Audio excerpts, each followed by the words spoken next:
Welcome to another Vixa Vaughn romance audiobook. We're excited to have you join us. Whether you're into second chance romance, enemies to lovers, fake marriage, or any other trope, Vixa Vaughn offers you the chance to escape into stories that will carry you away into heart-pounding romance and gripping characters. While we want to get you the full experience, some parts of this audiobook are abridged to stay abreast of YouTube's community guidelines. If you want the full experience, you can always head to Vixa Vaughn Romance and use code VIXA40 to get the unabridged version of this audiobook for 40% off. Now sit back and enjoy the show. Chapter 1. Adama. No, I think we only want the welcome players. Boards set up at the entrance where they get on the ship. We don't need one on this boat. What about the open bar? I turn and look over at the beautifully adorned mahogany bar of the William D. Evans sternwheeler boat that's hosting our event. Honestly, the whole venue is my personal favorite for hosting our public relations events. The deep red mahogany of the walls and crimson drapes over the windows act as a natural backdrop for the San Diego Stingray colors. We can add some more goldish yellow to make it pop a little more. Maybe a runner for the bar. That way it helps with the mess as well.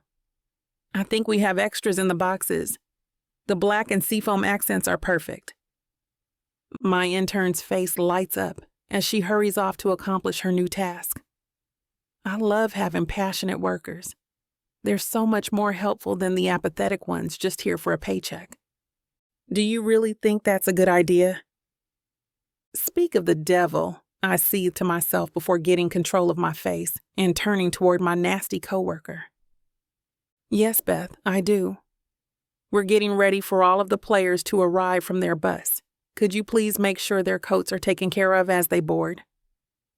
Beth's blue eyes flash before she turns her perfect nose up, flips her sleek dark locks, and saunters off. That woman rubs me wrong.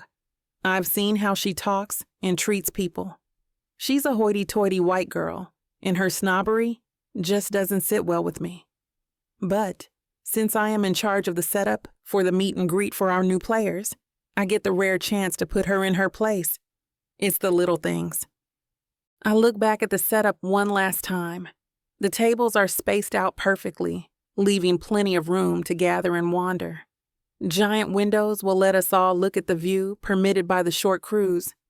It's not just a pleasant background.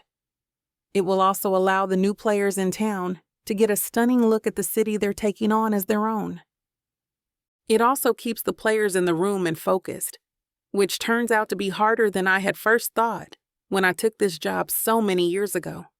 Being on a boat eliminates the ease of roaming out of the event early. This applies mainly to the seasoned hockey players, but it's an effective way to make them stay put and interact with their new teammates. Are we ready, Adama? I turn and see my supervisor looking pleased but still skeptical. In other words, his usual countenance. Yes, sir. Let them in, he calls. Players and coaching staff begin to filter in. I stand back and admire the handiwork of the PR team. The welcome event for the new players also unofficially kicks off the new season. It really sets the tone for the rest of the year. In my mind, anyway. It's also one of the only events where we really get to mingle with everyone. Players, staff, the whole shebang. After this, everyone really breaks off into their roles. Though our paths still cross in the course of work, it's never in a whole group like this. Not only that, but it's very polished attire. I get to dress up, and as one of the few opportunities I have for such a thing, I take full advantage of it. I sneak a glance at my reflection through the polished glass of the bar and gingerly adjust my coiffed, naturally curly hair. You pulled out all the stops on this one. Nice work. Oh, thank you, Marcus. I hope the team enjoys it. The assistant Stingray coach hands me a champagne flute as he steps beside me, overlooking the filling room. Thank you. I want to toast the new year and team.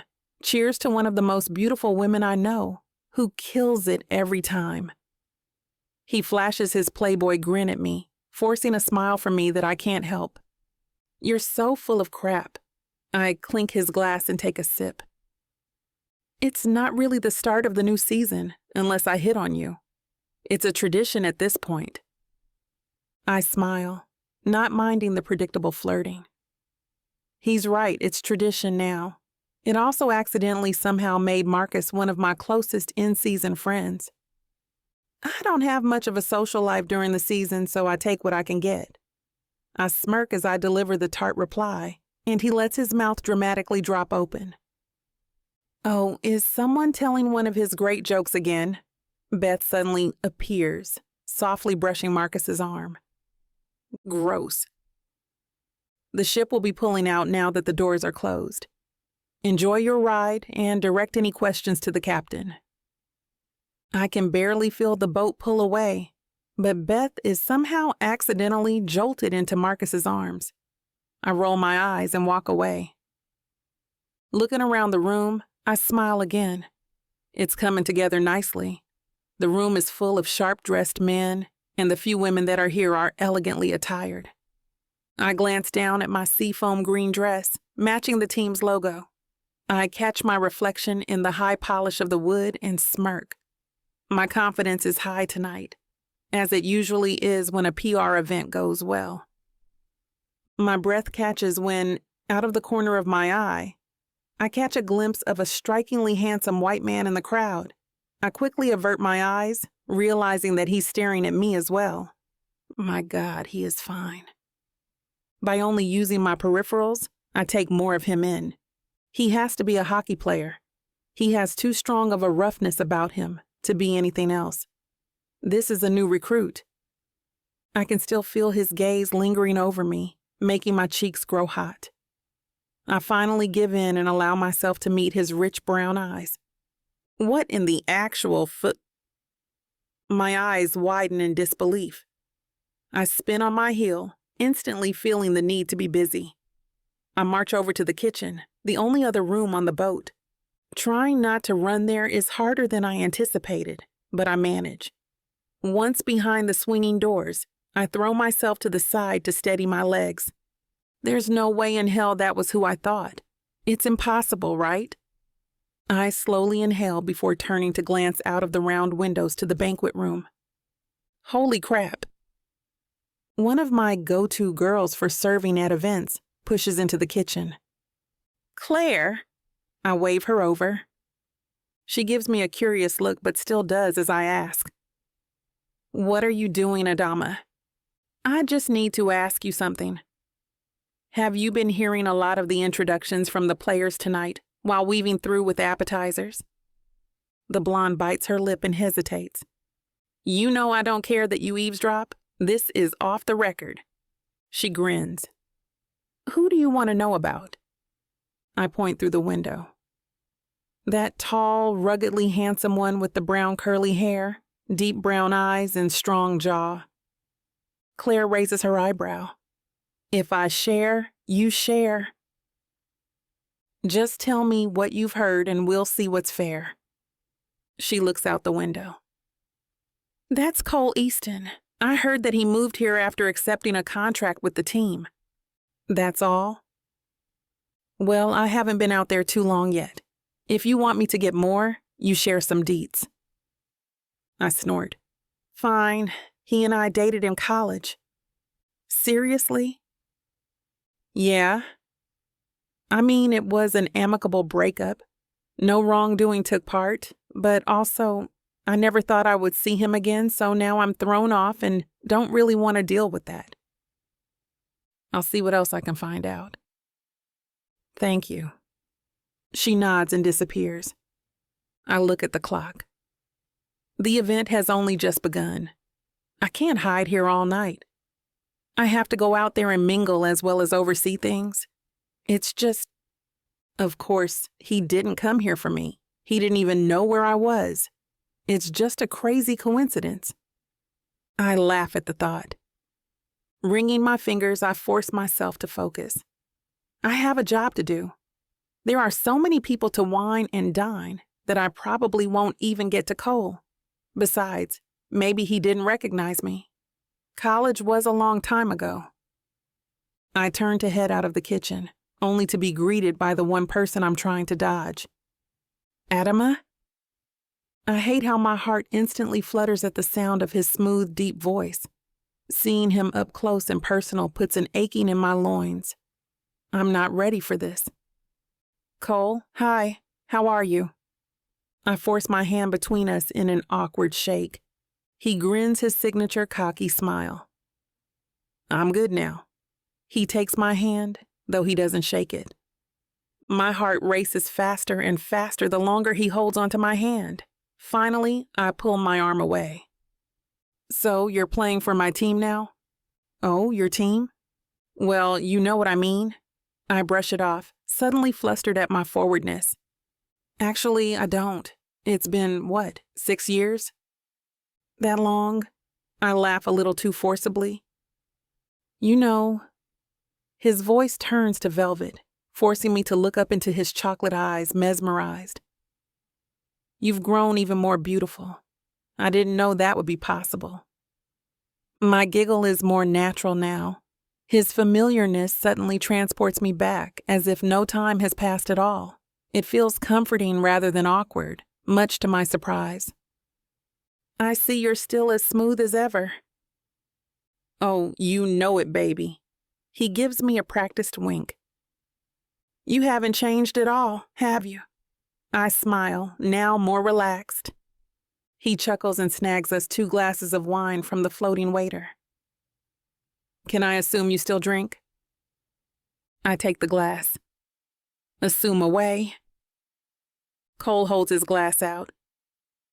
A toast to old flames and fortunate circumstances. Cheers. I catch a whiff of his sandalwood cologne, which triggers a tingling that trickles through the most intimate parts of myself. His scent hasn't changed since college. I try not to slam my wine. It's not hard to see the dreamy joker that he was when we were together, but that jester had also been the reason why I knew it had to end. There was no future with Cole. He was so much fun, but that could only last so long. I force myself to focus on that, even at the same time that I find it hard not to lean in closer to him while he's talking. I shake my head. It's not working. I'm sorry, Cole, but I have to go. Great catching up, though. I lie as I turn to walk away and make a clean break, just like in college. Adama, wait. I force myself to stop and smile when I turn. He's still a player after all. We're going to have to figure out some way to keep an amicable and professional working relationship. His eyes are wide and gorgeous. He looks like a sculpted young Zeus calling out to me. I have to force myself to not picture him in a toga, holding a lightning bolt.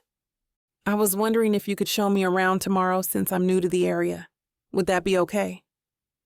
I think I'm having a stroke. Chapter 2. Cole. I stroke my neatly trimmed beard, admiring my fresh handiwork.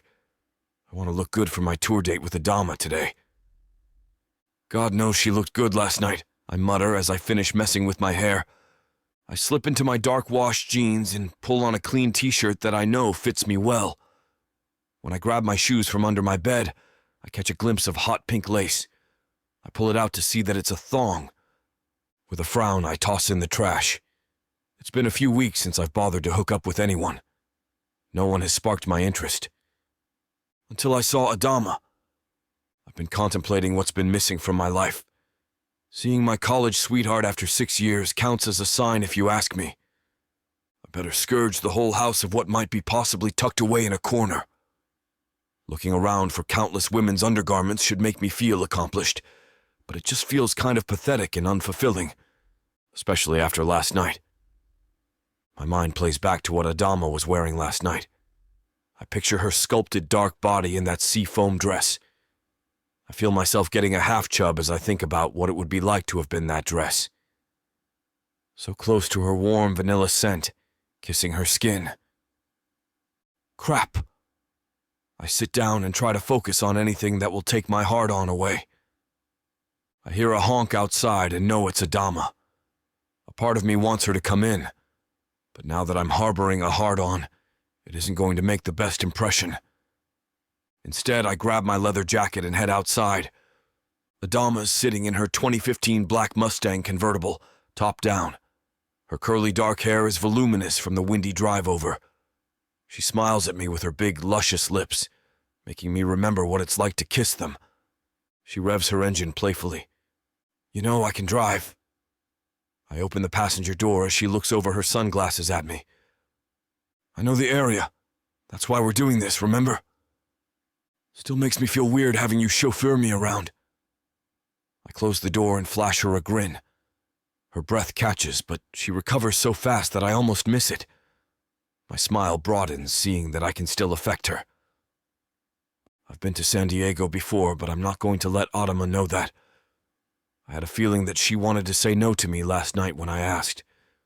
But the truth is that seeing her is stirring up feelings I've completely shelved, making me regret letting her walk out when we graduated. Well, doesn't your life sound all roses and one-night stands? I never said I was hooking up every night, I quickly protest. I hadn't mentioned any of the girls I'd seen in the years since we broke up. In fact, I couldn't think of anyone else with her in front of me. Adama gives me a skeptical look. Oh, please. You don't need to lie, Cole. You're a hockey player, and you're hot. I relax, realizing that she's still flirting with me, so she can't be that upset. Simultaneously, I find myself remembering how easy it is with her. The need to show her how far I've come starts to gnaw into my ego. It's funny that out of all the hockey teams recruiting me, I chose the one you work for. I rest my arm on the rolled-down window, enjoying the breeze, casually putting out how sought-after I am. Funny, huh? I thought it was more insane. I can't tell if she's joking or not. Well, yeah, but you can't deny that it ended up being a good surprise, I say, my voice huskier. Her breath catches again. I catch myself looking at her chest, wishing she wasn't wearing a bra so I could see how perky her buds just became. It's nice to see you, I'll admit, though awkward as hell. She chuckles, glancing into her rear view before passing a car. So, why here? I shrug. I wanted to be somewhere warm since I'm always on the ice. Plus, the contract was the best offer I had compared to others. She nods, accepting my answer. The hockey career has done well for you then if you're able to pick and choose. Here's my opening. Yeah, it's been great, honestly. If you would have told me that I'd have a new luxury car every year from sponsors alone, let alone know the people I do now, I'd never have believed it. What kind of people? I knew that would grab her attention. Oh, just a few celebrities here and there. I don't like to brag too much, but one of my 3-on-3 buddies just had a movie come out with Margot Robbie. No way. You mean... I nod with a smile. Yep. I wouldn't be opposed to being introduced to him, given I'm playing tour guide and all. Even though it's a joke, I can't help but feel a tad bit jealous at the thought of someone with Adama. Maybe he's pretty busy. Oh, I have no doubt. She laughs. This is the part of town you want to have dinner in. I know you aren't going to remember this, but that way if you're trying to ask me about something later, at least I can figure it out based on the description. So just remember, right now we're in the dinner section of town. I see you still remember I'm terrible at navigation. Trust me, that's a hard thing to forget after the years we spent together before the precious mobile maps. I laugh at a distant memory of us getting lost on what was supposed to be a romantic adventure. I'd been trying to get laid in a nice hotel room, but we never found it until morning. You know, once we got to where we were going, it wasn't so bad, I remind her fondly, hinting at the many times we disrobed each other once we finally arrived.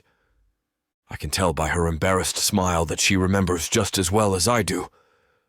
I want nothing more than to brush my hand across her cheek and feel just how warm the memories make her. No, you're right. It definitely wasn't. But I'm sure it's nothing compared to the adventures you've had since then, it sounds like. She bites her lip with a sexy tease behind it, and I feel my groin tighten again. Oh, being a Playboy hockey star isn't all it's cut out to be. I pretend to look off at the scenery. I can feel her eyes on me before I even turn back around with a cheesy grin. God, I can't even pretend it's not as badass as it sounds. We both laugh. She tucks a resistant curl behind her ear that the wind keeps blowing loose in her face. I catch her sneaking glances at me from behind her sunglasses, and it makes me feel like we can pick up right where we left off. Would that be so bad? I force myself to act somewhat gentlemanly and change the subject. So, how many hockey players hit on you per year? What? Oh, don't act surprised. You're a sexy woman who knows what she wants. You're telling me not one hockey player has had his way with you? I tease. I want to keep it light between us while we catch up, but I also want to know more personal things that really aren't any of my business. I can't seem to help myself. No, they haven't. Not really, anyway. She gives me a sly smile as she pulls into a parking lot. We'll walk around this area by foot. There's so much history here in this part of the city, along with some great food and even better drinks. Pricey, but that's okay since you're paying, right? You big badass hockey player. Her pink-red lips turn up at me in a smile as she gets out of the car. I roll my eyes sarcastically. I guess that's what I get. I shut my own door and fall into step with her. Nah. There are a couple of neat areas around here that aren't really open for touring, but I can show you the gardens and give you the lowdown. If you don't like it, too bad. You asked, and I provide. Autumn bumps her hip playfully into me, making me want to stay touching, but I let her saunter ahead. I'm half distracted by how easy the flirting is going between us. I stop myself from smacking her ass, knowing that's going too far. For right now. But that doesn't stop me from admiring it. Seriously, though, I've given you a glimpse into my life, and you pretty much know the rest given your job is to be around hockey players. I'm kind of over the one-night stand show, though. She looks at me, her expression making it clear she does not believe a word I am saying. What? I'm serious. Yeah, okay. What guy would give that up? You don't have to believe me. But I am curious, do you have a guy in your life? Someone that would get jealous about our little date? She scoffs, turning a corner. Hardly. And this isn't a date. I'm giving you the inside scoop on the cool things of historical San Diego. Don't get confused. So there's no guy at all? Girl, then? Autumn swings at me as I try not to laugh and block her shot. No. Just checking. She's quiet for a minute, but I know she's about to share something based on the way she's biting her lower lip. I dated this moron, Trent. It was the most serious relationship I've had, but it ended a while ago. He just wasn't good for me. It took me longer than I care to admit to realize it, but I got out. Unfortunately, I keep running into him. I think he plans it as a pathetic attempt to get me back. I wouldn't doubt it, is all I can say. Autumn continues to tell me a little about this piece of work she once called a boyfriend, but all I can feel is jealousy at the thought of her with anyone else. I know it's irrational and hypocritical of me, but I can't shake it. I never get territorial, and I know I don't have the right to be that way with Autumn. Not now. Anyway, that about sums my love life up. A guy who didn't realize what he had until it was gone, and now won't leave me alone. She holds a gate open to a hidden garden for me, not knowing her statement applies to more than just Trent. Shall we? I nod, unable to find words for once. All I know at that moment is that this time, I won't be the one letting her get away. Chapter 3. Adama. Why are you walking so fast? Cole calls out, a light laugh to his words. I'm not. This is just how I walk. I lie. The car ride was just so easy. Everything about Cole is easy and appealing. But I don't want to waste my time when I already know where this is going. Still, flirting and teasing him has been nice. It's okay to be swept up in this, right? It's not like we ended on bad terms. And the sex would probably be even better now, even though it was pretty mind-blowing to begin with. I almost stopped to let him match my pace, but I catch myself and keep up the brisk stride. This is your job. You're only doing this because it is the polite thing to do and would do it for any player who asked. I roll my eyes in annoyance at not even being able to believe in my own lie. I can't deny how attracted I still am to him. If anything, Cole's gotten hotter with age. That doesn't mean he's matured at all, I warn myself. I need to keep that little factoid front and center. Trying to ignore the heat growing between my thighs, I almost miss where I'm taking him. I stop and turn. Here we are. Cole looks around at the colorful, historic area behind me. Where's here exactly? Old Town? It's one of the best spots here. It's within walking distance of the transit center. It's also close to most of the restaurants that are worth going to, hotels, and obviously, I turn back towards the Old Town sign. Lots of little shops. I wait for him to show me his disinterest to confirm he still is just a boy at heart. But Cole looks engaged. What kind of history? He walks past me, starting toward one of the older buildings. There used to be lots of historic traditions and cultures here, but many have been forgotten or simply left behind. I give him the spiel I know by heart. I find myself intrigued by this new side of Cole. He is showing me that though he is still a cocky jock, there now seems to be more emotional depth to him. I swear by my skills to judge people on what they will like, want, and need, and recognize when they are faking interest. It's how I've become so successful as a PR agent. Seeing him take a genuine interest in what I'm showing him catches me off guard. The old Cole would have made little remarks on every bit of information, probably dirty innuendos, thinking he was clever. But that version of Cole never makes an appearance. I look him over as he walks around the crowded streets of Old Town, watching his sincerely intrigued countenance as he takes in the businesses and the signs detailing the historic little nooks tucked in here and there. Maybe he has grown up. My eyes can't help but scan over his thick physique, thinking about what it would be like to have those powerful hands all over me again. I'm still daydreaming about him taking me right here in the middle of the crowded area when his mocha brown eyes flick towards mine. He gives me a curious-looking grin. I quickly look away. And over here is some of the best food you'll ever eat. It's never busy, but it's always worth going to, I say nonchalantly, hoping he doesn't linger on why I was gawking at him. It doesn't work. Why are you looking at me like that? He asks, amused. Like what? Adama, I know your looks. It may have been 6 years, but your face gives everything away. I've been trying to work on that. Well, you've failed. He chuckles. But that's because I've always enjoyed looking at you, so nothing really gets past me. I feel myself heat up at his words and force myself to become distracted again, wanting to drop it. His eyes are suggesting he wants to do more than reminisce, and if I'm not careful, I just may let him. Tell me, what were you just thinking about? I sigh at his relentlessness. Some things haven't changed. It's just that though you still come across as a prick who knows how to woo ladies with a silver tongue and rugged good looks, I'm beginning to believe you just may have grown up over the years.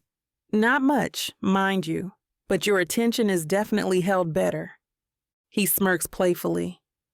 You can't just compliment a man, can you? I can, just not you. I bat my eyes at him. It hits me how much I've missed him when I wait for his flirty counter-remark. But before he can get a word out, my eyes widen as a figure steps into my peripheral vision. Adama? My stomach drops. I don't want to acknowledge him, but it's hard to pretend I don't see him when he walks right up to me. Trent, I say coldly. He flashes me a sad smile, and I instantly look away. I don't want to deal with him, especially in front of Cole. How are you? I've been thinking about you a lot. I'm good, I answer, ignoring the second part. Trent completely ignores that Cole is there and steps in front of him so that he's now face to face with me. Adama, I miss you. I know you miss me. Just look at you. Excuse me? I can tell you're falling apart without me. I don't blame you. I am too. He grabs my hand. The sudden, unwanted touch makes me jerk back. Cole steps forward, his face furious. I think you're done here. His jaw is tense. Listen, asshole. This is between Adama and I. Trent turns back to me. I know you're struggling without me. We can do this. He lets out a weary sigh. The space has given me time to think, and you're right. You can do whatever you want. I'm sure someday you'll make it as a big-time whatever, and I'll be there to support you when that happens. We both can do better at how we treat each other. Words escape me. Not so for Cole. As great as that sounds, you need to piss off. If Adama wanted anything to do with you, you'd know. As much of a winner as you sound. He steps right up to Trent, almost whispering. Now leave so we can enjoy the evening. Trent holds his own at first, but Cole's intimidating demeanor ultimately wins. Trent may be cocky, but he's not drunk or stupid enough to want to take on Cole. My heart suddenly flutters, watching the scene unfold before me. First, I got to experience a more mature, grown-up version of Cole, the thing I could only dream about in college. And now, I'm seeing him stand up for me without the childish violence. Adama, seriously? Trent's judgmentally stern voice brings me back. But now, it doesn't mix me up inside. It just sounds whiny. What, Trent? My confidence comes back, still. As he looks at me with his dark blue eyes, I can feel my mask of strength being tugged at. This guy? Seriously? He's right. I don't want to talk to you. We're done. You sure seemed confident that you'd never come back crawling back to me if I remember clearly. His eyes storm, and he takes a step towards me, only to have Cole's Hulk-sized hand meet his chest. The silence is so loud that it cancels out the happy chit-chat around us from passers-by walking down the street. All I can focus on is this showdown. Once again, Trent is the one who backs down. You know you'll regret this, and when you do, I'll forgive you. Oh, gee, thanks, I reply with heavy sarcasm. Get a hold of me when you realize what a mistake this all is, but I can only wait so long. So, I'll be seeing ya. It's a calmer reaction than I expected, but the usual gaslighting is just the same. That's his specialty. Remaining calm even as he provokes me, so he can always claim he's the rational one. You good? Cole asks me as Trent strolls away. I notice the concern in his eyes. Yeah, thank you for doing that. Relief spreads across his face. Anytime. He seemed really pleasant anyway. He holds out his arm and I take it. How about you tell me all about it while we stop inside that place you mentioned to eat? 20 minutes later, we settle at a table waiting for our food. That's when I decide that, after the spectacle outside, Cole deserves at least a brief explanation. Trent's the ex I was telling you about before, obviously. As you've seen, he's a cocky piece of work. I wasn't my best with him, and it took far too long for me to realize it. I think after we broke up, he realized he missed having me under his thumb, more than he actually missed me, if that makes sense. Now he's like a rash that springs back up at the worst times. Cole just nods, letting the subject drop without 1,000 questions. I'm grateful that the incident didn't spoil our night. We go back to chatting and laughing as dinner comes and goes, and soon Cole and I are one of the few people left in the place as the night grows darker and Old Town's lights seem brighter. You know, I'm happy we had this dinner. It was good to catch up. I didn't mean to bore you talking for so long. I reach for my purse. Cole gently takes my hand. I stop, my nerves on fire at his touch. You're not boring me, not at all, actually. He clears his throat. I've thought about you a lot since college. You have? Yeah, we were pretty serious, even though it was off and on. I've thought about how it was a mistake to let you walk away so easily. I should have fought for you. He lets go of my hand and leans back, letting me have a moment. I thought if I ever saw you again, you'd barely remember my name. I joke awkwardly. How could you think that? I don't. I didn't think it mattered as much to you as it did to me. I just thought those things stuck with women more than guys. He smirks, suddenly looking casual, despite the subject of the conversation. Nope. I've been stuck on you. So all the women throwing themselves at you were to fill the hole? I tease with my own grin. It takes the tension off, but I want him to know that I recognize what kind of guy he is. I'm done with that. He leans forward, now serious. I knew there had been something missing. I needed something else. I took the contract and switched teams to change things up, thinking that would help. I want to start fresh, and I think I mean more than just a new team. Don't you think it's ironic I ended up here not even knowing you were here? I take it as a sign. You're serious, aren't you? His whole demeanor already answers that for me. Yes, I want to give this another shot. We didn't end on bad terms. We were good together, Adama. We already have proven that we still have something for each other, right? I think about our interaction since we saw each other yesterday. And today, how he stood up for me, listened, and took an interest in everything we did. We broke up because I thought he would never grow up. But just maybe. Want to give it another shot and see what happens? At least one official date and go from there? You'd at least get a free meal from it? I laugh and answer without a second thought, letting my desire get the best of me.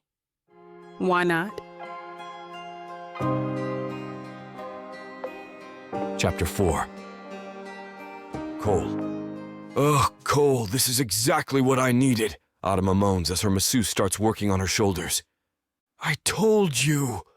Let me treat you to the finer things. She groans slightly, letting out a breath.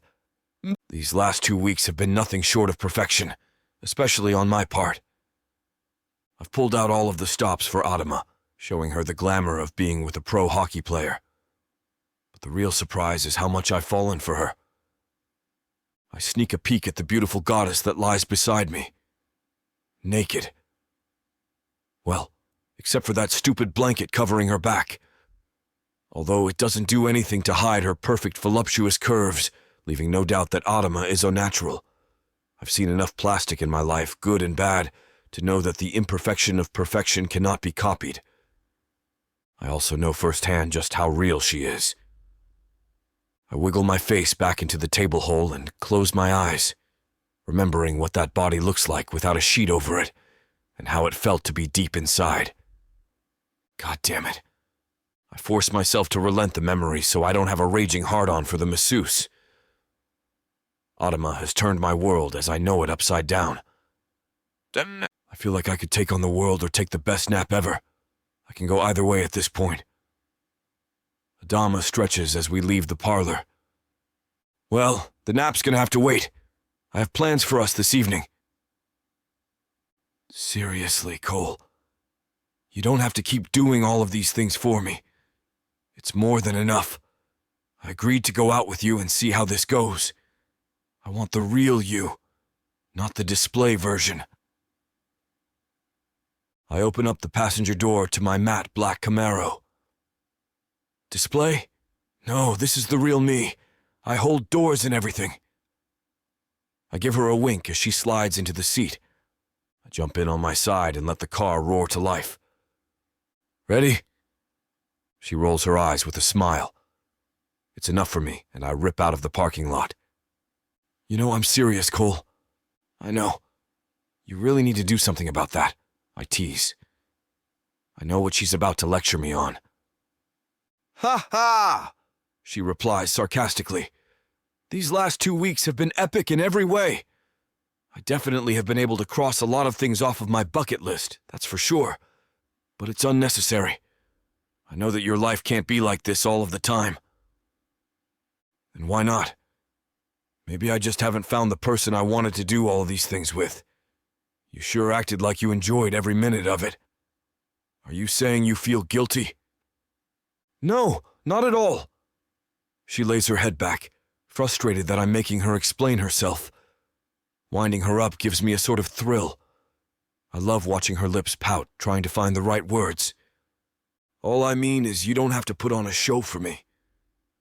But don't think for 1 minute that I regretted ziplining the Santa Margarita, whale watching, or the jet ride to the best pizza all the way in New York. I mean, that pizza alone was worth going out with you. I glance at her from the side, and she's giving me a teasing smile. Her window's down, making her hair fall loose from the updo I know she had for the spa. Cole! I jerk the wheel back into our lane, and my eyes focus back on the road. I'd say sorry, but if you're the last thing I see before dying, I'm not going to complain. I'm hoping to see her smile again, but she brushes my compliment off. Well, I choose life, so keep your eyes on the road, Slick. I let the silence linger around us a little longer, letting only the wind make interruptions as we speed on the interstate back to the city. It's not for show, I finally say. Adama raises an eyebrow at me. Okay, it is, but I have better reasons than just trying to get you into bed. Oh, so taking me out almost every night to exclusive nightclubs and using your star power is what?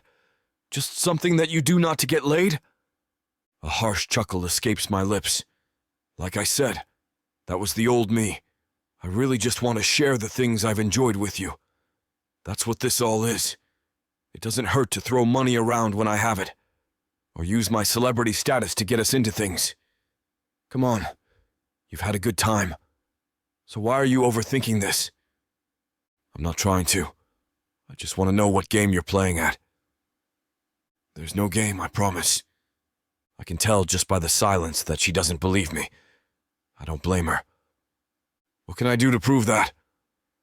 Time is all, I guess. So what elaborate place are you taking me tonight? Actually, I have a romantic, very intimate place I was planning for us. Really? No cameras, no limos, no jets? Nope. Just dress in something you like. I have it reserved for just me and you. I can tell she's surprised by the lack of flash for this dinner compared to all of our others recently. I know I'm falling for her. The helicopter ride over the city the other night really put everything in perspective. I'm falling for her all over again, and I can't lose her this time. I want to show her that there is something here, even without all of the flash. We connect so well. I need her to know there doesn't have to be a distraction for us to get along, that our chemistry is real. Adama, I know I took you for granted in college. I catch her face snap in my direction, looking surprised as I pull in front of her place. I don't want it to. My phone starts playing over the Bluetooth in the car, showing it's one of the coaches. You better get that, she says quietly. Yeah. Hello? Cole? Yeah. You're due to the away game. The team's loading up. Where are you? Wait, what? Away game? I give Adama a confused look as she smacks her forehead. Yeah. The one in Arizona for the foundation. Don't tell me you're not going to make it. You're a big reason we got this invite. Yeah, okay. I'll be there at the plane in about 15 minutes. Click. I totally spaced the date. Adama covers her mouth in disbelief at herself. That's because whether you like it or not, you've had a great time with me. My grin leaves her looking frazzled. We just have spent so much time together. I guess it didn't seem like it had been as long as it was. Her mouth widens as she grits her teeth in dismay. I can't help but laugh. It's not a terrible thing. It works well in my favor anyway. Now hop out so I don't get kicked off of the team before I can officially win you over.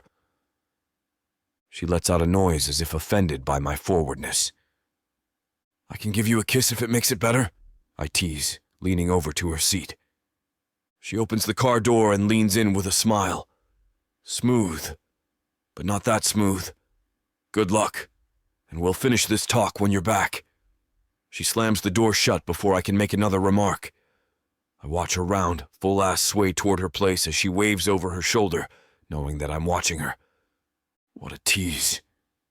A smile automatically spreads over my face as I head off to meet the team. Thankfully, all of my hockey necessities are already at the arena. I press a few numbers into my cell and hear the speaker on the car ring. Hello? Yeah, it's Cole. Get the jet ready. It'll fly over to Arizona where we have our game tonight. One person boarding. She'll be there shortly. Send a car to pick her up in an hour at the address I send. Will do. I hang up and call Adama. She picks up after a couple rings. Don't you have a game to get ready for? I'm almost there. You worried about me? No. I chuckle at her quick reply. That's what I thought. Anyway, I wanted to let you know we're still on for that dinner tonight. Pretty sure we covered that you have a game to get to. That's why we're going to have it there. I told you, I want some private time with you to visit. You wanted to know the real me, and that's what you'll get. You'll never make it back in time. That's why I'm flying you out to meet me after the game. I hear her suck in her breath, but she offers no protest. Yet. It's already set in motion, so just dress like you would have tonight. Bring an overnight bag if you would like. The car will be there in an hour and you'll jet off to make our reservations. Cool. Nope. You already agreed to it earlier. It shouldn't be any different now that it's just in a different place. I want to see you, Adama. I'm not going to let an away game stop our plans when I have the means to keep my promise. Besides, if you haven't gathered as much yet, I enjoy spoiling you. Fine, you win. But what if I choose to not stay the night? Then my jet will take you back after.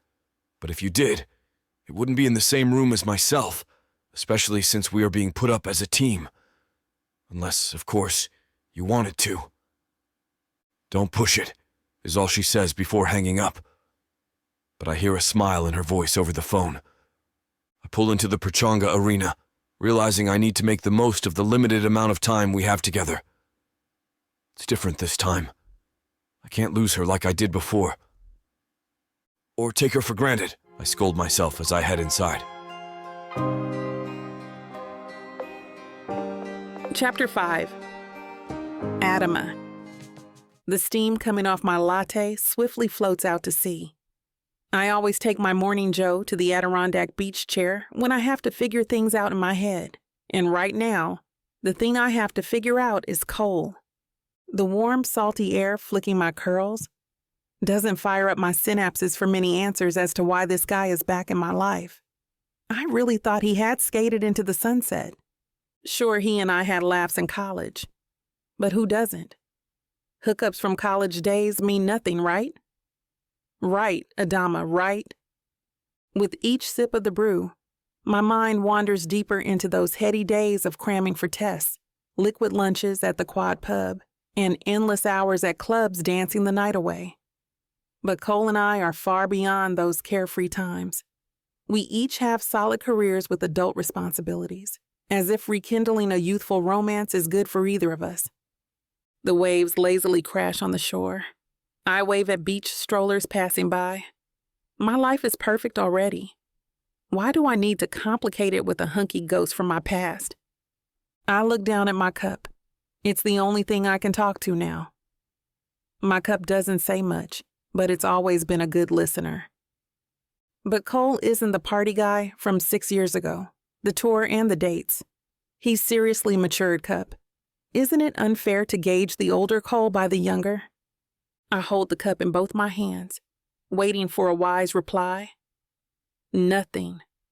The oversized seafoam ceramic mug with its seashell designs stares and mocks me. I lower it into my lap. The coffee left inside is already cold anyway. It's the downside of a heavenly beach life. I think back to those youthful times. Cole wouldn't even open a door for me. He treated me more like one of his hockey buddies than a romantic partner. Yet, on the tour to Old Town and strolling along Mission Bay, and then cocktails on Coronado Island. Cole was every bit the gentleman. Every door opened, every chair pulled out. And now he actually listens to what I have to say. He really sits back and takes me in.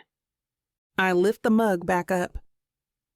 Cup, how long has it been since any guy has been that mannerly and attentive? I can't remember the last time. Maybe it's working in the hockey office. I'm surrounded by insensitive jocks. But Cole isn't like that now, is he? Again, the mug simply sits mute in my palm. A painted-on starfish twinkles in the morning light. I take the twinkle as a sign, an agreement. The mug is telling me Cole may be a keeper. The mug always knows best. I sit the mug on the armrest. Fine, okay, so you think Cole is different. But Cup, do you really think he's husband material? And who says I need a husband anyway? Look around us, Cup. We are doing just fine on our own. The mug slightly rattles on the uneven rest. I know that rattle. It's telling me that I can't have a family without a husband. I roll my eyes. When were you made, mug? 1952. Women can have kids without spouses. We can have anything and anyone we want. And more importantly, anyone we don't. The mug rattles again. A gust of wind whips up off the usually placid Pacific. It's a warm gust, but I get up and walk back in. Mother Nature, I fear, disagrees with me. Beach life? She's always right there with instant feedback. Often feedback I don't want. I pad back in and go about my day off. It's hours until I'm supposed to meet Cole for this picnic he's planned. I jog upstairs and throw every beach outfit I own onto my bed. Nothing seems quite right. Too skimpy, too bulky, too hot, too cold. I'm like Little Red Riding Hood going on a date with the big bad wolf. I roll my eyes at the stand mirror, holding up the umpteenth outfit I hate. Oh my God, girl, get a grip. You know Cole inside and out. This isn't some big blind date or something. Why the fuss? Why the fuss indeed? My mind trails back to Cole and how light I feel when I'm with him. I start picturing him holding my hand, whispering things into my ear and taking me right on the San Diego beach in the moonlight. I shiver and force myself to focus. I can't afford to fall for him this hard again. I float around the house doing mundane chores. The TV screen over the fireplace shows some women's daytime show. The topic is men you should avoid and why. I nearly plop down on the couch and take notes. Instead, I feign disinterest and soak up every bit of the conversation. I check off what red flags Cole shows. Thankfully, by the show's end, none apply to my hockey guy. I wonder if I paid close enough attention. I gulp down a light lunch of Cobb salad, sparkling water now filling my seashell mug. I listen to the whooshing waves. The huge conch shell, which is the table centerpiece, says nothing to me, but I know what it's thinking.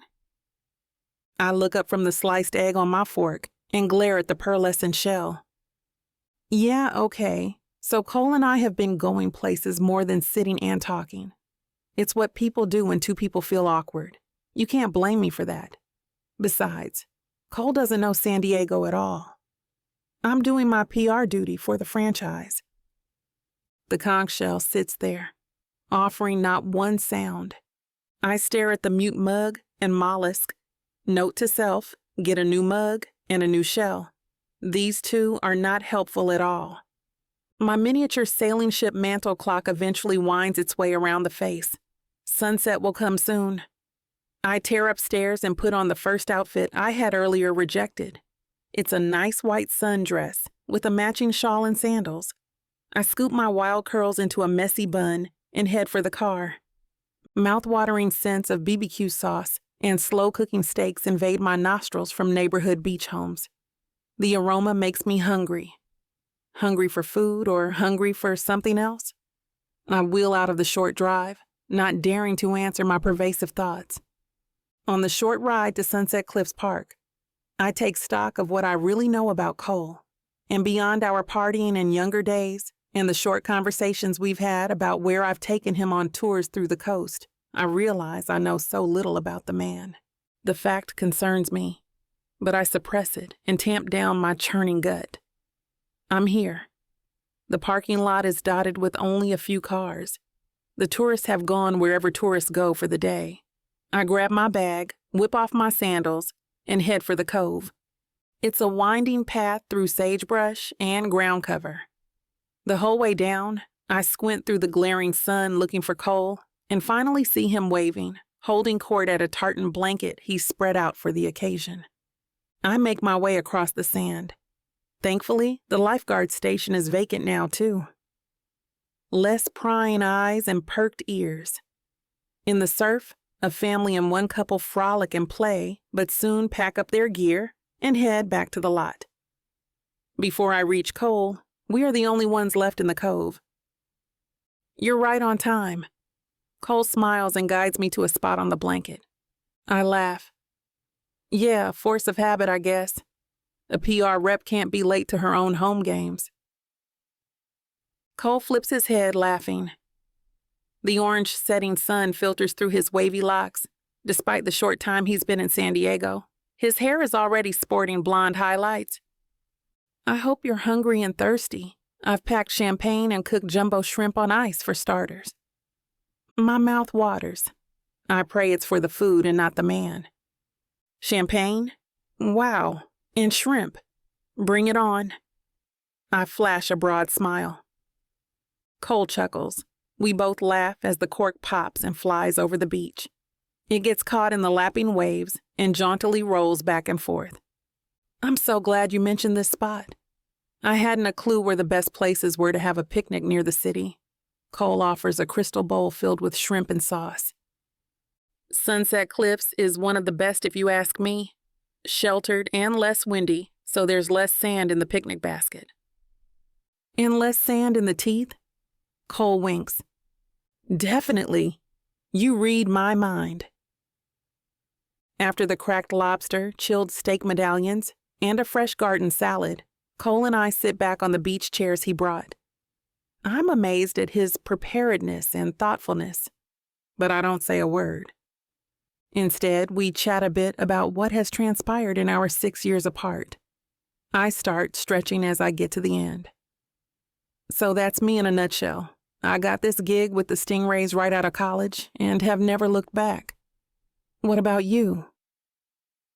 Cole rises and fills my glass with more of the golden bubbly. I see his expression wander away from the present as he sighs. My route has been, I guess you'd say, more scenic. I was drafted into the B League and toured the country in one lousy arena game after another. Then I got my chance in the pros when I was living in New Mexico. But coming on board for a team like the Stingrays is a good move for me. They have a lot of potential as a team that gets me more recognition as a player, you know? It's been a long slog, waiting patiently for each big break to appear. I sip my champagne and gaze out to sea. For a brief moment, I wonder if the mature man sitting beside me won't take a back seat to the once irresponsible soul. Yes, your arrival to the big leagues is a heck of a lot more difficult than mine, but your paycheck is explosive, so I guess it evens out. Cole chuckles. A cold wind gust whips in and hits us both. Cole grabs his windbreaker and wraps it around my shoulders. After he's done his gallant move, his arms remain around me, and I don't fight it. My heart aches for more, but I push its wants back. I don't want to spoil the now, and the future is so uncertain. Talk ebbs with the tide, and as the sun dips below the horizon, allowing the stars to come out and shine, our lips meet. The touch, the taste. It's as if those 6 years between us simply wash out to sea. Chapter 6. Adama. Cole's kiss is better than I remember. It's passionate and intense and hot. I find myself clinging tightly to his shirt, pulling him closer. The thought of kissing him like I used to excites me more than it should. He tilts his head, deepening the kiss. His hand cups my cheek as the world around us fades away, leaving the two of us in this electrifying moment. The familiar warmth of his touch sends shivers down my spine, awakening a long-dormant desire within me. Lost in the intoxication of his kiss, I can't help but remember the countless stolen moments we shared in our youth. The memories flood back like a tidal wave, crashing against the walls I've built to protect myself. It's as if time has stood still, and I'm transported back to a simpler time when love was innocent and free. With trembling hands, I reach up to trace the lines etched on Cole's face, silently acknowledging the trials he has endured. Words seem inadequate at a time like this, so I offer him a small smile, a promise that despite our shared pain, we can find healing together. In that tender gesture lies an unspoken understanding between us. We are no longer the same people we once were, but perhaps that gives us a chance to build something new. Breaking the kiss, Cole rests his forehead against mine, his warm breath mingling with mine. I can feel his heart racing, matching the frantic beat of my own. We stand caught in a suspended moment of vulnerability and possibility. "I've missed this," Cole whispers, his voice husky with emotion. "Missed you." His words hang in the air, leaving me breathless. The weight of our history presses down on me, the years we spent apart suddenly feeling like wasted time. But now I realize it was all necessary for us to grow, to change, to understand just how much we truly mean to each other. He kisses me again, and this time, we kneel on the picnic blanket. My hands tremble slightly as I begin unbuttoning his shirt. As the buttons give way under my fingers, revealing the taut lines of Cole's chest, a surge of anticipation courses through me. Every touch feels like a rediscovery of the intricate contours of his body and of the depths of our connection. Cole's lips trail down my neck, leaving a trail of fire in their wake. The air is charged with an intense mixture of longing and pent-up desire. The familiar scent of his skin fills my senses, intoxicating me further. Thanks for reading this far, fans. Unfortunately, this portion of the chapter is too hot for YouTube. Find all the unabridged, juicy details you can handle over at VixAVonRomance.com. Use code VIXA40 for super savings on the goods. Back to our story. Chapter 7. Cole.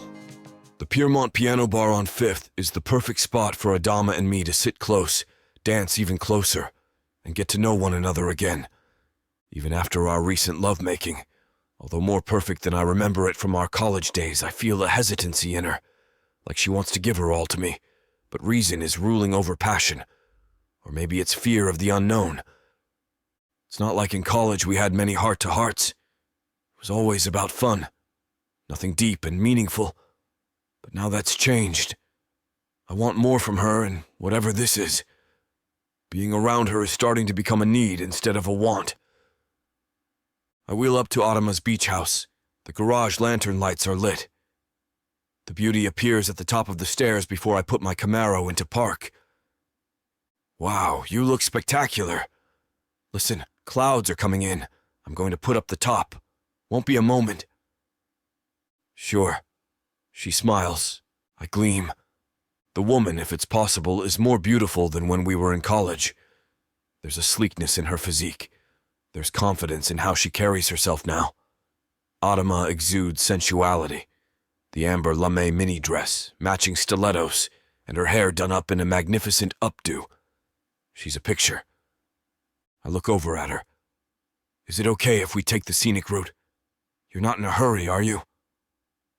Adama's eyes sparkle. No hurry at all, I'd prefer it. Great. I drove up La Jolla Boulevard, and it's so wonderful at dusk. I'm sure you've seen this vista 1,000 times, but I wanted to show you all the same. Adama reaches over and touches my hand. It'll be my first time with you. We can be sightseers together. There's no better view in the world. I've yet to see all the world, but I know this to be a fact. I look over, and I know she's right. The only true beauty sits beside me in the car, not out the windows. I slowly wheel around the meandering lane. The waves crash in as what remains of the sun glints off the water. In no time at all, we reach the Piermont, a low-lying white stucco building surrounded by white fairy lights behind a circular drive. The valet soon takes care of my car, and I take Adama by the hand. Before we step one foot into the glossy place, I know this will be a night to remember. In between mojitos, chips and salsa, and the pianist's sets of light jazz, we light up the parquet dance floor to the DJ's top 40 hits. Adama giggles, watching me stumble around the dance floor. I'm a far better hockey player than dancer, but I laugh too, despite myself. At least I managed to not step on her toes. The pianist takes over and plays a smooth jazz ballad. Adama looks to move off the floor, and I catch her waist. No, not yet. Come close. Let's keep dancing. Adama smiles and melts into me. Our body heat mingles. I kiss her lightly on the neck. She takes my head and kisses me hard on the lips, long and hungry. It's all I can do to make my body behave. The song ends. Adama takes my hand, and we wander back to our corner table. It sits on the top level, overlooking the dance floor.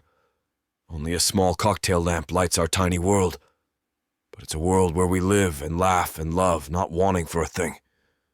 After the server sets down fresh drinks, I lean into Adama and whisper, I want to be with you. Adama turns, her lips so close. You're being silly. You are with me. No, not like this. I want you all to myself. Someplace quiet, private, where we can be ourselves. No one watching. No one crashing into this wonderful bubble. Adama leans her head back slightly. Wow, that's quite lyrical waxing for a hockey player. How many mojitos have you had? Not enough to blur my resolve. One weekend. After practice this week, but before the next game. What do you think? Adama puts her head down. I can tell her brain wheels are whirring. For a moment, I'm afraid I've gone too far in suggesting a weekend alone. Maybe it's too soon. Maybe she's not ready. My fears die as soon as her eyes meet mine. I know of a spot. It's a bunch of private bungalows up the 101. They sit right on cliffs overlooking the Pacific, surrounded by huge lodgepole pines. The place has been there for decades. It's even been shown in movies from the 50s and 60s. Really private, rustic, fieldstone fireplaces. What do you think? I think you read my mind. Text me the details. I'll book it tonight. Adama doesn't put up a fight. Her laughing eyes twinkle. Her gleeful look and her juiced-up excitement at my spontaneity still live like they did in our college days. The days inchworm by.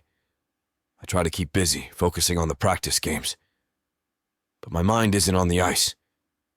It's with Adama and the cabin I've booked for a 3-day weekend. On the last day of practice, my face is glued to the clock. Finally, the last hour ends. My weariness on the ice melts, and my all-out energy for the weekend to come ignites. Okay, men, off the ice and hit the showers.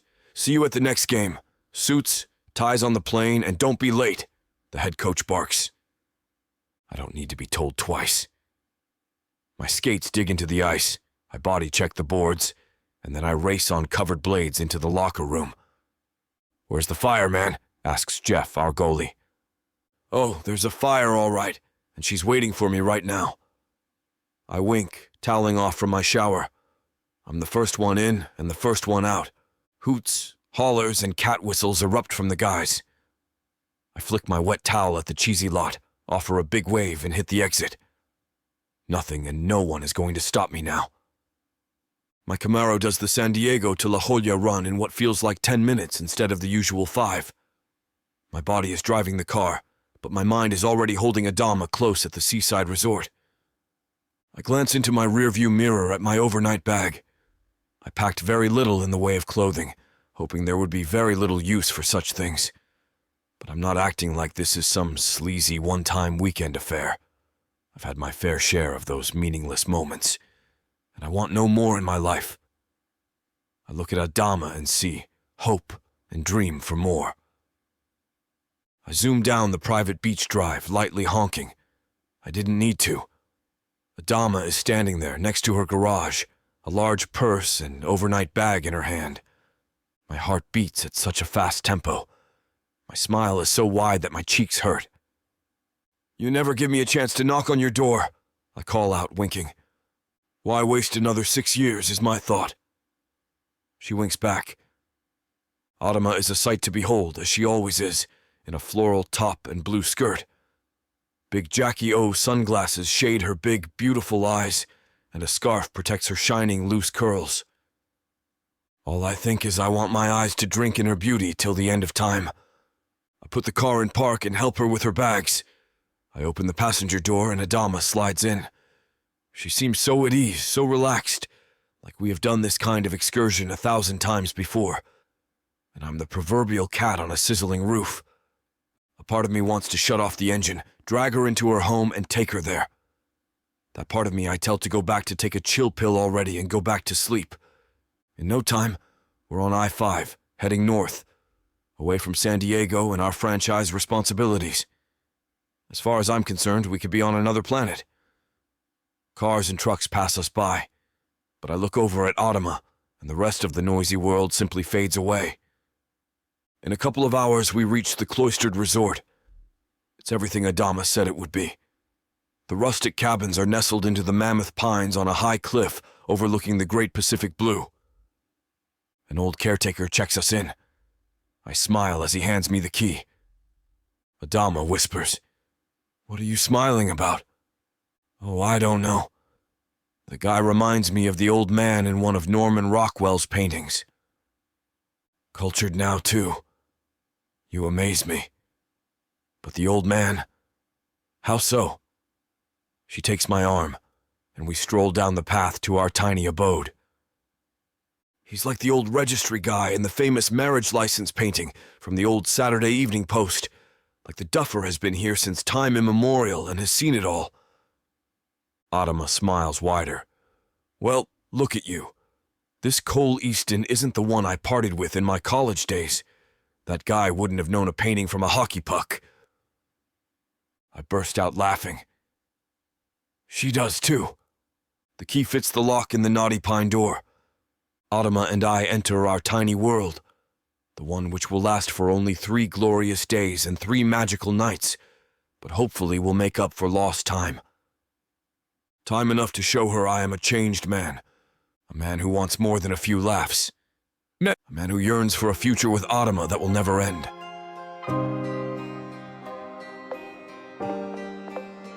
Chapter 8. Adama. "Here, take my jacket. The wind is nasty."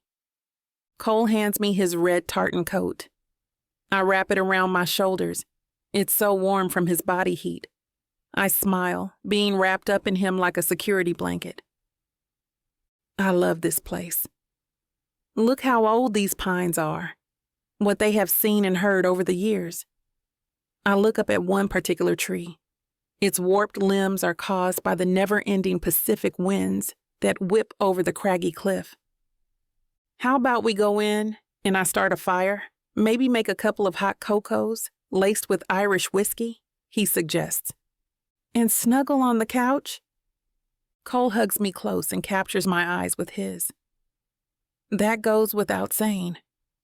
He takes me by the arm, and we slowly wind our way back up the path to our little cabin.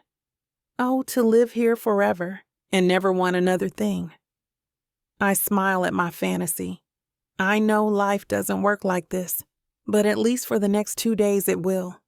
And I'm grateful. The man by my side, he's nothing like the Cole I used to know.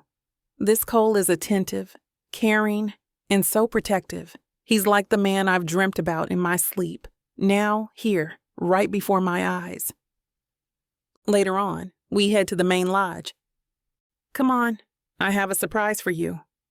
Cole winks and edges me out the door. "A hockey player has a surprise. You realize that injects me with terror? I know how you players is surprised." Cole tosses his head back and laughs. "No, nothing like I shave you bald or write weird drawings on your face with permanent marker." Those beauties I'll leave for my guys. This is a pleasurable surprise. Hurry or we'll be late. I smile, shake my head, and follow Cole's lead. He opens the main lodge door. Inside, next to the big panoramic window, are 2 massage tables, with 2 techs dressed in white jackets ready to serve our every need. What's this? A couple's massage. Seriously? Yep. Don't tell me hockey players are the only ones who could use rubdowns. Public relations reps must have tight shoulders, working with jocks. I laugh. You don't know the half of it. Plus, I remember how much you enjoyed the last one. Cole looks to the text. Okay, how do we start this deal? The female tech, whose name tag reads Audrey, smiles. Each of you go behind these blinds. You'll find robes in there on the chairs. Strip down, and Rutger and I will take care of the rest. Before Cole can say another word, I'm already behind my screen and stripping down. An hour later, after the hot basalt rock and oil massage, I'm physically putty. No pain, no worries, no thoughts at all. A general hum of contentment reverberates through my veins. I didn't know it was possible to get better than the last massage we had, but it is. Cole looks as content as me. Coming out redressed, I mumble, "What's next? A coma for 100 years?" Cole comes out from the blind and stretches. "Nope, lunch for 2 on the patio. Follow me." Cole takes my limp, warm hand and leads me to the lodge patio, which overlooks the cover and waves below. The sun is at the best angle, not in our eyes, but radiating a gentle warmth. I let my eyes devour the table setting of whipped cream, strawberries, and a camembert cheese fondue slathered on crunchy French bread with brut champagne to wash it all down. For the following hour, we feed each other the culinary delights and talk about life. Our past, our present, and especially our future. I know we both see it as being lived together, but neither of us voices that out loud for fear of jinxing the dream. On the last day, Cole and I go snorkeling in the sea below the cabins, taking in the watery world of sea urchins, corals, and shy silverfish in mammoth schools. Nothing can break the symmetry of us. Not the air we breathe on the craggy land, or the soft, warm seawater that washes over our tanned bodies. Our cell phones were powered down the moment we arrived at this private paradise, and for 3 days the outside world disappears. Again, neither of us voices our glee at being incognito, but I can tell we don't want to power back up that noisy, intrusive world.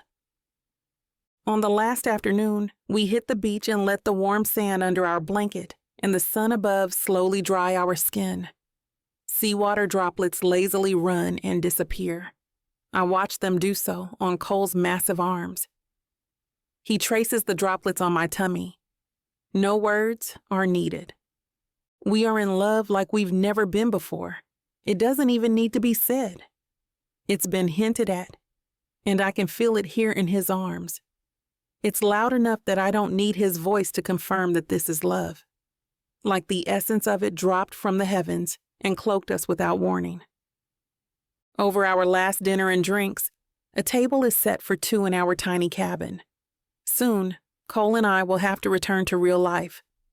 I so desperately need to know if we face that life together, for real.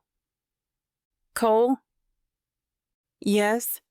Cole looks up from filling my glass with a blood-red Merlot fitting the occasion. What happens next? I mean, tomorrow, when we head back. I don't want to burst our bubble here, but time is doing it for us. Cole sits down across from me. He rubs his hand across the knots in the rustic table, then slowly meets my gaze. Adama, the next step has to be a world with you by my side. After this weekend, I'm blind to anything else. The wind whips outside and rattles the small panes of window glass. The fire beside us crackles and pops. In the candle centerpiece, the flame flickers, then burns straight and true. Me too. But I'm wondering... Cole lowers his head. You're wondering about me, about the Cole you used to know in college, the party animal who couldn't settle down and commit to anything but making goals on the ice, chirping at girls, and choosing the next beer to chug. I lower my head and gaze at the candle flame. Adama, please believe me when I say that dumb kid is long gone. I told you. In these last 6 years, I have taken the scenic route through life, and by scenic, I mean the hard as hell twists and turns, more losses than wins, and more heartache than happiness. I never really smiled after I lost you. I didn't realize it until now. I raise my head and meet his soft but sober gaze. So you're looking to make a life with someone special? A permanent future? Not some fleeting moment? Cole reaches across the table and puts my hand in his. That's exactly what I'm saying. These last few weeks have been the happiest of my life. You make me laugh. You make me see the best in people. And most importantly, you show me there is more to life than making the last goal on frozen water. I smile. I've done all that? Cole smiles. That and more. So much more. I'm a fighter, Adama. You know that. But now I want to fight for a future for us. All this weekend has done is solidify that hunger in me. A future? You mean eventually a life lived together? Husband and wife? Maybe little ones along the way? I know I'm rolling dice by saying all this, but I need to know. Cole rubs my hand back and forth. All of it. Every bit. I don't know the time frame for when those precious moments will take place, but I do know they must happen with you. With us. I get up and curl in his lap. I look down on his chiseled face and whisk away a stray hair. Our future. Ours alone. No one else. Nothing else. Cole silently nods and kisses me gently on the lips. Again, just like after the massage, I am putty in his hands. I can't think. I can't act. I can only feel. My hands trace around his powerful jaw to feel the stubble on his chin. I'm comforted by the white, hot heat of his hands painting my back. I let my head rest on his shoulders, and I close my eyes. Even in this perfect place on this perfect night, I want nothing to come between our senses. It's heat and light. It's shelter and security. It's a titanium bond and lasting love. The candlelight dinner ends, and after the dishes are whisked away, we cuddle in front of the fire and just be. Dawn is mere hours away, but I force the night's minutes to crawl by. I refuse to let the night end. Cole, by his expression and touch, is fighting it too. Tomorrow morning, we will wake, pack, and switch our cell phones on once more. In our hockey life back in San Diego, we'll pop this perfect balloon. Chapter 9, Cole. When Adama and I get back to town, we are thrown into the real world faster than we wanted. I have endless game practices and tactic meetings. Adama is drowning in a huge promotion for the Stingrays. Every day I don't see her. My zest for life dwindles and I have to fight it. The Stingrays are so close to clinching the championship. This is no time to lose control. So guys, are you up for helping us promote the franchise big time right now? Beth swans into the locker room, and guys dive for towels. Adama's assistant doesn't bat an eyelash. I think the chick actually likes to shock and awe. I stroll up to the long-haired vixen who has eyes for anything and anyone she wants. The rest of the world be damned. Of course we are. What can we do for you and Adama?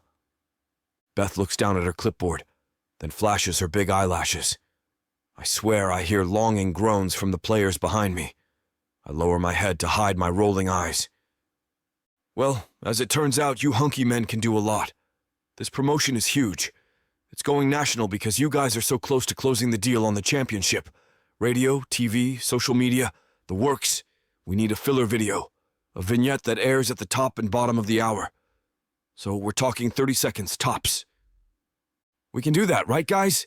I call out. Whoops and hollers chorus back. Okay, looks like we're in.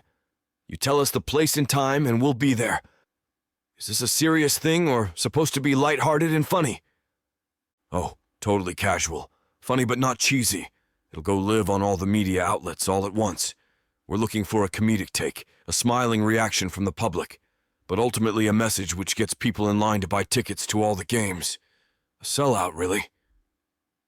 I smile. Is that your idea or Adama's? Beth smirks. Which answer will get me more points with you, Cole? Again, Beth flashes her eyelashes at me. I offer a weak smile, knowing I'm completely immune.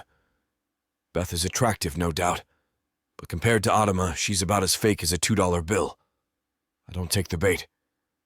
Time and place, then, for this video. Beth clears her throat and puts her eyelashes in park. Right. Adama wants you guys to meet her and the video crew at Mission Bay. She's supposedly getting you guys to parasail and make sandcastles in your full hockey gear or something. Seems lame to me, but I'm not the boss. Adama says she'll text you with the details later today. Obviously, I'm just the messenger. And with that, Beth heads out of the locker room, a defeated charmer. Her loss of my affections makes me smirk. Beth may fool some of the people all the time, but me? Not even once. Sure enough, Adama gets back to me. My eyes brighten just to see her avatar appear on my cell phone, even if it's all business. Hey Cole, how about 3 p.m. at Mission? Can you get the guys together there in time? I quickly text back. Absolutely. Practice ended right now. We're grabbing lunch. The team will see you there. 3 on the dot. I don't end the text with an X. I want to, but I don't. I know not to inject pleasure into hockey business. Our team's tour bus pulls up to the bay with 5 minutes to spare. We're all geared up and it's tough going, walking through the sand dunes in our skates, especially for the goalie. We're laughing before the tape starts rolling. Okay, director, where do you want us? I wink at Adama. She smiles back. I've got 3 parasails ready for 3 of you brave souls, and the rest spread out and kneel near these pre-made sandcastles. I easily pass on the parasailing, but Jeff, our goalie, is all in. The dude is nuts. I look over at the sandcastles. They are mammoth replicas of ice hockey arenas with miniature sand players, hockey nets, the whole deal. I chuckle. Wow, Adama. When you go all out, you go all out. Adama grins. Yeah, if a thing's worth doing and all that. You and Danny read off the cue cards and point to the 3 of your guys in the air. Got it? Got it, I say. Hollywood, here I come. The guys chuckle, shake their heads, and take their positions around the sand creations as the 3 brave souls in our team take to the air. The video manager yells, "Action!" In less than 15 takes, the manager yells, "That's a wrap!" All the guys flop over on the sand and chorus, "About time!" And thank God, I see Adama. She's hiding a smirk under her hand. I'm pretty sure I know what she's thinking. Public relations is harder than stopping pucks. After this filming torture, I can't disagree. By the time everyone is back at the arena, showered and changed, it's dusk, and I'm starving. The only thing that I want more than food is Adama. As I make tracks for my car, I call her. Now, it's pleasure before business. Finally. Hey, sweetie, is your workday done? Do you have time to grab a bite to eat? You read my mind. Where do you want to meet? I'm thinking Old Town.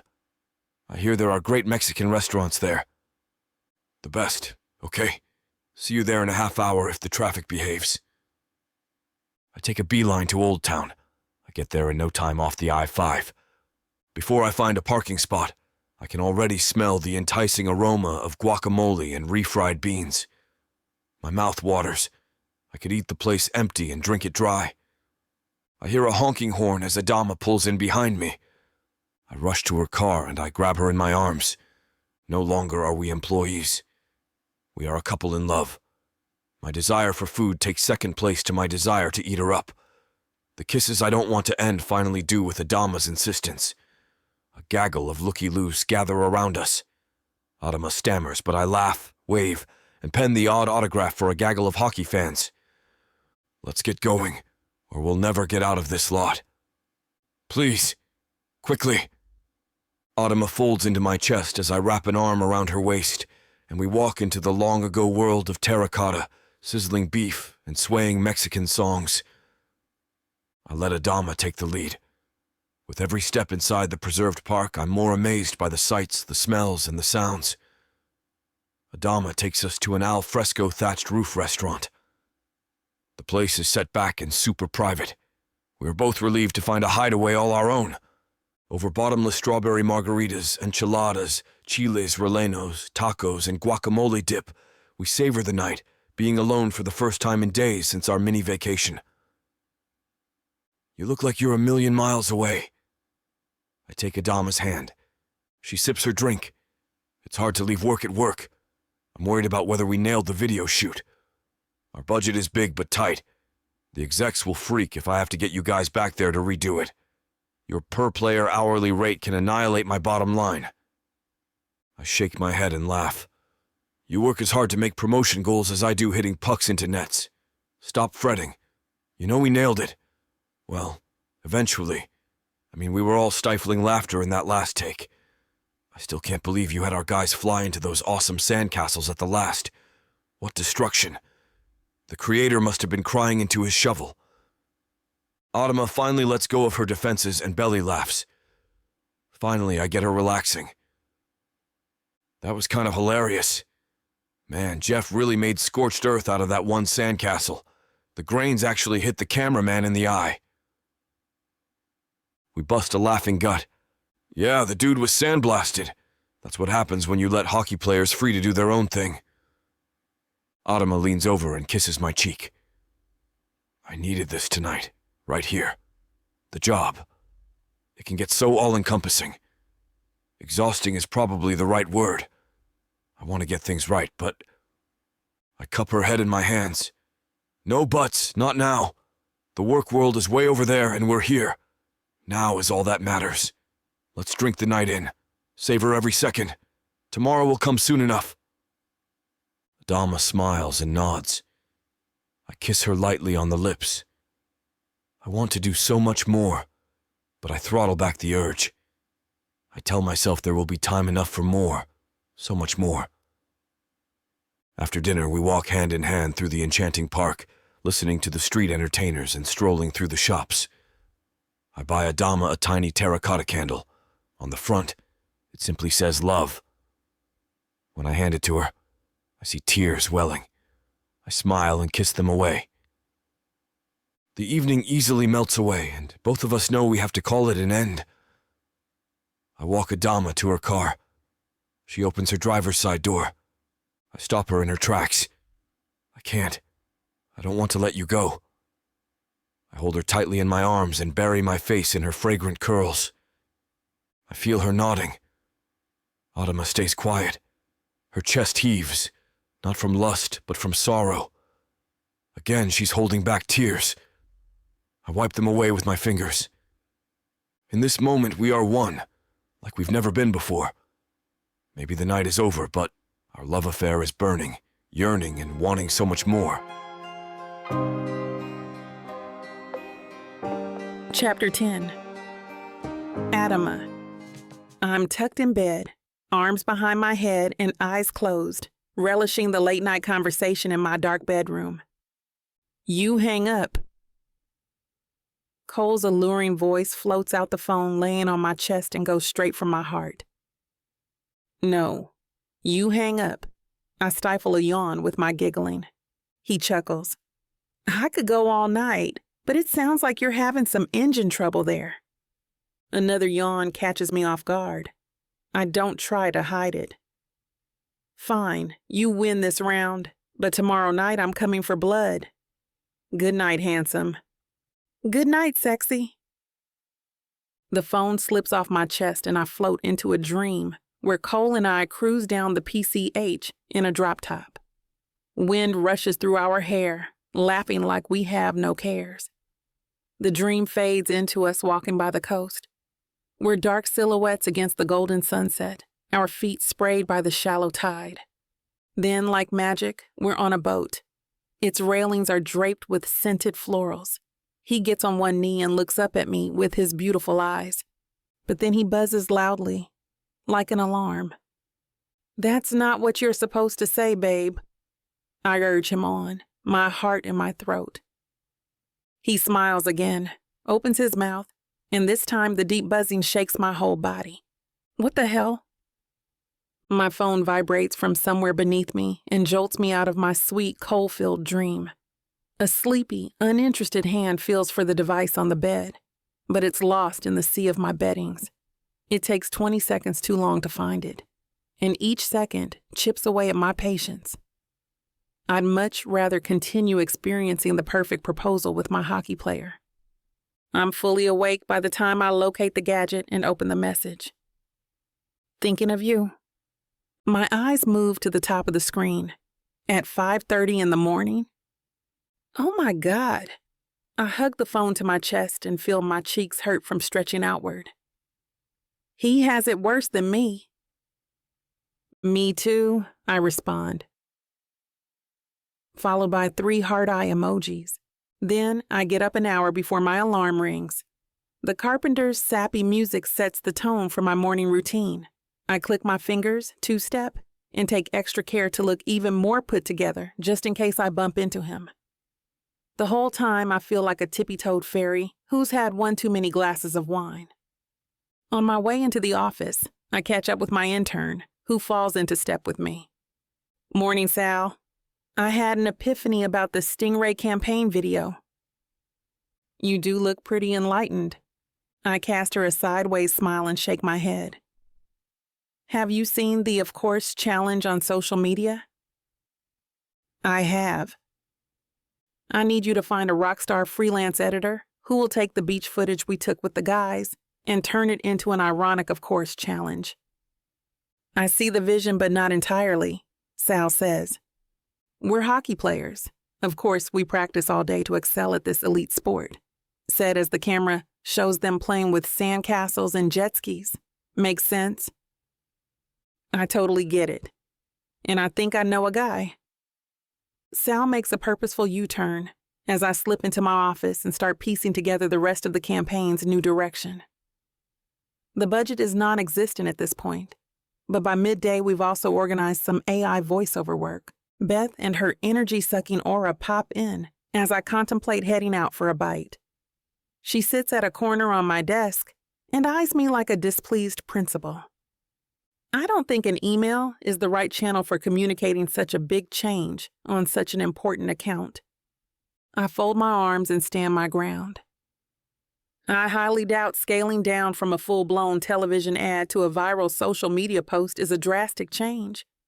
But I'll remember to hold a special press briefing for you next time. "Oh, I hope you will." A wicked grin spreads across her face. She tuts, then lifts herself off my table and exits stage left. "I love my job. I love my job," I mutter to myself as I calm my seething nerves. I hate that she has this effect on me. Cole calls, and it's almost like he telepathically senses my distress. "How did you know I needed you?" I say. "Because I need to see you too. Do you have time for a quick lunch? Like we don't even have to finish the food." "That sounds like heaven." "I'll pick you up right now." I scurry out of the office and wait for him in my car. He arrives 10 minutes later. Not bad given his navigational background. He lets himself into my passenger seat, and the smell of sandalwood and aftershave is an instant boost to my mood and an instant turn on. "You smell so good," I say when he grazes his lips against my cheek. "And you look good enough to eat, even with the pouty lips." It's that god-awful Beth. I consider ours a competitive rivalry, but sometimes I fear she might be more like an evil twin who wants to eat me. What's that smell? "I believe you said it was me." I smack his arm. "No, the food." He unpacks the plastic bags he came with, a dozen donuts, a box of chicken nuggets, a giant pretzel, and 2 sodas. "What in the kids' meal is going on here?" I ask with a laugh. The sight of the ridiculous combo makes me forget my condescending workmate. The fastest things I could order, and it was worth it considering how it has lit up your face.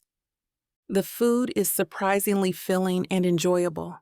Conscious of the little time we have, I tell him about my new plan for the viral video, Between Swift Mouthfuls. Everything that comes out of your mouth sounds brilliant to me. I have no doubt you'll pull it off. My heart skips a beat, and I bite down on my lip. He always knows what to say.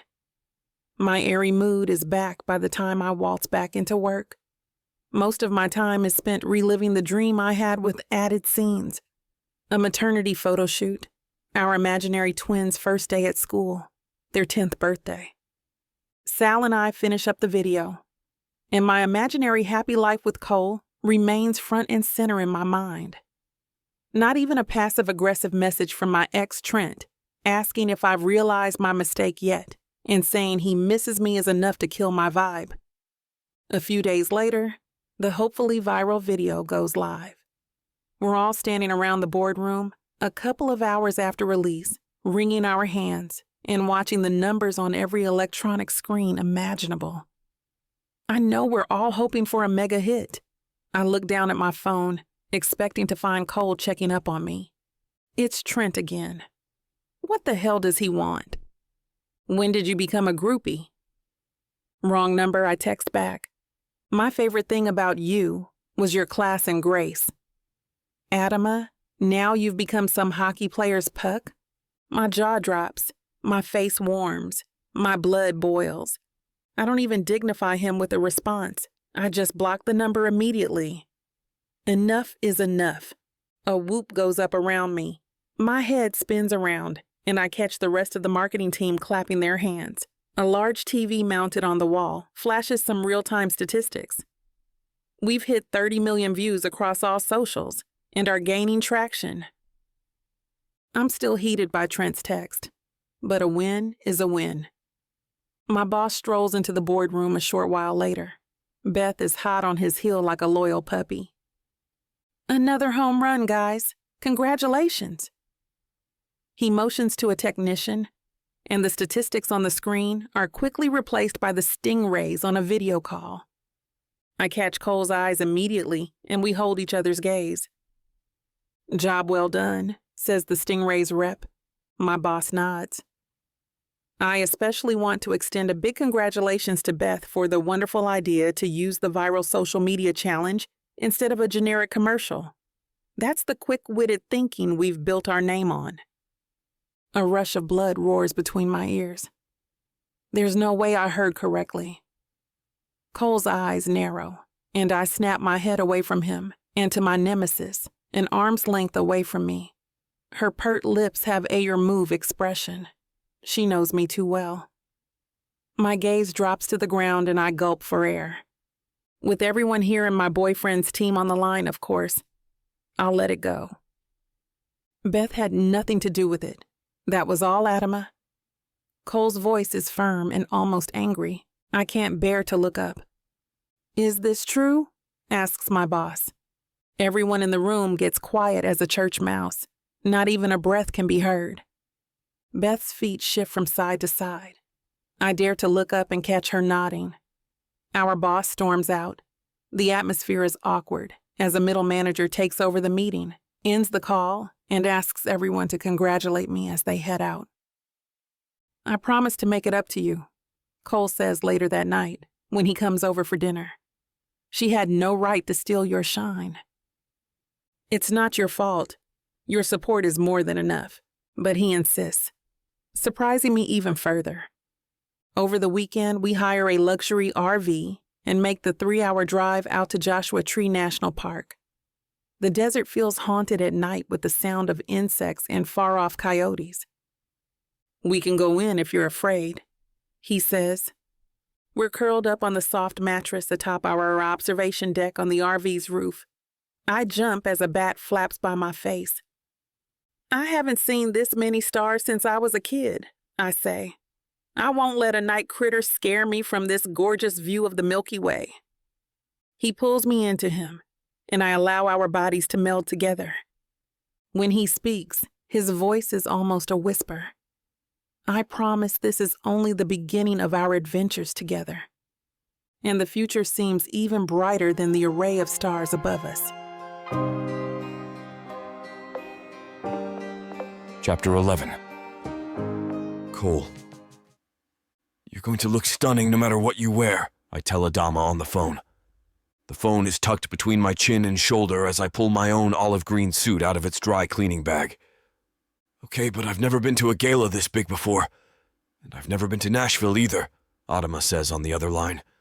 And I can hear both excitement and nervousness in her voice. At least point me in the right direction. I mean, heels, a nice dress. Come on, Adama, you're in PR. You know this better than I do. I laugh. I'm wearing olive green if that helps. Oh, that's perfect, she squeals on the other end. I know just the right dress for the occasion. When we touch down in Nashville and she shows me what she packed, I'm inclined to agree. The night of the gala, she emerges from the bathroom wearing a long satin gown, all black except for a few vertical strips of olive green that run from her waistline to the floor. She looks absolutely stunning, and I tell her so. I bet you say that to all the girls, she jokes, but I can tell she's flattered. Nope, just you. We share a kiss before making our way to the limo and heading off toward the gala. The moment we get there, the press is all over us. We both smile for the camera, soaking up the attention. At least I am. I guess Adama's not used to life in the spotlight, but she'll get used to it, I'm sure. Cole! One reporter shouts over the hum. Who's the lucky lady? I flash him a practiced grin. This is Adama Okeka, I answer, putting my hand around Adama's waist. And I think you'll find I'm the lucky one. A bunch more questions ensue, and I do my best to answer them, but eventually, it's time to head inside. Wow, is it always that intense? Adama asks as we walk away from the paparazzi. Pretty much, I tell her, though this is the first time we've officially appeared as a couple. They were bound to pounce on that. Adama seems to mull the information over, but soon we're being greeted by players, managers, coaches, and team owners as the gala commences. It's an amazing night, with several of our players taking home trophies. Jeff takes home the Vizina for best goalie. Our newest player, Chuck, gets the Calder for best rookie. And of course, the night wouldn't be complete without a mention of yours truly. And the Ted Lindsay Award for Most Outstanding Player goes to Cole Sanders of the San Diego Stingrays. The entire room erupts into cheers, and I take the opportunity to give Adama a celebratory kiss, which I'm sure the cameras capture. After the ceremony is over, Adama and I pose together with the massive oversized trophy. I honestly couldn't be prouder, both of the win and of the gorgeous woman by my side. About 1,000 more cameras go off, but as Adama and I leave the venue, a huge crowd of fans swarms us.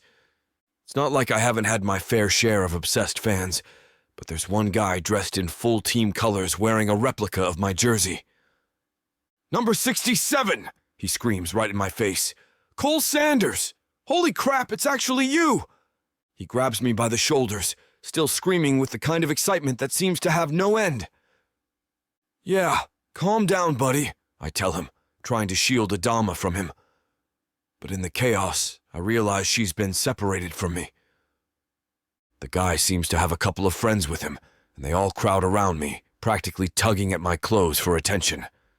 It's the worst kind of compliment, though, and between my resistance and a couple of security guards that step in, we finally get the guys off me. Cole Sanders! I touched Cole Sanders! The main guy yells again as I turn around to find Adama. She's huddled away from the chaos, but by this time the press has caught wind of the incident and swarmed me too. It takes way too long to fight my way through them to get to Adama. We make a hasty exit as the security guards try to shield us from both the fans and the press. Are you okay? I ask her once we're safely in the limo. She replies warily, and I can tell she's clearly shaken. Sorry about that. I put my arm around her in an attempt to offer comfort, and I even smile a little as she melts into me. "That was a lot," she says finally, exhaling hard. "I don't know how you do it."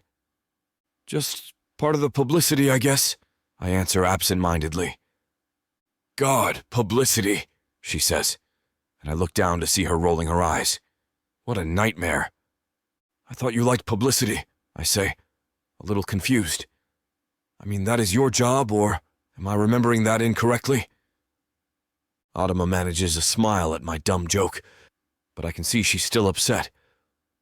"I mean, I do, most of it," she replies, and she pulls away to look up at me. "But I'm not used to being the one in the spotlight, and to be honest, work has been really horrible lately." "Beth?" I ask, intuiting the cause of her problems. Adama nods. "Yeah, she's still causing trouble, talking behind my back, taking credit for my ideas, steamrolling me in meetings. Oh, and there are the unexpected visits from Trent as well. Not that Beth has anything to do with it. Unless she does, in which case, she's more evil than I thought." "Wait, Trent?" I ask, suddenly annoyed. "He's coming to see you at work?" "I mean, once." "Yeah," she answers with a sigh. "He said he was in the area and wanted to say hello, but I'm pretty sure that was a lie." "What did he want?" I ask, stroking Adama's arm gently. I push the annoyance aside for now, since it's clear Adama needs some comfort, but inwardly I'm seething at Trent. "Same as always," she says, running a hand through her curls. "Wanted to know if I was coming around, blah, blah, blah. Just Trent doing what Trent does, not taking no for an answer." "Look, if you need me to," I begin, but Adama cuts me off quickly. No, she assures me. "Thank you, but all I want to do is forget about it." Though I'd much rather beat the tar out of that loser, I nod slowly, an idea forming in my mind. "Well, that I can definitely help with," I tell her. "We have one day left in Nashville. Let me plan something special, okay? I promise it'll take your mind off things." Adama gives me a look of gratitude before leaning in to kiss me. "You're the sweetest," she says, and the look on her face makes me love that I have the means to offer her the world. The next night, that's exactly what I do. "Wait, a hot air balloon?" Adama squeals as we approach the field at sunset. "Okay, this is definitely the kind of thing that will cheer me up." "I hoped you'd say that," I tell her as I offer my hand and help her inside. It's not long before we're soaring high above Nashville, first above the green fields that are darkening with the dusk, then above the city itself. We watch the sun disappear below the horizon, and the city lights turn on one by one. "This is beautiful," Adama tells me, her eyes sparkling with the reflection of the lights. "A beautiful gift for a beautiful woman," I tease her, and she turns to me with a smile. As I pour the champagne that I packed for the ride, I'm overcome with love for the Adama. Suddenly, something comes over me. "I know I'm kind of a wild one," I tell her with a self-knowing smile. "And honestly, I never thought I'd want to settle down. But you're making me question that." Adama raises her eyebrows in a way that tells me she never expected these words from me. Fair enough. I never expected them from myself. "Settle down how?" she asks, eagerness in her voice. "I mean, I love spending all this time with you," I tell her, "and I really can't imagine being with anyone else. The only thing is, we're both so busy." Adama is still gazing at me, waiting for me to continue. "So I was thinking, maybe it would be easier to spend time together if we lived together," I finish with a grin. "You want me to move in with you?" Adama asks, but it's a rhetorical question, more incredulous than doubtful. "Yep," I tell her, taking a sip of my champagne. "If you want to." Adama breaks out into a wide smile and she leans forward, kissing me softly. "I would absolutely love to move in with you," she tells me, her face still close to mine. I kiss her one more time, and when we pull away, I raise my glass. "Then let's do it," I tell her as the sky darkens and the stars begin to come out. "I can't wait," she says in return. We both drink to this new step. In spite of everything I've always thought about my sense of freedom, this commitment actually feels really good. I already look forward to our return to San Diego. For the first time, I'm actually excited by the prospect of settling down. Who would have thought? Chapter 12. Adama. Coming. My heart flutters excitedly at the thought of Cole surprising me at home like this. I didn't expect to see him until I got to the photo shoot. Practice must have gotten out way early. My bare feet finally reach the door and my smile grows, knowing who I'll see when I swing my door open. Hey, Adama. I feel my face fall, my stomach clench, and anger start to surface. What the hell are you doing here, Trent? I grow even more furious, watching him act like this is a casual, normal thing to do. I needed to see you. I wanted to make sure that you were okay. Give me a break.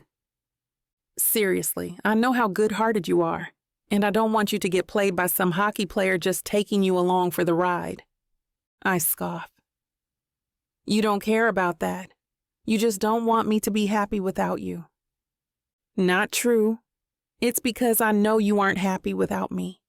Let me show you, Adama. Think about how much fun we had together. For a moment, my mind weakens and strays back to the past, but only for a second. It jumps back to Cole, to us moving in together, to the future we both want and have already discussed. Trent, you need to leave, now. I'm happy with Cole. I'm moving in with him. I see a quick flash of anger. Find that Trent tries to hide. You're moving in with him? Yep, we're pretty serious, I'd say. Now, if you remember, you already backed down to him once. I don't reckon he'll give you that option the next time. Are you threatening me? Yes, now leave. Trent takes a step down. If you want to ruin your life by making the wrong choices, then I can't stop you. I've tried, but you're just too stubborn. I hope you enjoy your so-called life. I know I've hurt his pride enough to make him pause. If not, soon he won't know where I live. That thought brings a smile to my face as I shut the door on that chapter of my life, literally. I walk into my bathroom and force my racing heart to slow, take a deep breath, and look at the woman staring back at me. Look at you sticking up for yourself, against Trent nonetheless. Taking a leap with Cole and going all in. Good for you, you fearless badass. My reflection beams back. I'm giddy as I get ready to head to the team's photo shoot. I smile as I let how happy I am with Cole sink into my soul, leaving me happy and giddy. It's different this time. All we had to do was grow and figure out what we wanted, what he wanted. And finally, I feel more secure in this decision than ever before. I've never been so attended to. I laugh nervously to Lottie as they do the final touches on our hair and makeup. She scrolls through her phone, unfazed by the attention. You'll get used to it. I can't help but be a little nervous at being in this photo shoot as I look around at all the gorgeous wives and girlfriends of the players. You look stunning. Cole's voice sends shivers of delight down my back as I feel his arms wrap around my shoulders and his hot breath nuzzle into my neck. My anxiety takes a back seat. I'm glad we get to do this together or I'd be out of here. I stand up and turn. He's sexy as hell in his deep burgundy tie and dark charcoal suit. I tease, ready to jump his bones instead of parade in front of a camera. I see the wardrobe department knows what they're doing. I tug his tie suggestively and stand on the toe of my high heels to nibble his ear. He lets out a quiet moan, leaving me satisfied for the moment. He steps back and takes me in. I see they do. You're doing that dress a favor by being in it. He spins me, making me giggle at the attention. The tie-matching dress has a long, elegant slit up my thigh. The top is off the shoulders and fits like a glove on my upper body, boosting my chest without the need for a bra. You know, if I could afford to have someone dress me every day, I would. I feel like a celebrity. You are, especially after this couple's photo shoot to help promote the team.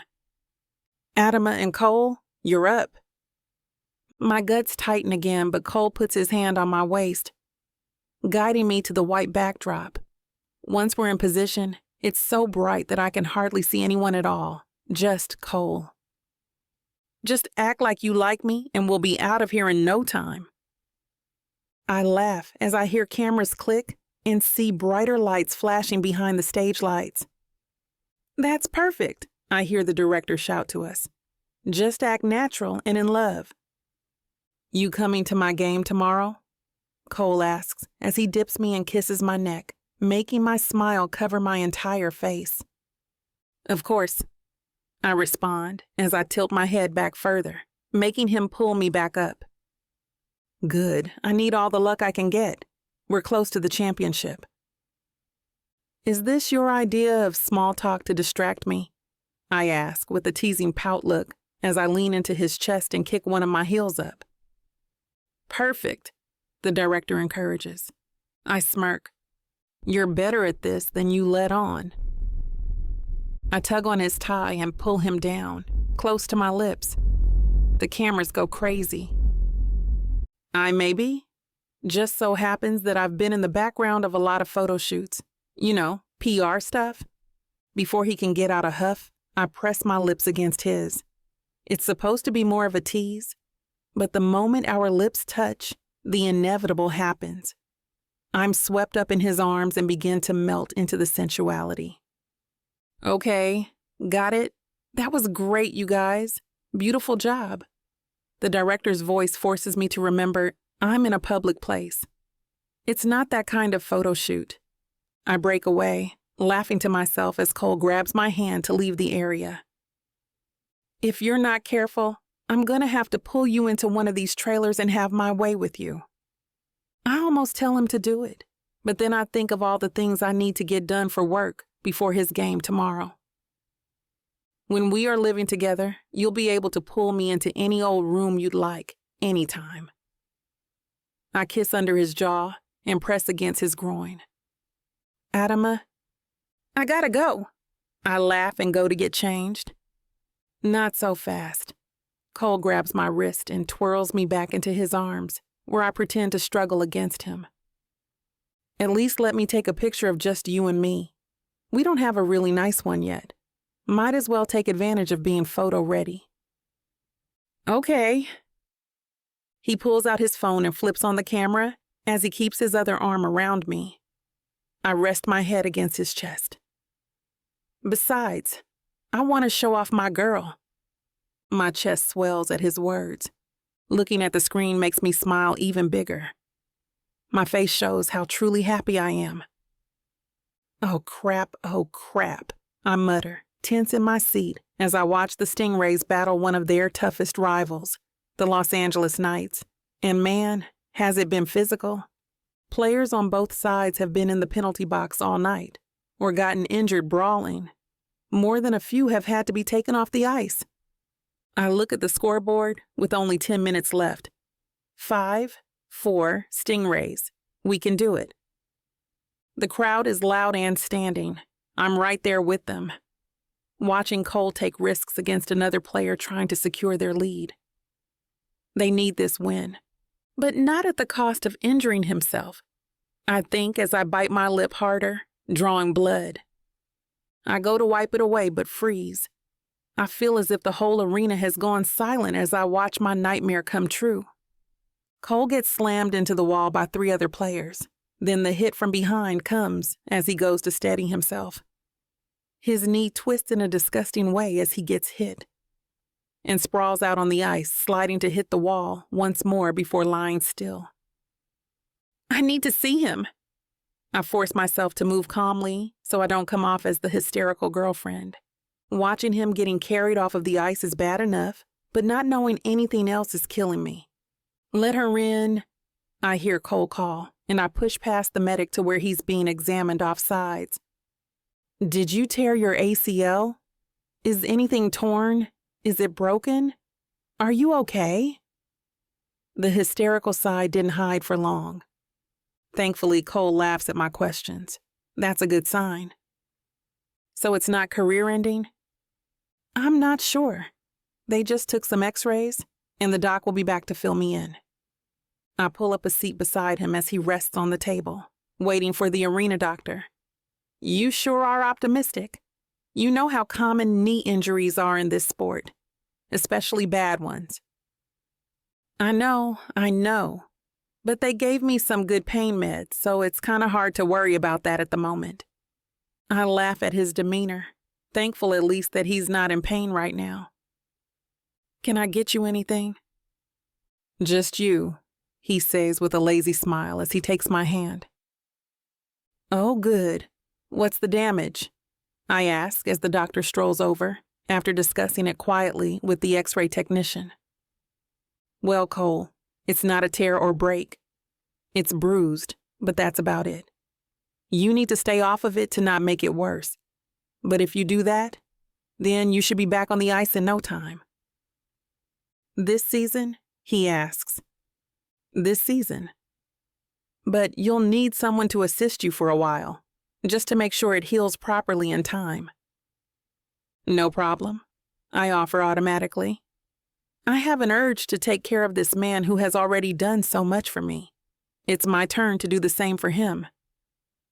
Really? He smiles at me. Absolutely. It'll be good practice for living with each other. I stroke his cheek and hear him mumble thanks and something about celebratory sex before he falls into a drugged sleep. Chapter 13. Cole.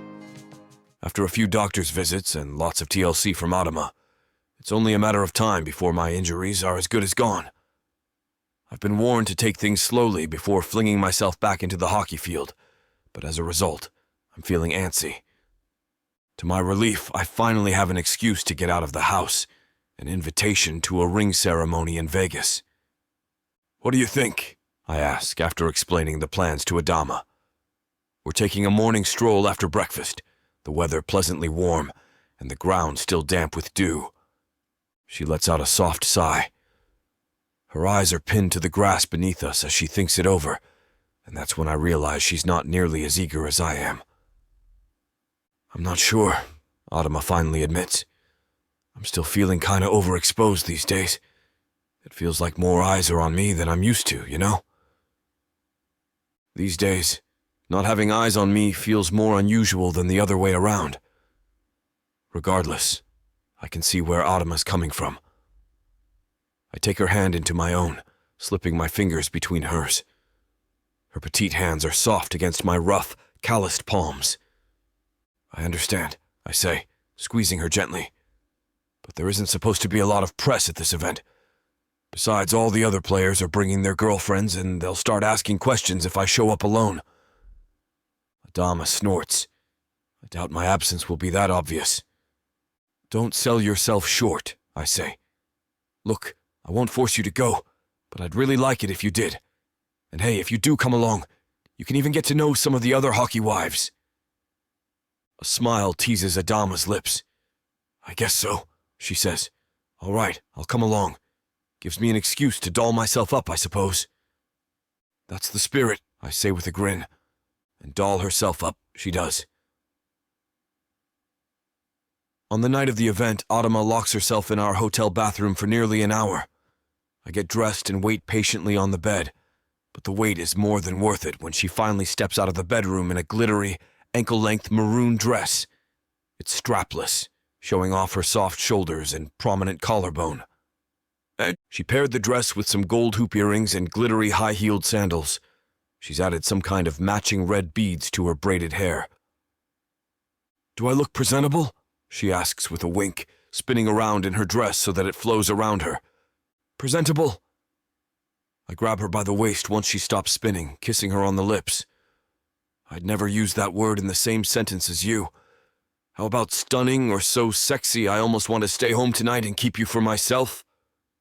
With a laugh, she pulls me into a hug. You look pretty amazing yourself, babe, she says, dragging a finger across my tie. It's maroon to match her dress, adding a pop of color to my jet black suit. The longer we stand around, the more I'll want to rip that dress off her mesmerizing body. So instead, I give her one more kiss before we make our way out. When we arrive, I notice the party is a little bigger than I expected. An endless crowd of formally dressed athletes and their partners surround us. I plan to keep an eye out for the press, though from experience, these types of events are usually somewhat private. We soon come across a group of girls hanging out on a couch near a water fountain. I recognize a couple of faces among them, so I lead a dama over to the group. "Hey, girls," I say with a wave. Their expressions all brighten upon seeing me. I turn to the curly-haired blonde girl holding a glass of champagne. She's Lottie, Todd's wife, and doesn't look particularly thrilled at the moment. "How's it going, Lottie?" "Could be better," Lottie says, smoothing out her emerald green ball gown. "Todd's been taking shots with the guys, and you know how annoying he gets when he's drunk." I burst into laughter. The last time Todd got drunk at a party, he convinced himself he was a master of karaoke. Everyone went home with headaches that night, and alcohol had little to do with it. "Is that your girlfriend?" The dark-haired girl to Lottie's left, Hannah, peers up from the phone in her hand to look at Adama. She met David when he spent a semester in Korea back in college, and they've been attached at the hip ever since. She's wearing a purple mermaid-style dress with a flowery design. "You know it. This is Adama," I respond, nudging Adama forward. She manages a shy smile and a wave. "Hey, guys." "Nice to meet you," Hannah greets. Adama's a little nervous at first, but overall the night goes fairly smoothly. We mingle a bit, and as time goes on, Adama starts to feel more confident. Or maybe it's the champagne she's been sipping. Regardless, she eventually loosens up enough for us to dance together, and by the time midnight rolls around, she's got a big smile on her face. Adama dozes off on my shoulder during the taxi ride back to our hotel. I'm tempted to wake her up so she can see the beauty of Vegas at night, but I decide against it, enjoying how peaceful her face looks. Once we reach the hotel, I pay the fare and sweep Adama into my arms. I don't recall her being such a heavy sleeper, but from her sleepy smile, I suspect she's pretending to stay asleep, so I'll carry her.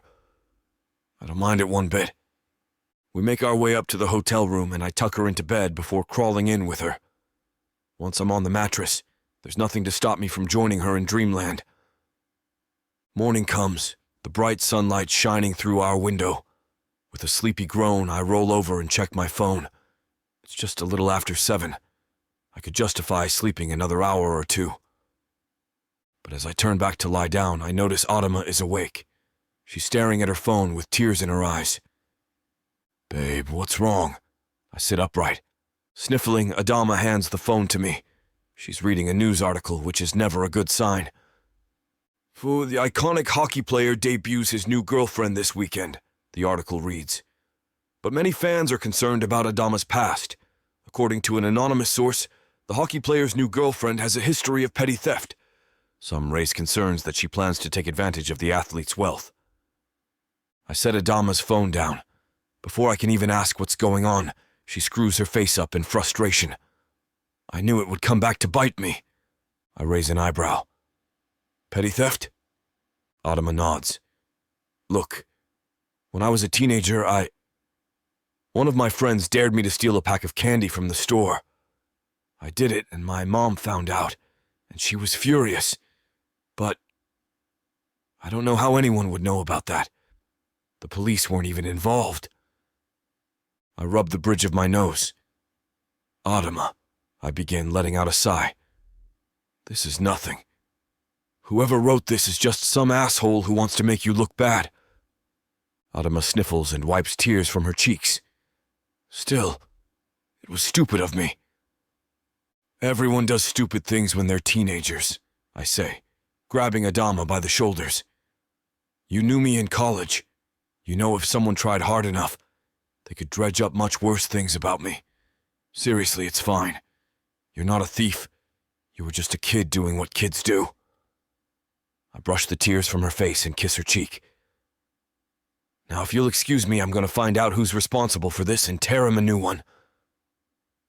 I grab my phone and roll out of bed, searching up the article Adama had shown me. I scroll to the bottom to find the author's name. Matthew Phoenix. That rings a bell, I remark to myself. I scour my thoughts and try to recall where I've heard that name. And then it hits me. An ex-friend of Todd. They had a few fights in college, and ever since he got into journalism, he's been writing smear articles about athletes left and right. Guess he's branched out into attacking our girlfriends, too. I ring up Todd to ask if he still has Matthew's phone number in his contacts. To my relief, he still hasn't deleted it. I call the number and wait. The first few tries, he doesn't pick up. But on the fifth call, he finally answers, and he sounds like he just woke up. Hello? Hey, I'm gonna have to ask you to back off, I say. Who is this?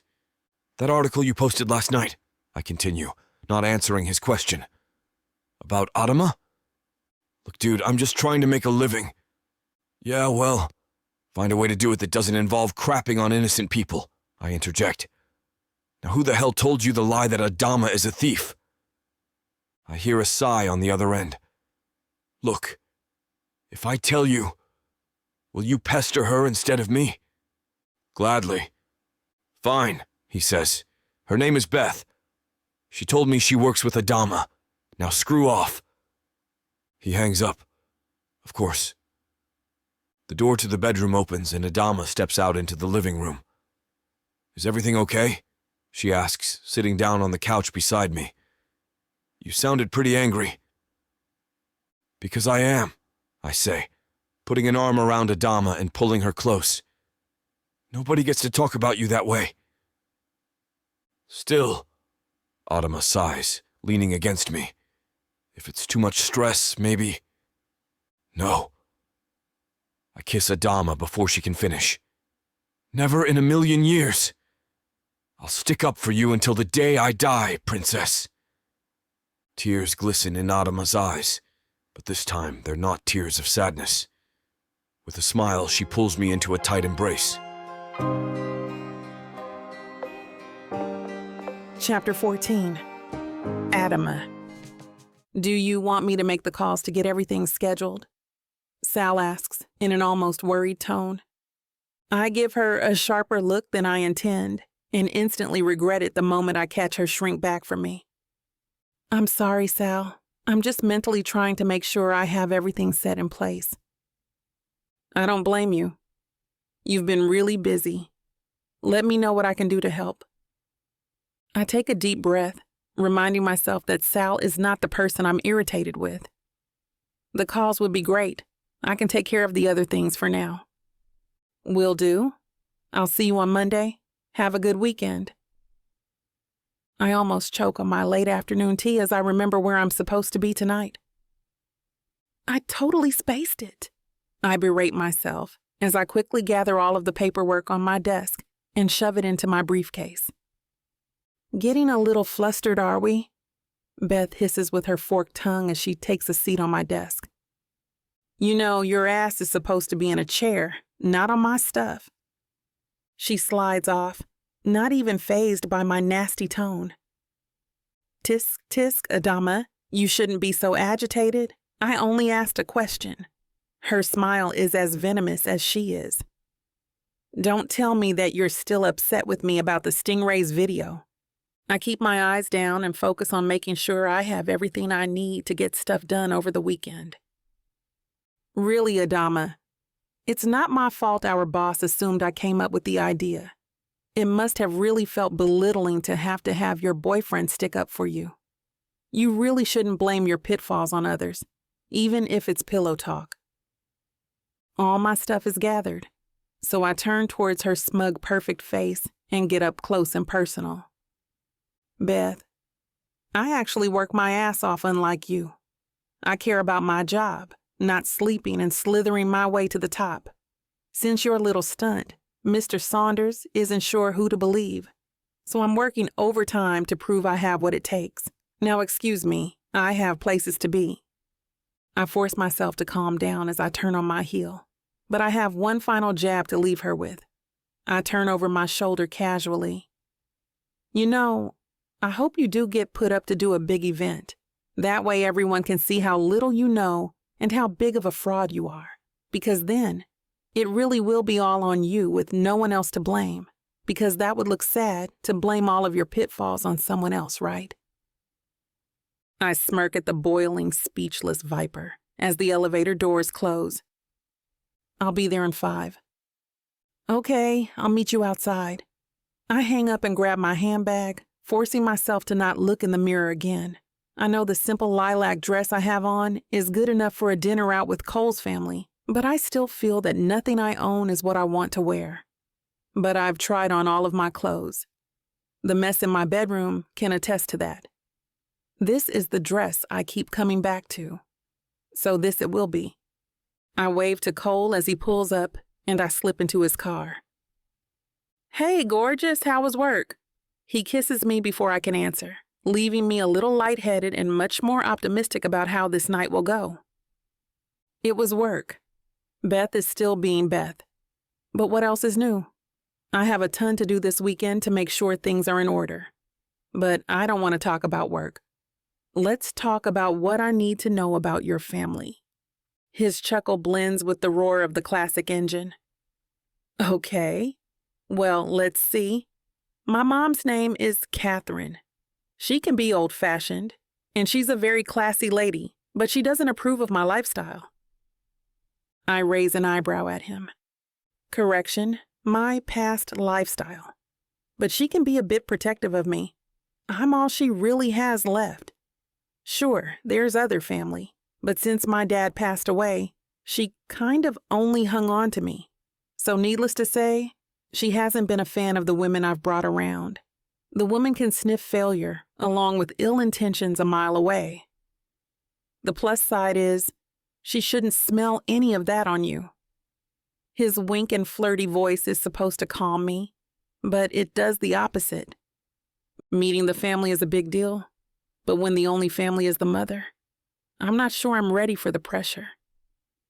Hey, are you okay? I'm not trying to scare you. I grimace, unable to hide my nervousness. You're not. Okay, you are a little. I didn't know that no other family member was going to be there. Now I feel like I'm on an interview to date someone's son who is her only reason to live. Well, I wouldn't say the only reason. He chuckles, clearly not seeing how anxious I'm becoming. I try to laugh, but it kind of comes out in a garble. Listen, just be you. She'll see that you're perfect in every way for me. She wants me to settle down, and that's what I plan to do. You haven't told her that yet, have you? Oh, no, I mean, you and I talking about that is one thing, but my mother can find that out either after you move in or when we make it official. My mind suddenly flitters off at Cole saying, make it official. Make what official? Us? Like marriage? My heart fills with hope, and bliss takes over the once anxious, overwhelming feeling, leaving me more confident in this dinner. I know Cole and I have talked about the future we want together, but that doesn't stop me feeling Twitter-patted every time he brings it up. We pull up to the San Diego Convention Center. I thought we were going to dinner at a restaurant or something. Cole opens the door for me. We are having dinner, but I may have told my mother we would support the charity event she helped put on. It's a good thing, though, because now it will feel less like an interview and more of a casual interaction. It doesn't make me feel any better, especially once I catch a glimpse of his mother. We stroll inside, and she immediately spots us. Darling! She rushes over to Cole, kisses him on the cheek, and pretends that I am not even there. I'm so glad you could make it. Didn't this turn out wonderful? It really did, Mom. Mom, this is Adama. Adama, my mother. Catherine. Cole puts his arm around me, instantly making me feel more confident and keeping my anxiety at bay. I smile and shake the hand of the polite, well-put-together woman. After cordial introductions, I tell her how wonderful her son and the event is. Then Cole excuses himself to go to the restroom. Before I can ask what the charity is for, Catherine's face turned serious, but not as serious as her low tone. Listen, I know why you're here. You're just looking for your 15 minutes of fame or some extra spending money. I get it. Dating a hockey player is fun for a few months, and you're young and pretty. I don't mean that personally, or at least I wouldn't. But it's my son you're playing with, understand? You're not going to fool me, so you might as well just move on. I am in shock at the sudden switch in Catherine. She intimidated me before, but I thought we were getting along just fine. Man, she's got the poker face nailed down. I'm not after his money. Actually, Cole and I used to date in college. Never seriously enough to come home for Thanksgiving and meet you, or anything like that, but we go way back. Oh, so that's your angle? He may not see what I see, but he will. He always does. Cole deserves a good-hearted woman he wants to settle down with. I'm sick of seeing him waste himself on women like you. I tried to keep my cool. Part of me wants to take out all of my stress from these last weeks on this self-righteous woman right in the middle of her event. The other part wants to go hide in the bathroom and cry. I settle for the middle and don't react at all, not trusting which part is stronger. Ah, Maria, I'm so glad you could make it. Catherine is instantly swept over to an older, formal-looking couple, leaving me flabbergasted alone. Not sure what to do next. I slam my champagne glass and grab another from the floating waitstaff.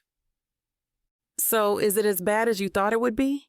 Cole asks, after making his way back to me through the crowd.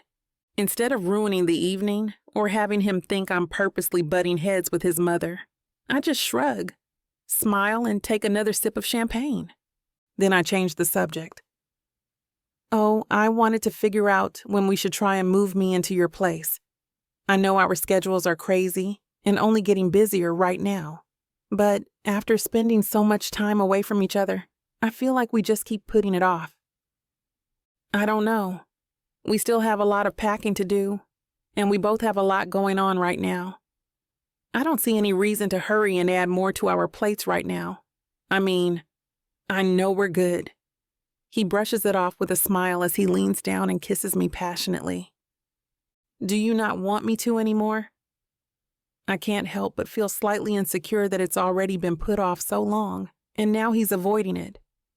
Maybe it was just words to him after all.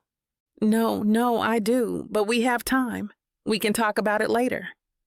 My doubt becomes a little more prevalent as I start to worry about how real his emotional depth truly is, but I try to make it lighthearted with a sexy taunt.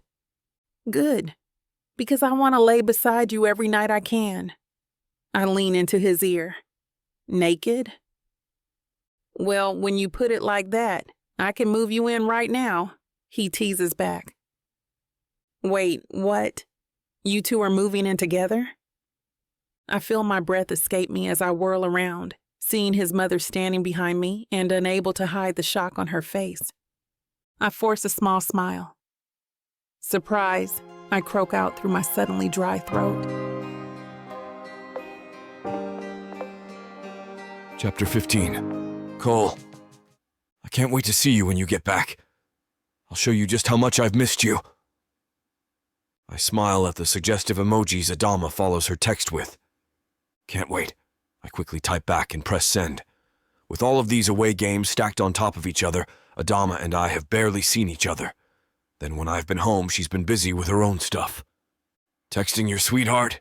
Jeff teases as he plops on his bed beside me in our hotel room. Don't be jealous just because you don't have anyone to text besides your mom. I stand up to plug my phone in. Hardy Har, you're so goddamn funny. You still going out with us tonight, right? Or are you gonna puss out? The whole team's going, right? Jeff nods. Okay, as long as it's not just you and me, I'm game. Good. Jeff jumps off the bed. It's close enough to walk. We're meeting in the lobby in 5 to head over to the club down the street. Everyone seems eager to relieve some stress, if you know what I mean. He moves his hips suggestively before laughing and closing the bathroom door. Just like most of us. Jeff's all talk. Either way, I'm happy to get out of this room, have some drinks with the guys, and just chill out after tonight's game. I reach for my phone to let Adama know, but I check the time. It's late there, later than it is here. I know she stayed up just to send me those last texts, but if she's asleep, I don't want to disturb her. Besides, I'm just hanging out with the guys. Nothing I really need to check in for. I catch my reflection reaching for my phone anyway and grow irritated suddenly. Why do I even think I need to let her know? I'm a grown man, and it's not like I'm doing anything wrong. It's easier to not think about it the more you're away from her, isn't it? Jeff asks, bursting from the bathroom like the intrusive roommate he is. What would you know? He shrugs. Look, I've been married for a minute now. There was a time I went through the same crap as all you dating guys, and now I've managed to come out the other side and see it in a new light. Road trips are hard. It's easier to break things off or convince yourself it's not that serious. Even some of the married guys struggle. It's easier for some people to be loyal than others, I guess.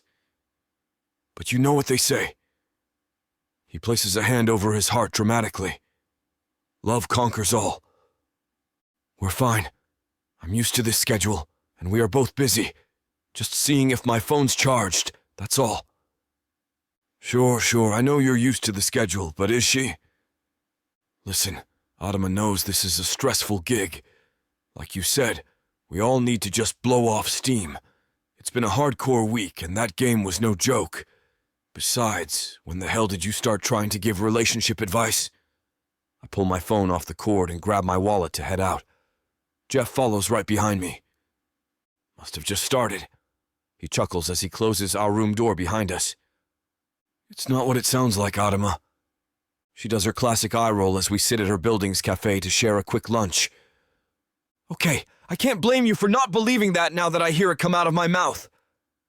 It's what everyone says, she snaps back, hands gone from fidgeting to firmly crossed in front of her shoulders. Not good. I know it is, but it's true. You know better than any of us how paparazzi can be. Any picture can be taken and flipped to match any story they think will sell. We just went to blow off steam. She takes a deep breath, trying to remain professional. I'm glad there's people here as I see her emotions get set aside. Don't you think we all want to blow off steam? She says a little too quietly. Listen, I'm trying here. I just went out with the guys. You know how the media people are. We just partied. I hung with the guys. There were crowds and fans, and they blew it into a big deal to sell papers. You know I wouldn't do that to you. But I didn't want any of this. I told you that. Now she looks defeated, and it tears my soul to see her feeling hurt because of something I did. My ego softens at being accused of cheating as I realize what she's more upset about. I grab her hand from her chest. She fights me for only a second before relenting. I promise it was just the guys. It was more the clubs that we were hitting. We wanted to check it all out and just have a guys' night. And we did. I didn't know we were being followed by some journalist, or should I say, gossip columnist. It's not that I don't believe you. This just adds a lot to us, and I'm not used to this. I'm a behind-the-scenes girl. I've told you that. I know you have. I'm sorry this happened, Adama. I go out with the team a lot, especially when we go to new places. It's the one big perk. I guess I didn't see it as a big deal and how it was going to affect you. Not just me. I'm trying. I really am. She stays quiet. I know I'm in dangerous waters, but I need to understand what suddenly changed. Don't be upset. I know you already are, so I'm probably just digging my hole here. But for me to be better, I have to know what I did exactly. Because all we have been doing is going out and hitting up new places, but now that I did that, it seems like it doesn't sit well with you. Do you really not trust me that much? She shakes her head and looks at me finally. I do. I'm not super worried about that. Well, here and there. She chuckles, trying to lighten the tension. I'm just not a fan of publicity and having my name smeared or whatever they see fit, now that I'm with you. I worked hard for it, you know? I see her eyes begin to water. She quickly looks away to wipe them. Adama, I'm sorry I didn't take this whole celebrity status with you more seriously. I guess I never really thought about it. Because you're used to it. She sniffles, still trying to pull herself together. True. But do you believe me when I say I'll be more aware of it? As best as I can be, anyway. It may take some time for it not to come naturally to me. I grin, hoping she'll loosen up too. It works. Adama smiles back, small, but it's still a smile. She squeezes my hand and we both take a cleansing breath. I'm not mad about you being carefree and doing you. Really. It's just like I said. These smear columns get to me sometimes. And I would really appreciate an avoidance of it. Especially since we're still figuring out how to navigate this relationship with our work. I lift my hands, surrendering. Hey, whatever you want. The fact that you still call this a relationship is a win for me. She gives me a coy smirk before she takes a sip of her coffee. Her face scrunches as it touches her lips. Cold? I ask. Yeah, I waited too long. She pushes it away from her.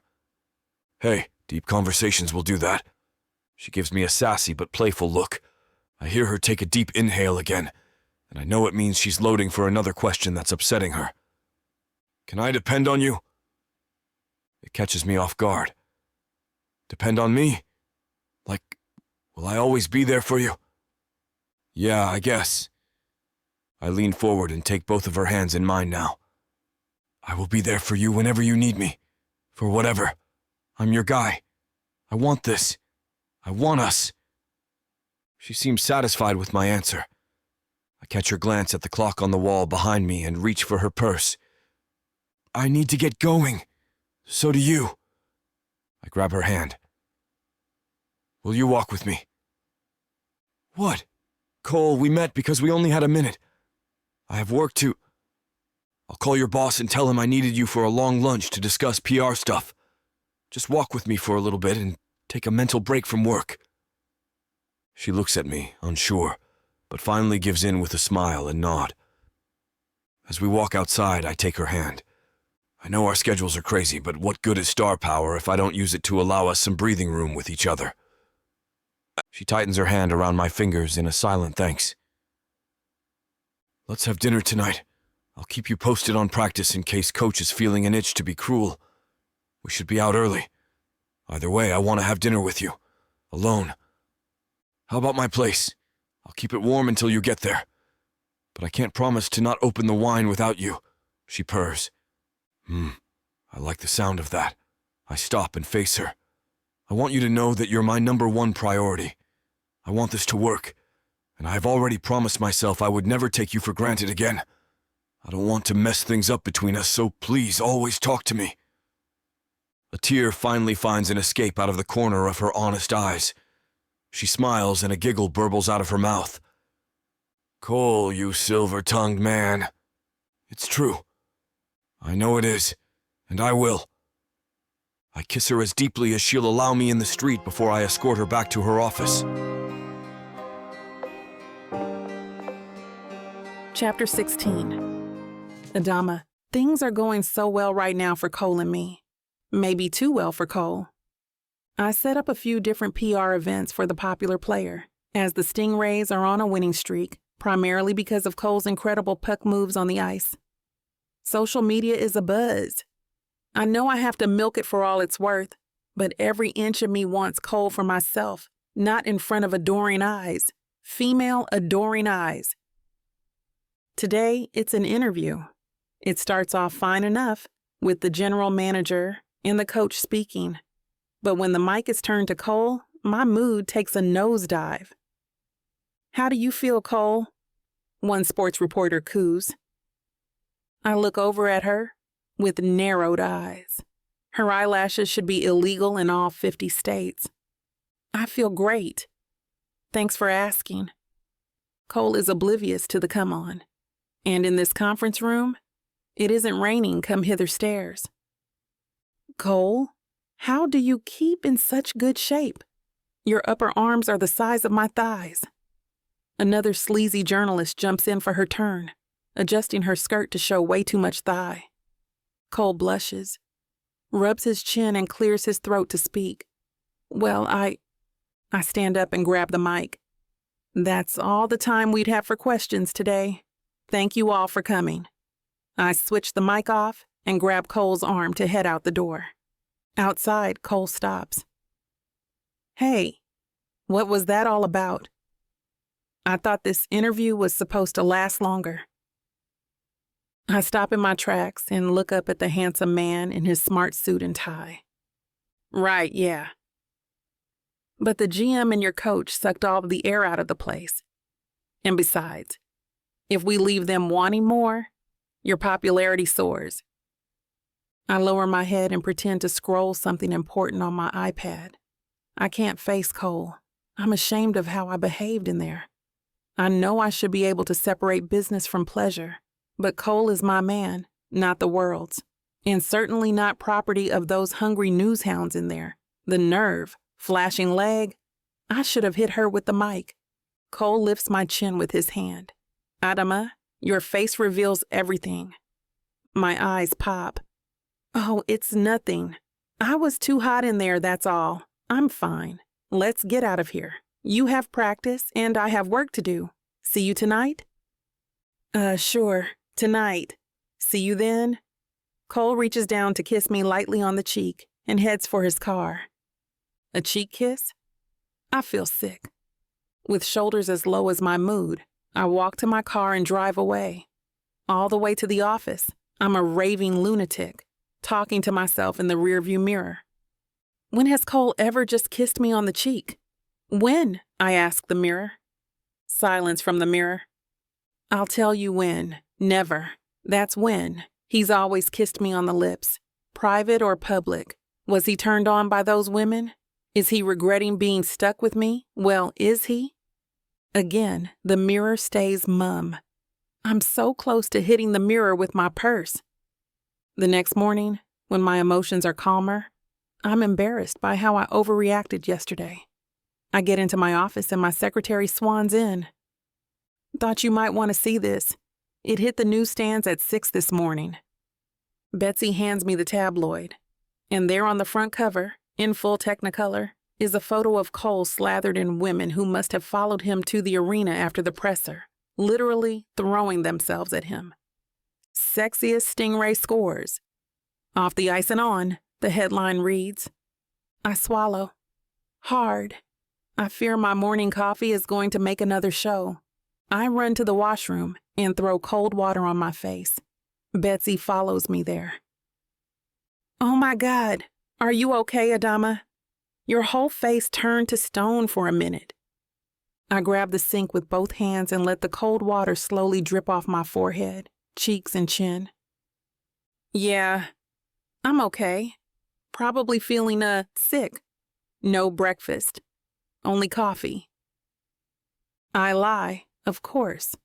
But Betsy knows me all too well. She grabs a hand towel and guides me to a corner where there's a seating nook near the vanity tables. Girl, don't try to fool me. It's that photo, isn't it? I feel horrible for showing it to you, but I knew it was better coming from me than from anyone else.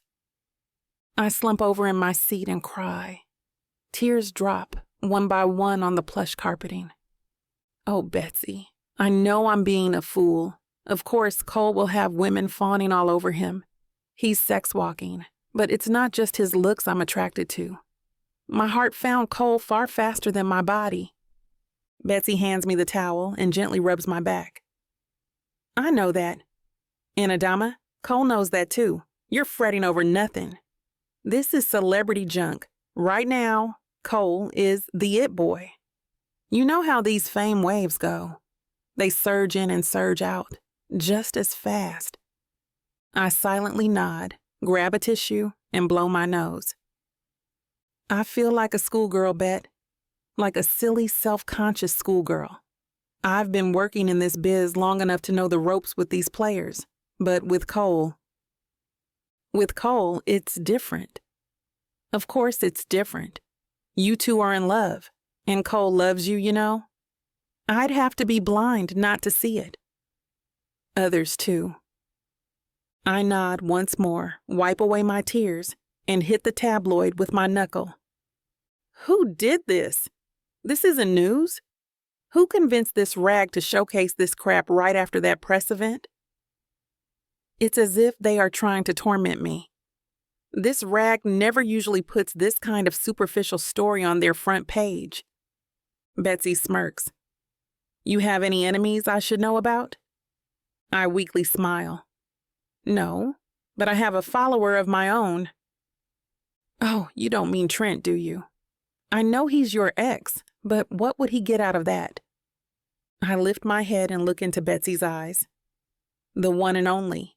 You know what an opportunist and control freak the guy is. He'd figure this front page splash could put a wedge between Cole and me. Geez, I don't know. I get he can be trouble, but to do this? Such a public display. I'm not sure he's that bad. I sigh. Yeah, maybe you're right. Betsy and I sit there in silence for a time. My mind whirls with the possibilities until Betsy pipes up. Beth? I look into Betsy's eyes. Beth, you're joking, right? Not in the slightest. She's been on your case since the video snafu. She's determined to undermine you at every turn. Why wouldn't she milk this for all it's worth?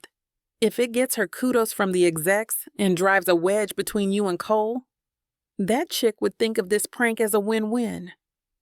My expression slumps. But Beth would never stoop that low, would she? Betsy takes my hand and rubs it. Girlfriend, you are far too naive and trusting. Beth is a fair-weather friend at best. And if we are talking about love, well, her claws come out? I sheepishly ask. Betsy nods. It's a definite possibility. You know that as well as I do. Later that evening, I make it home. Before I can drop my purse, I hear a knock on the door. I turn to open it and see Cole. I'm not sure how I should act. I try to paste a cheerful look on my face, but the ruse doesn't last. Cole walks inside and gives me a hug and a kiss. This time, thankfully, on the lips. You know, I didn't buy what you said after that forum. What's going on with you? I put my purse down on the counter and flash sorrowful doe eyes, spilling my guts to him about my uneasy feelings. Oh, Adama. Cole hugs me close. It's all I can do to hold back the tears. I know he can feel my chest heave as I fight back sobs. This isn't like the Stingray PR rep I know and love. You know the ropes. All the players in the team go through this celebrity dance at one time or another. It's a phase. Today it's hitting me. Tomorrow it could be Jeff, Todd, or David. I pull back and silently nod. I know, and I feel like a fool for feeling like this. It's no use. I lose the battle over my emotions and break down. No, sweetie, don't cry. This is nothing. And listen up. Whatever affects one of us affects us both. Please don't try to hide your heart from me. There will always be issues each of us have to face, but let's face them together. I look up at my gorgeous man and nod. Cole wipes away my tears with his big, bear-like hands. It makes me smile. I finally find my voice. Together, all our problems. Together. Through thick and thin, always together. I hug Cole close. No more words are needed. What is needed is to feel his warmth, to hear the beating of his heart, and to know that by his side, I'm truly where I belong. I am home. A piece of me still feels like a fool, but that feeling ebbs over time. As Cole leads me to the couch, we snuggle together, cheek to cheek and hand in hand. Stay with me tonight? There's nowhere else I'd rather be. It's now that I truly feel that nothing and no one can pull us apart.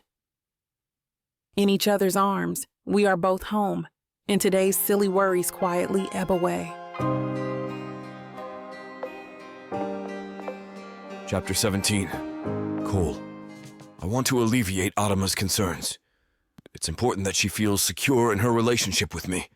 While all this negativity is a part of dating a hockey star, I don't want her to feel uncomfortable.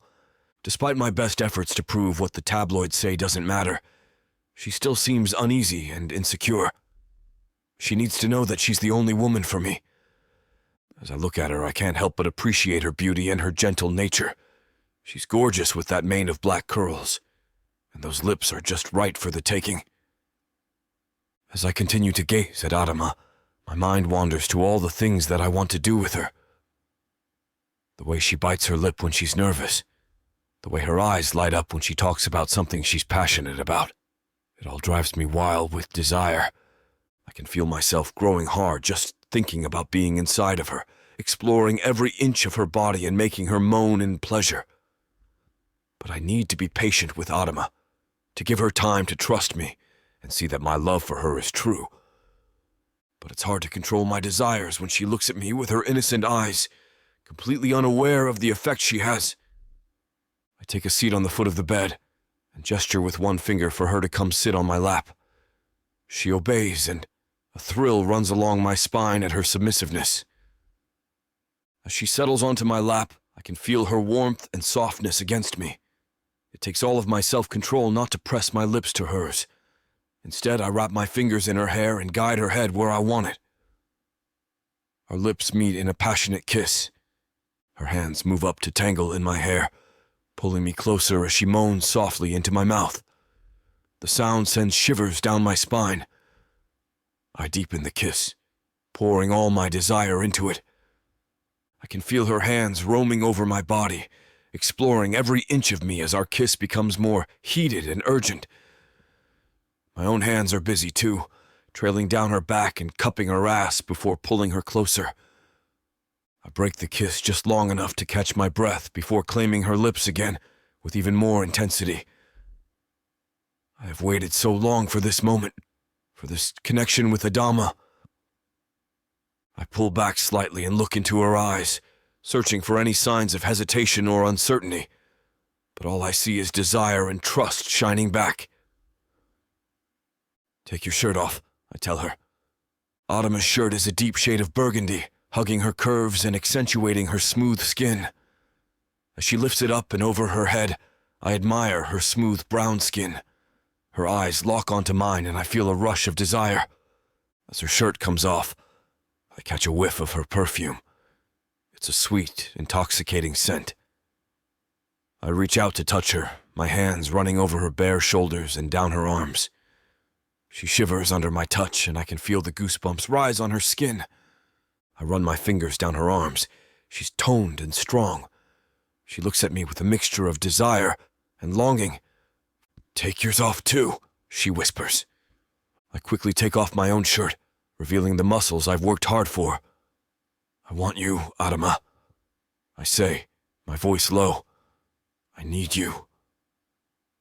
She nods, her eyes never leaving mine as she leans in to kiss me.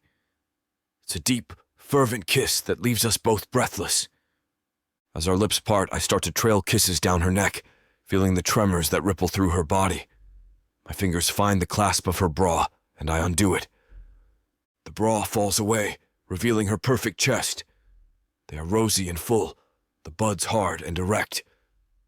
"You're so beautiful," I murmur, my voice husky with emotion. "Stop right there. This portion of the chapter is just too hot and spicy for YouTube to handle. Find all the decadent details you want over at vixavaughnromance.com. Use code VIXA40 for great savings on all the details you really want. Back to our lovers. Chapter 18. Adama, my fingers rest on my keyboard, and I will myself to do some work on the latest campaign, but they just won't move. At least, they won't type. Instead, I reach over to the other side of my desk and pick up my phone. I navigate quickly to the calendar app, trying for what feels like the 100th time that week to figure out when Cole and I can meet next. It's been a few days since we saw each other outside of work, and even then it was only in fleeting moments between photo shoots and press junkets. I scroll along the week's calendar and see that, at the very least, We've both got a break at lunch today. It's only half an hour, but it's something. Hey, want to meet for lunch today? I wait impatiently for his response, scrolling blithely through the calendar again, rather than turning my attention back to my work. Sal looks up from her desk, noticing my inattentiveness. I know it's a bad look, and I'm about to turn back to my computer when my phone chimes quietly. Pick you up at your office. I breathe a sigh of relief then, a smile spreading across my face. It stays there all morning as I finally get some headway on the latest campaign. When lunchtime rolls around, Cole appears at the door, looking gorgeous as always. I go to greet him with a kiss and am a little shocked when all I get is a hasty peck on the cheek. "We better hurry," Cole tells me. "I have to be at training in half an hour." I nod, following him out the door, but somehow the brusqueness of his greeting grates on me. It seems like, more and more, our relationship is becoming something of an afterthought. I try to shake the thought from my mind, telling myself that if we only have half an hour together, I want to make sure it's a pleasant one. But there's one thought I can't shake, and it's something I've been wanting to bring up for a while. As we sit down for a hasty meal burgers from the hipster place next door, I try to find the least intrusive way to say it. "Cole," I begin, just as our burgers arrive. He asks, taking a bite. This isn't exactly the ideal way of having this conversation, but I know if I don't ask him now, it might be days before we can sit down together again.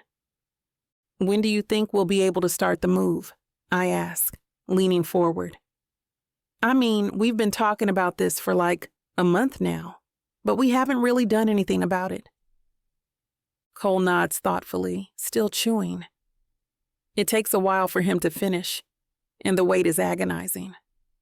Finally, he swallows.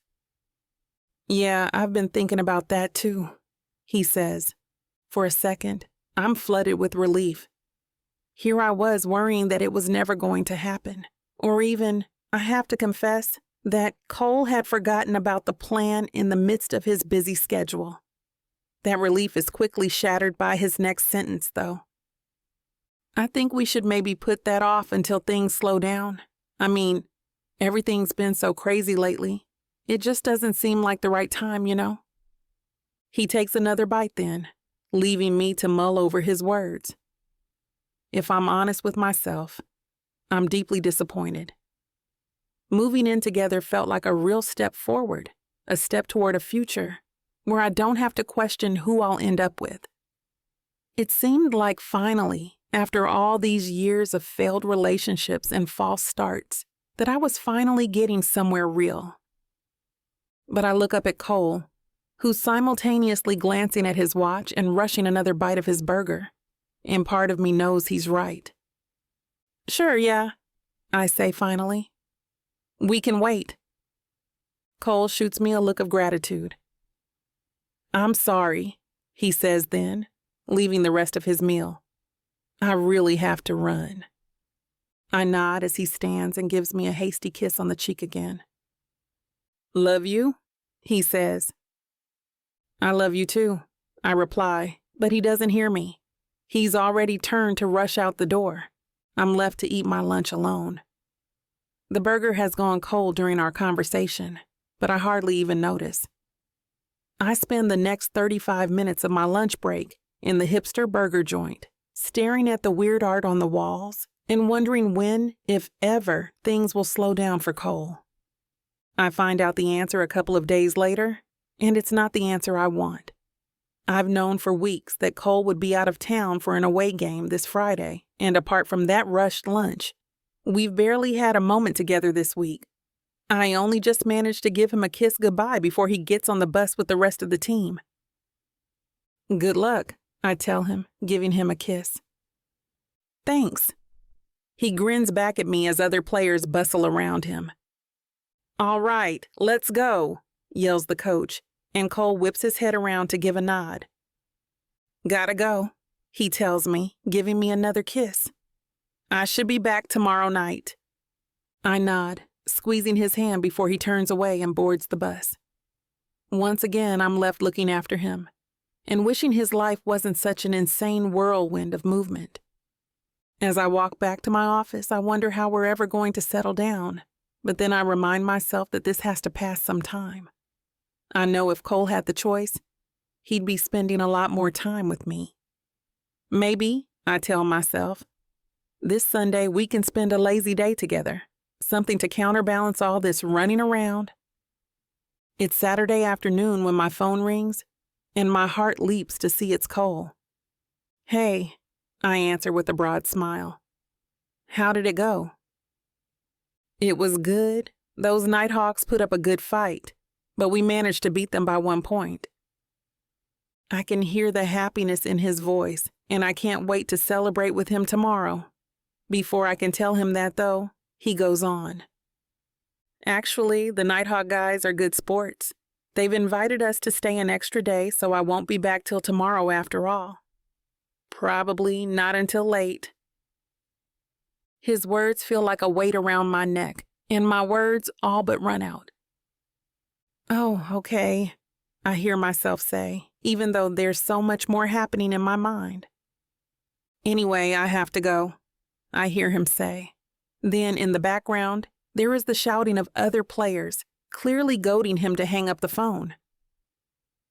"Bye," I say absent-mindedly, but by then he's already hung up. I let out a long, heavy sigh. I've been trying my best to stay cool about all this, but once again, here's a deep disappointment burying its way into my chest. I don't want to dwell on this, though. Instead, I spend the rest of Saturday and all day Sunday burying myself in my work. I don't want to waste my time with futile daydreams that feel as if they are getting further from fruition. By the time I turn up to the office on Monday morning, I've got most of my next PR campaign planned.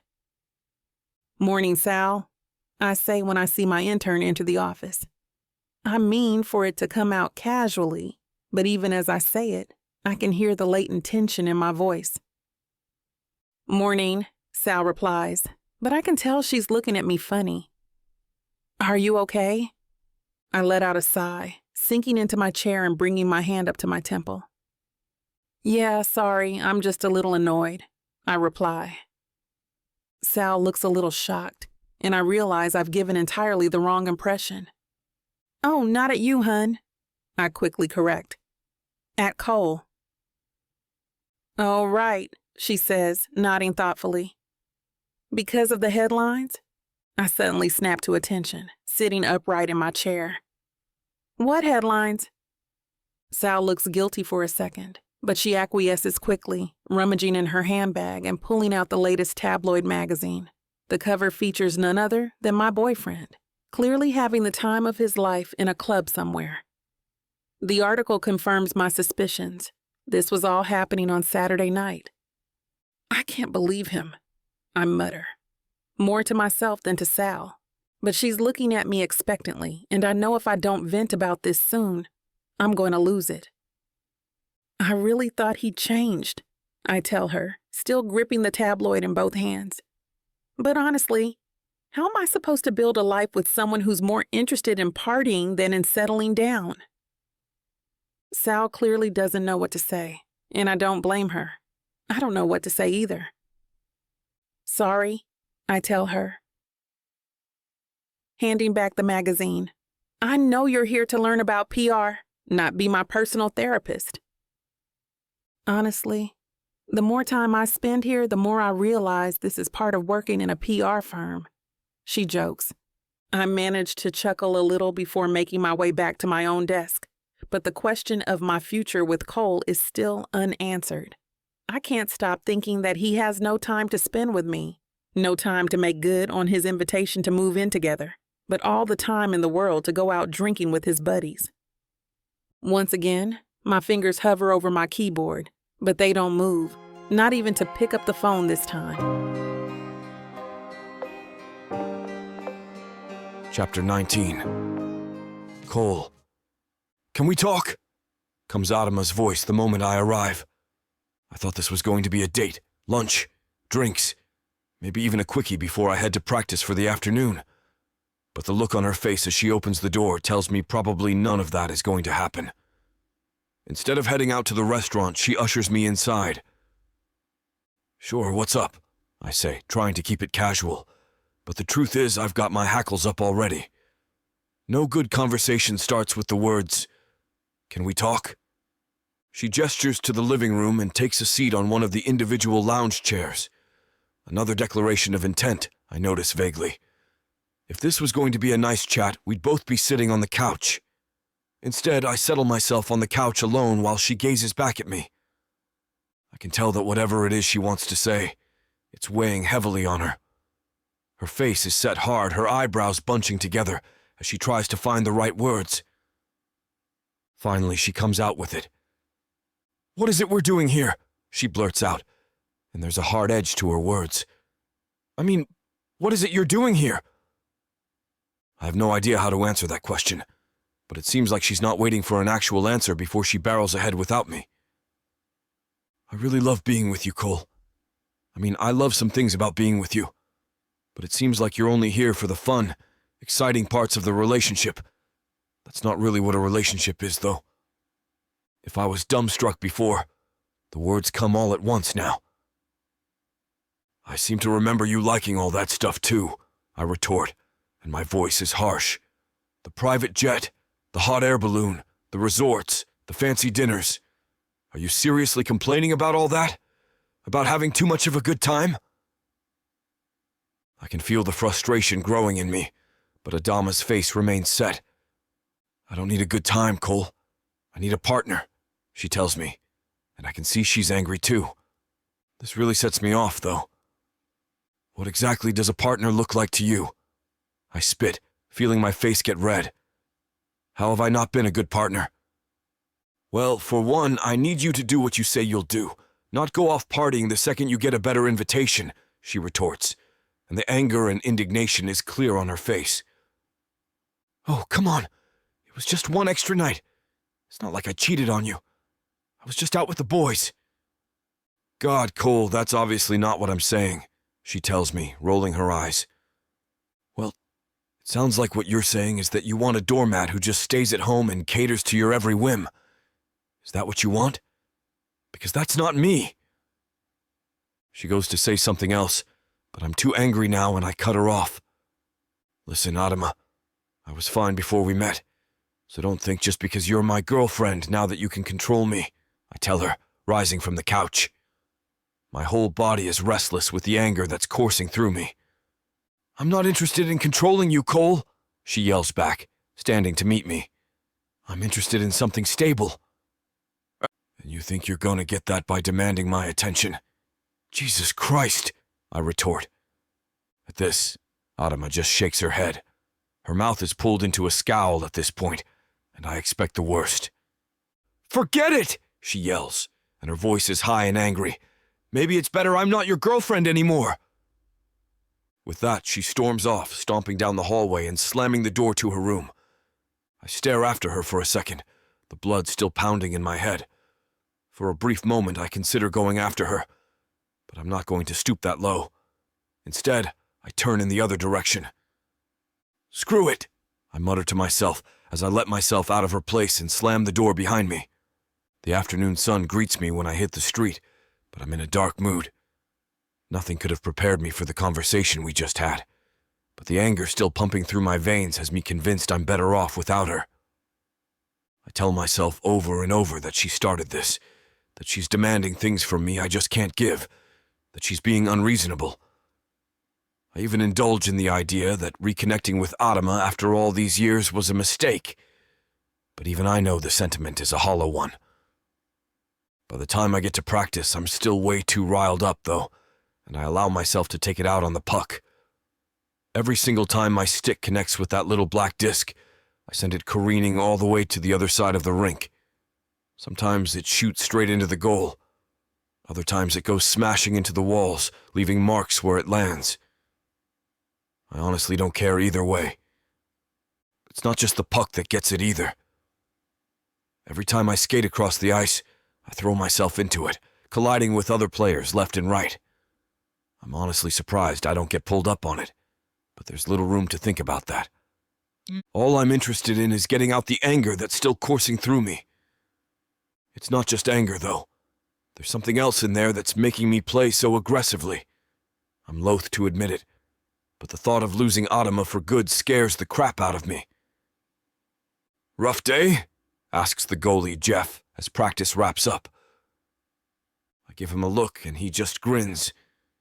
"I mean," he explains, "half the time I was convinced you were going to knock my teeth out with your shots, and the other half I could swear you didn't know the point of hockey is to get the puck in the goal." I sigh as we skate toward the rink's edge. "Yeah, not great," I admit, though I manage to keep my voice stoic. "Some stuff is going down with Adama. Actually, I'm pretty sure we just broke up." "Oh, damn," Jeff says as we sit down and begin to remove our skates. "What happened?" The whole fight plays out in my head again. The angry words, the accusations. I wish I could boil it down, but I don't think I even understand what happened yet. "I don't know. She said I'm only interested in her when things are good. I guess she was complaining about me taking her on too many vacations?" I hear myself talking, but the explanation doesn't seem to make much sense to me. It seems like Jeff is stumped too, because he answers with another question. "Anything else?" I shrug, removing my gear piece by piece. "She seemed really mad that I stayed an extra day after the game last weekend," I reply, but saying it brings up a flare of anger again. To my surprise, Jeff greets my words with a chuckle. "Ah, there it is," he says, giving me a knowing look. "I had the same thing happen with my wife when we were first dating." "And?" I ask, suddenly interested. "And luckily, she stuck around to become my wife. Only after I made a few changes, though." My gear has been totally forgotten now, skates and shin guards piled at my feet. "What was the problem?" I ask, still not really getting it. "What did you change?" Jeff shakes his head, smiling again as if laughing at a former version of himself. "Look, I was pretty oblivious about relationships back then," he tells me. "I guess I thought that Clara was with me for the excitement and, the thrill of dating a pro hockey player, I guess." He chuckles again. "What she really wanted, though, was to know she was important to me in, the little things. So, yeah, when we were together, it was exciting. But there were so many times when I took for granted that she'd just stick around. So I do the same kind of thing you just described. Stay on the road later than I'd planned. Go partying instead of spending time with her. Make grand gestures instead of investing in the day-to-day stuff." I reply non-committally. I have to admit that a lot of what he's saying makes sense. Now that I'm not in the heat of the moment anymore, I can actually start to appreciate what Adama was trying to tell me. "So what? You gave up your life to be with Clara?" I ask, already knowing the answer but not quite ready to accept it yet. Jeff laughs again. "Look at me, Cole. Do I look like I've given up my life? I still get to make a living playing a game I love. I'm still out with you and the boys. I still take Clara on vacations. But there's also a bunch of other stuff that I just didn't do before. I plan date nights and stick to them. I take the kids to school. I remember our anniversary. Hell, I wash the dishes. It's the smallest thing, but it shows I support our family. It's a two-way street, I nod, letting all this sink it. I know he's right, and I know I was being stubborn. But from the way today went, I also know it's probably too late to do anything about it. I had a second chance, and it's starting to look very much as if I blew it again. Chapter 20. Adama. The latest tabloid paper sits on my kitchen table, my own face staring back at me. It's disconcerting, and I push the paper away as I drink my morning coffee. Beside my face, though, is Cole's. Just a second later, I pull the paper back across the table, letting my eyes rest on Cole's photo. "God damn it," I mutter, annoyed by how handsome he looks. I remember that photo. We'd just stepped out of a restaurant on one of our first dates, and the paparazzi captured both of us smiling broadly. We look happy, practically high on each other's company. Only whoever put together the cover of this paper has made it look as though the photo of us has been torn in half. I frown at the page. It's been a couple of days since we broke up, and I've spent the whole time debating whether I should try to forgive Cole or choose to move on. I think back to the fight and how quickly it escalated, spiraling out of control. That's not at all what I planned when I decided to talk to him that night, and I certainly didn't intend on breaking up with him, but the way he reacted, I shake my head, unable to get past his defensiveness. The way he refused to listen to what I had to say, and the evidence that he clearly hasn't changed at all since college. I managed to drag my eyes away from Cole's photo and instead study the headline. Shocking breakup. Cole Sanders dumped. I sigh, shaking my head at the page. I still don't know who's leaking this information to the press. It's not like I've been shouting it from the rooftops, and Cole has remained tight-lipped too, from what I can tell. The question lingers in my mind for a second, but my thoughts are interrupted by the doorbell ringing. I put down the coffee and throw the paper in the trash on the way to answer it.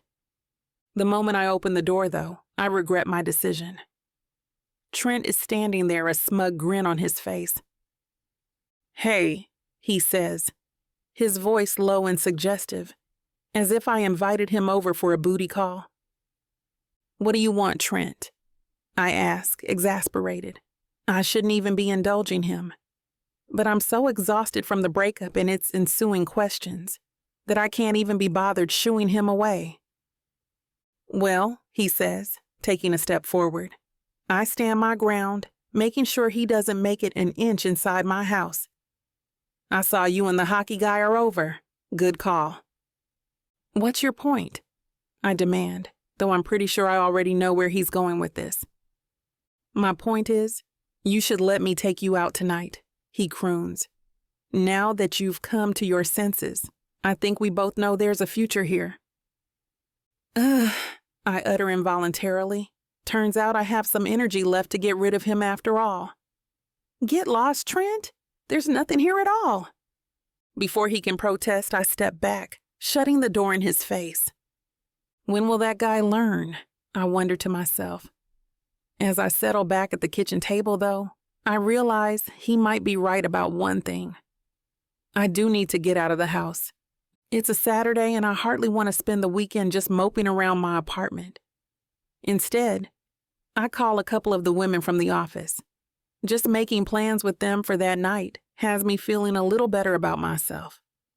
I check myself over in the mirror that evening, flashing myself a smile that's meant to be a convincing impression of a happy single woman. The smile isn't exactly hitting, but at least I look good. I'm dressed in one of my favorite sleek black dresses, set off with gold heels, an oversized gold collar necklace, and big gold hoops. My hair is out, and I adjust a couple of my curls until they fall just right. I might even have fun tonight, I decide, pushing all thoughts of Cole from my mind. The bar is busy by the time I arrive, and Sal, Amy, and Kiara are already there waiting for me. They each give me a hug, commiserating again on the news about Cole. "It's okay," I tell them, trying to convince myself as much as anyone else. It was probably for the best. "That's right," says Kiara. "He didn't know what he had with you." "I'm really sorry it turned out this way," Sal says. "I know it wasn't exactly easy for you." I take a deep breath, trying not to think too much of the last few months with Cole. How much I loved him, but also how much he hurt me. No, it wasn't, I admit. But it's done now and I just need to be okay with being single again. "Or," chimes in Amy with a mischievous smile, "you could get out there again." I roll my eyes at her, not even wanting to justify her remark with an answer.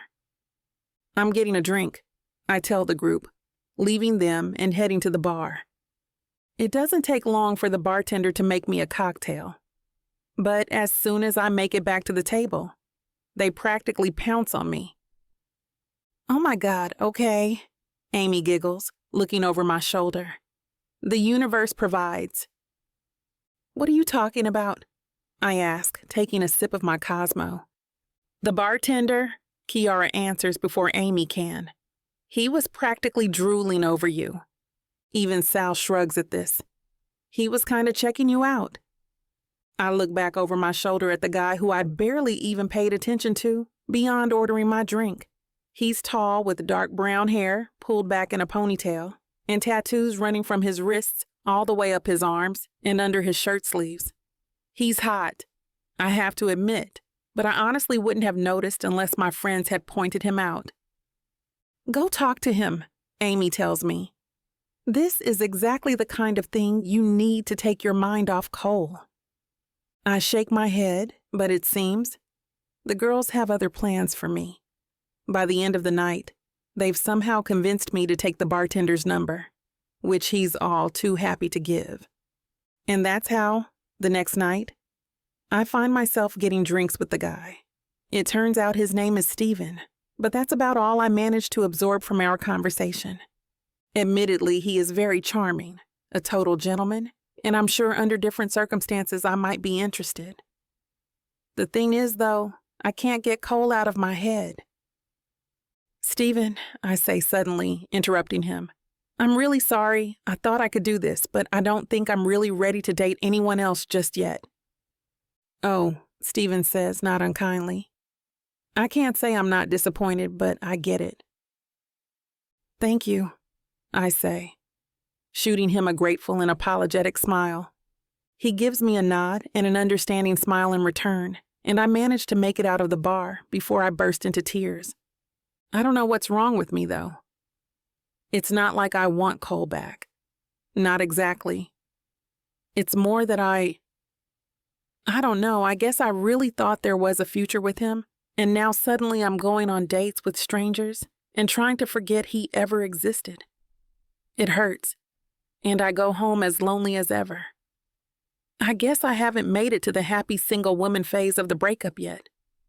Unfortunately, it seems like there are a few more hurdles to jump before I can get there.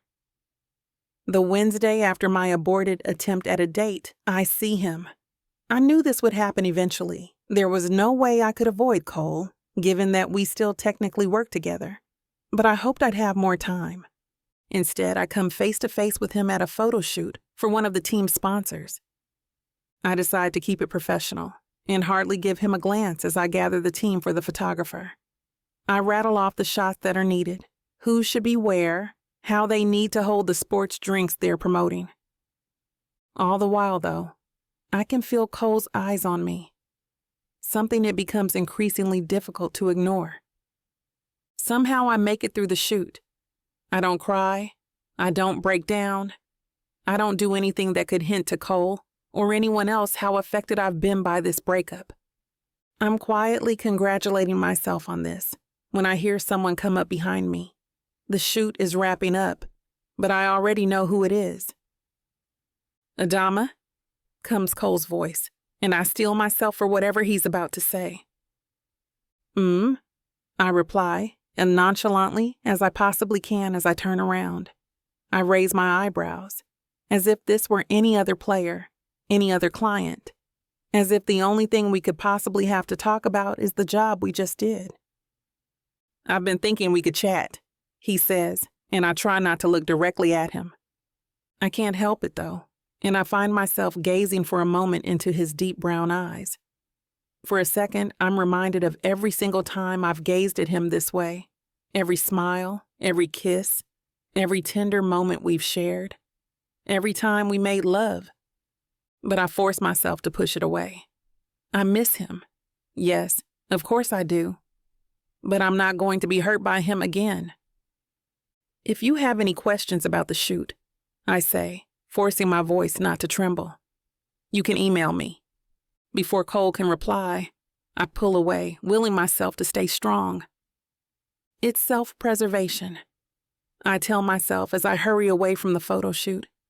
However much it hurts, however much I miss him, I need to keep reminding myself of that. Chapter 21. Cole. Hi.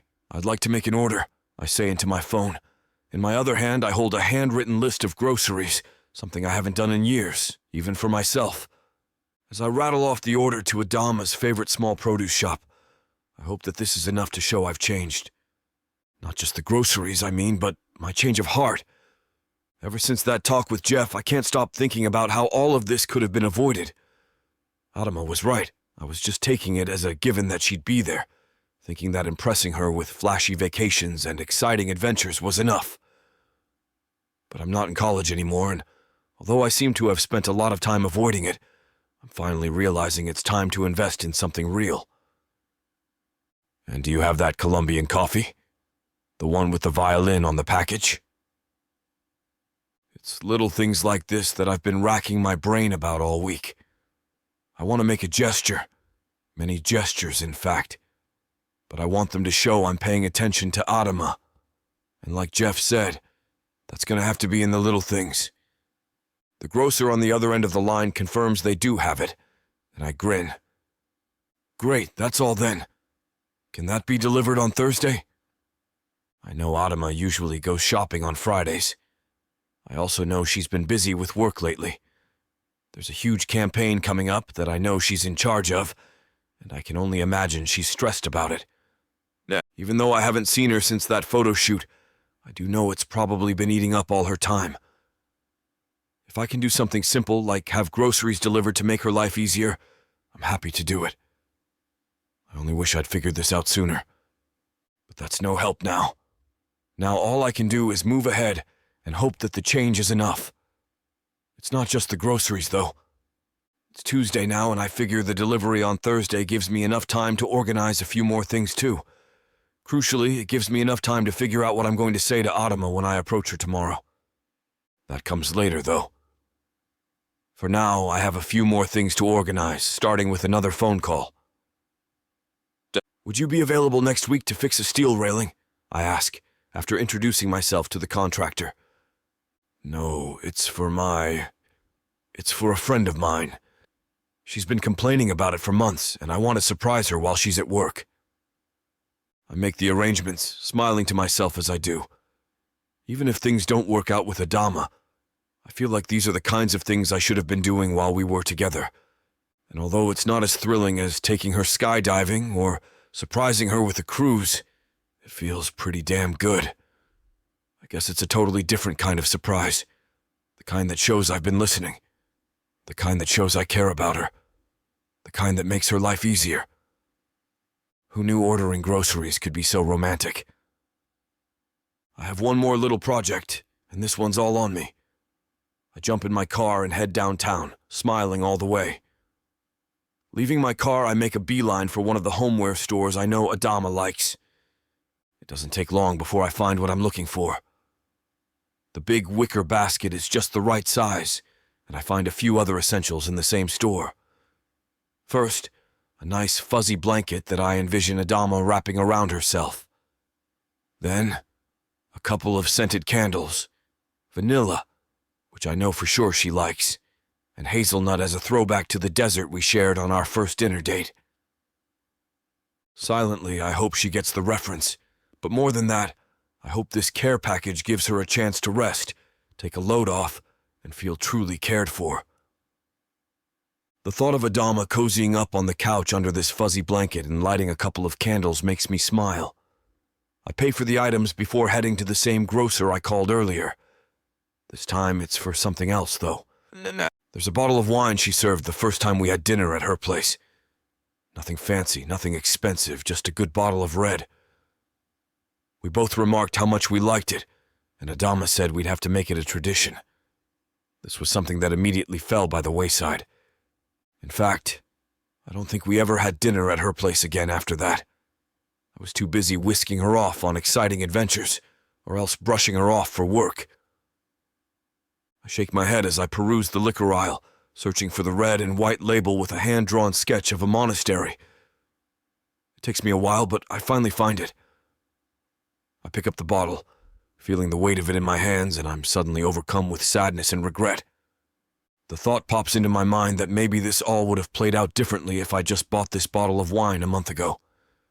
but I shake my head as if to clear the thought away. I know what ifs are a waste of time, and besides, there's so much more than needed to change. I ring up the bottle along with some chocolates and add them to my wicker basket, which, absurdly, I'm still carrying with me. "Special occasion?" asks the cashier, grinning and pointing at the care package. I grin back at him, but there's no succinct way to explain. "Nope," I finally say, shrugging my shoulders before leaving the store with the basket in tow. The whole way back to the car, all I can do is smile. That is, until I pass a news rack and spot yet another tabloid paper featuring a dama and me. It immediately makes my blood boil, and I stop dead in my tracks to stare at the cover. This isn't a library! That's $2! The guy behind the counter calls to me when he sees me fingering the paper with my free hand. When I turn, his eyes just about fall out of his head. "Hey, you're Cole Sanders!" he gasps. "That's me," I say, trying not to sound too exasperated. I turn my attention back to the paper, and the guy must notice too. "That your girlfriend?" he asks, pointing. The front page features a grainy photograph of me and Adama at the photo shoot. She's a looker, isn't she? At this, I lift up my eyes, giving him a warning look. He seems to get the message. "What I mean is, she looks like a lovely young woman," he corrects, holding his hands up in mock surrender. "She is," I reply pointedly, before shelling out the $2 and turning away. As I walk back to my car, I hold the paper out in front of me, inspecting the image. It's obviously just been taken on a cell phone, and it seems to capture the exact moment that Adama told me to email her. I can tell because I look totally crestfallen. I wince a little at the thought, hoping I can somehow get through to her. If she wants me to, that is. I have to keep reminding myself that it's her needs I've been blind to this whole time, and I definitely won't be doing either of us any favors by ignoring them again. The paper brings up another thought, though. I know how much these tabloids have been upsetting her. She always hated being in the limelight like that. It's another thing I didn't pay that much attention to when we were together. It's not just the media attention that annoyed her, though. It's the invasion of privacy, of things that should never have been known to anyone but us. We've both known for a while that someone has been selling pictures and information to the press. This latest photo, though, is actually doing me a favor. As much as it pains me to see our faces and our personal business splashed on the cover of yet another rag, there were only so many people at that photo shoot. That actually narrows it down quite a lot, and it gives me hope that I might be able to find the leak once and for all. Between the team, the photographers, and the PR people, there can't have been more than 30 people in that room. Along with keeping Adama's fridge full and fixing her railing, I make it my mission to find out who's behind the leaks. It can't be that hard, I figure. At this point, it's really just a process of elimination. As I climb in my car, laying the gift basket and paper on the back seat, I feel a new determination rise up in me.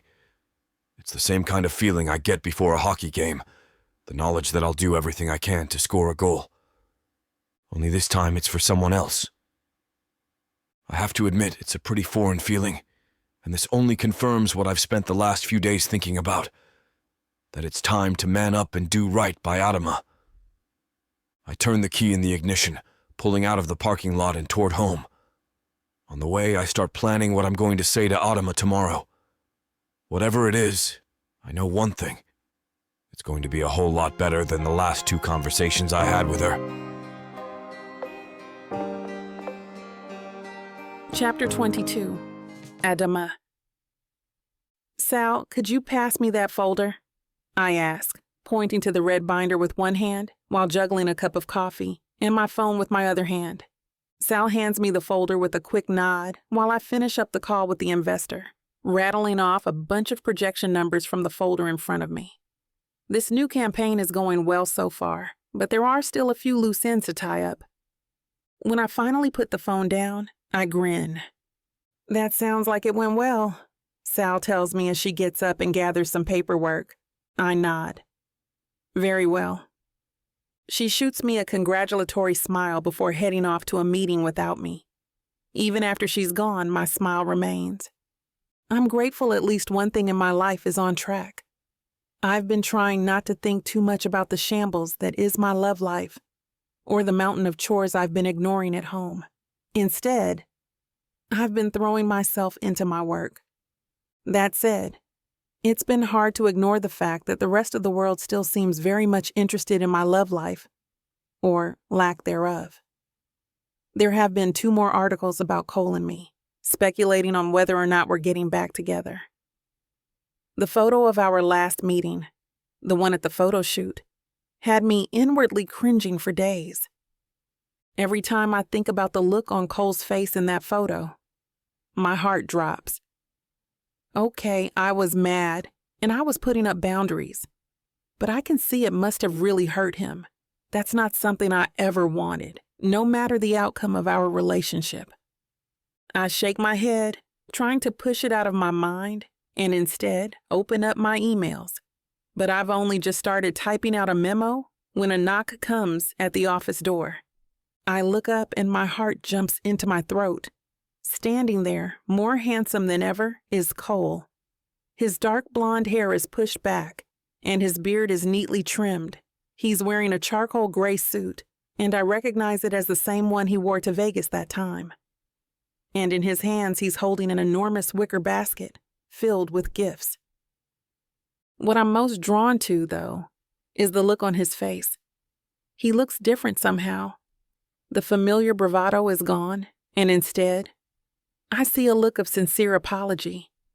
His brown eyes are understanding and kind, and even before he opens his mouth, I can feel my heart softening toward him. "Adama," he says, taking a step forward and setting the basket down on the table beside the door. "I've been thinking a lot about what you said that night, and I should have listened." My heart skips a couple of beats, but I say nothing, instead leaving space for him to finish. I want to hear what he has to say.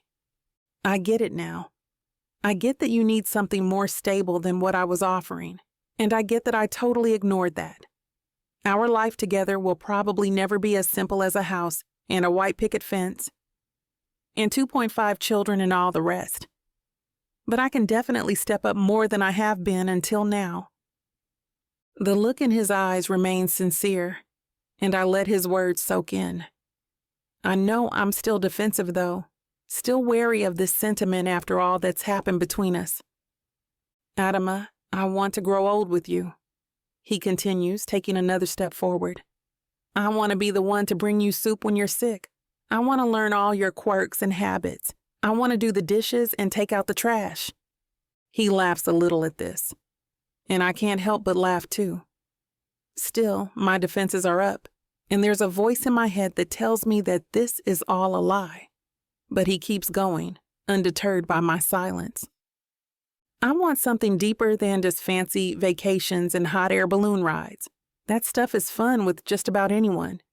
But I want to really know you, because everything's better with you, even the dull stuff, even the bad stuff.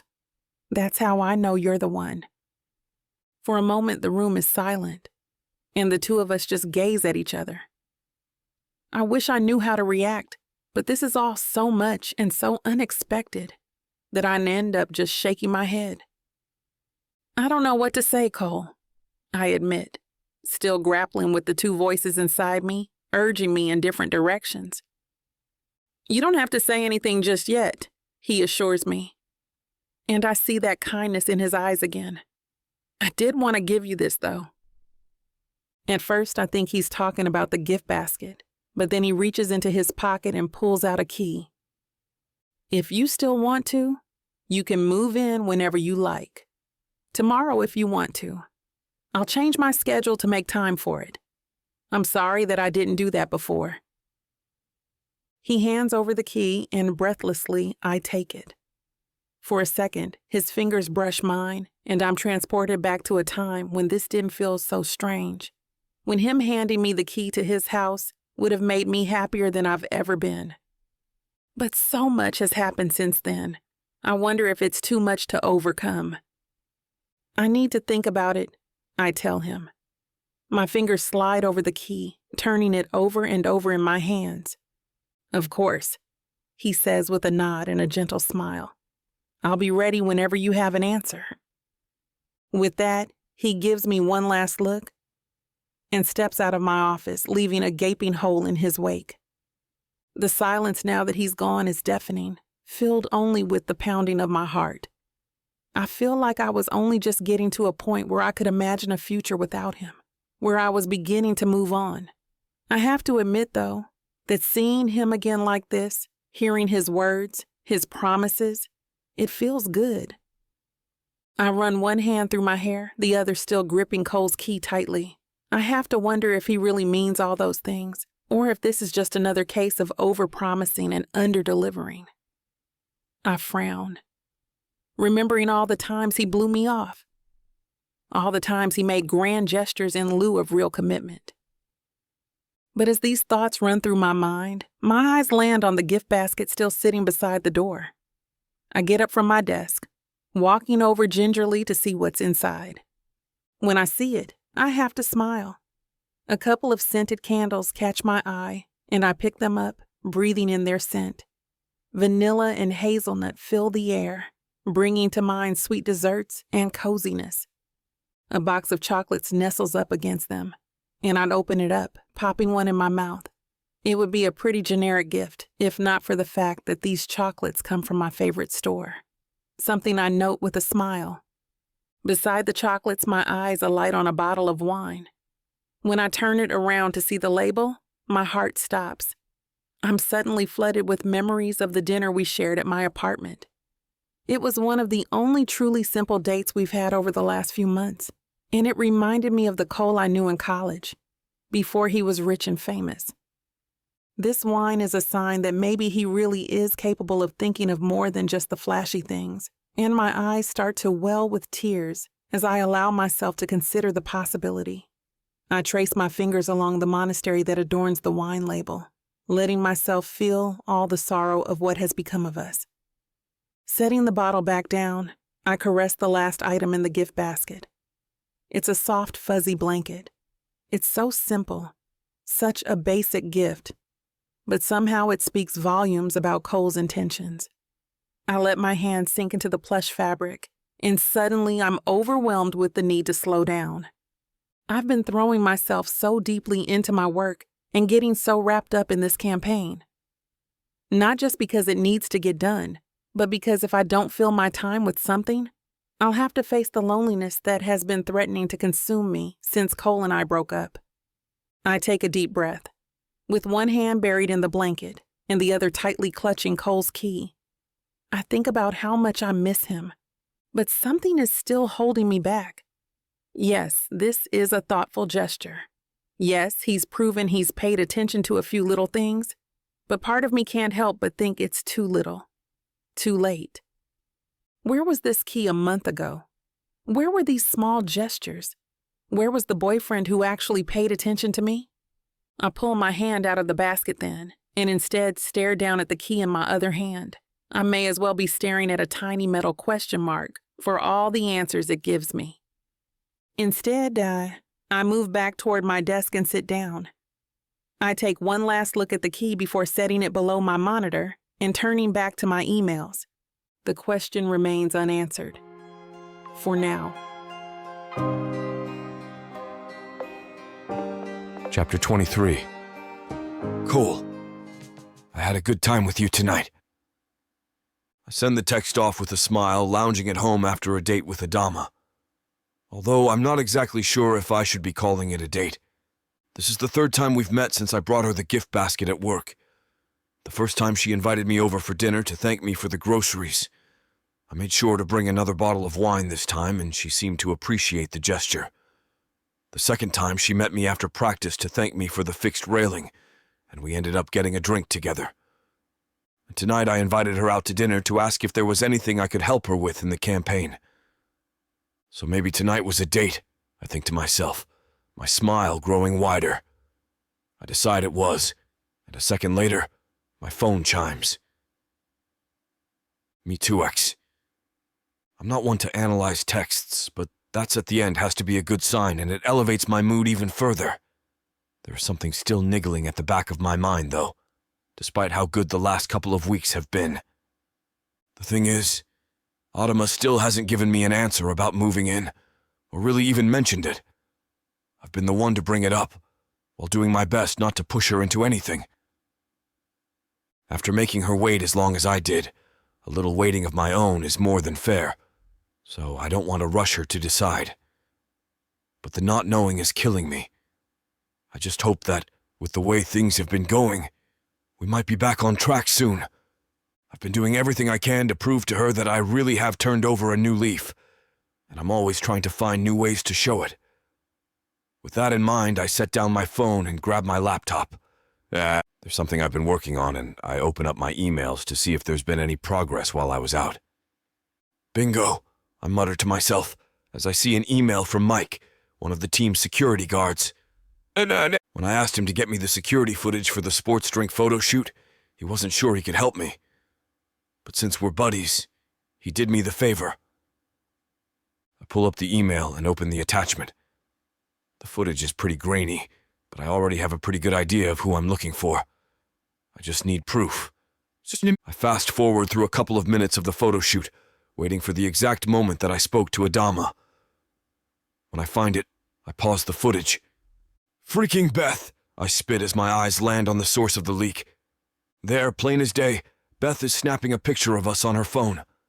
I know from the angle that it's the exact photo that was published in the tabloids a few days later, and I shake my head. As angry as I am, I also feel a sense of relief, excitement even. Knowing I've caught her red-handed means I can finally put an end to all this, and I know that will mean a lot to Adama. I'm so excited, in fact, that I decide to go out on a limb. I click on another tab on my laptop, which I've had open for a few days now. At the same time, I pick up my phone, and instead of texting this time, I call. Hey, I say warmly when Adama answers the phone. I have a crazy idea, but hear me out. 3 days later, we arrive at the couple's retreat, a weekend of bonding activities held in an upscale resort in Tijuana. It's nothing over the top, but I knew Adama would like it, and I'm pleased to see I was right. I still can't believe you convinced me to come here, she says, after we check into our room and head out to the retreat's first activity. She says it with a smile, and I know that, although she might not be willing to say it out loud yet, she's secretly thrilled I invited her. This isn't just a frivolous holiday either. I really thought this through. It's the kind of retreat that's designed to bring couples closer, to give us a chance to get to know each other better, to cooperate, to show commitment. It's just what we need, and I'm determined to take each activity seriously to prove to Adama that I'm not the same clueless idiot I used to be. I get the chance to prove that in our first activity, horseback riding. After a round of introductions with other couples on the same retreat, I help Adama up onto her horse. Are you comfortable? I ask, double-checking the saddle and bridle for her. On top of the world, she replies, laughing. I can tell she's enjoying this already, and I shoot her a smile before climbing onto my own steed. Just stay next to me, I tell her as I bring my chestnut mare up beside her white filly. I know she's not an experienced rider, and I want to make sure she feels safe.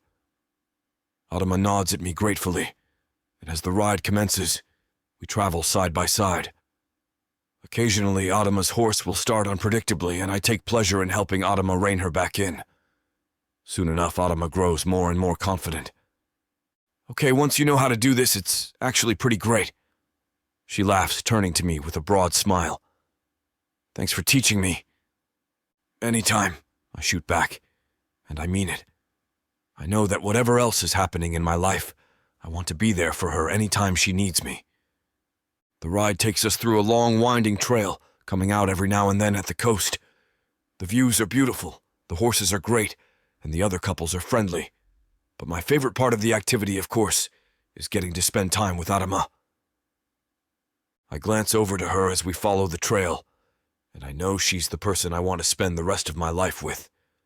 Every moment that we've had together over the last 2 weeks has been precious, and I never want to take that for granted again. The feeling only grows stronger as the weekend goes on. In the ballroom dancing class, I hold her close, feeling the curve of her body against mine and wanting to never let go. In the couple's massage, I turn to see her lying beside me and am overwhelmed by wanting to make sure she's always cared for. And when we climb in bed together that night, I know for certain I want to go to bed and wake up next to her every day for the rest of my life. There's something else as well. Most of the other couples at the retreat are either there because they've just gotten engaged or because they're about to get married. The excitement when they talk about their upcoming nuptials is planting an idea in my mind, one that I can't shake and probably wouldn't want to even if I could. The next morning during the craft workshop, I still can't get the idea out of my head. We're supposed to be weaving baskets, and Adama is doing an excellent job. So good, in fact, that a couple of the other participants ask her for pointers. As she's engaged in helping one of them, I take the opportunity to hastily wind a willow twig around itself, pocketing the haphazard creation before Adama turns back. I keep it there, occasionally fingering it, until that night when we have a romantic dinner scheduled. In a secluded part of the resort with only the two of us at the table, I finally say the words that have been forming in my mind over the last 2 days. "Adama," I say, sliding from my chair and getting down on one knee. She greets me with surprise, her gorgeous brown eyes growing wide as she looks down at me. "I've almost lost you twice, and I know there's still so much I want to do to show you I've changed. I'm convinced, though, that I want to spend my life with you. Moving in isn't enough, I want it all. And I want it with you." She's still staring down at me, shocked, but I produce the woven willow ring from my pocket and hold it up for her. "I'll wait as long as I need until you're ready to trust me again, but I want you to know I'm serious about this." I glance at the ring again. "I know this doesn't look serious." I chuckle, and she laughs a little too, bringing her hand up to her mouth in what is still very real incredulity. "But let this be a placeholder for now. If and when you want to, I'll buy you any ring you want." I look up at her hopefully, proffering the ring. It almost seems ridiculous, especially considering how elegant Adama looks right now. She's wearing a long black dress with shimmering silver sparkles threaded throughout. Her strappy black heels wrap partway up her calves, and her jewelry, tastefully chosen silver and diamond pieces, make her look like absolute royalty. And here I am, holding up what's effectively a stick in the hopes that she'll agree to marry me. Something tells me, though, that this is exactly the right gesture. It's spontaneous, yes, but the handmade ring, silly as it might be, is exactly the kind of thing that was missing in our relationship before. It's the kind of thing that can't be bought, the kind of thing that is meaningful precisely because it's flawed. It's the kind of thing that can only exist by being present, and I want nothing more than to be present for Adama in ways I never was before. Chapter 24. Adama, looking down at Cole clutching his crafted engagement ring, sends a wave of emotions running through me. But what surfaces when I look into his eyes is something I haven't felt in a while. Hope. "Oh my God, Cole," I tell him, half laughing, while tears well in my eyes. "You're crazy. You know that, right?" He grins at me, still kneeling on one knee and holding out the ring. "Yes, definitely," he agrees with a chuckle, but also very, very serious about this. "Adama, will you marry me?"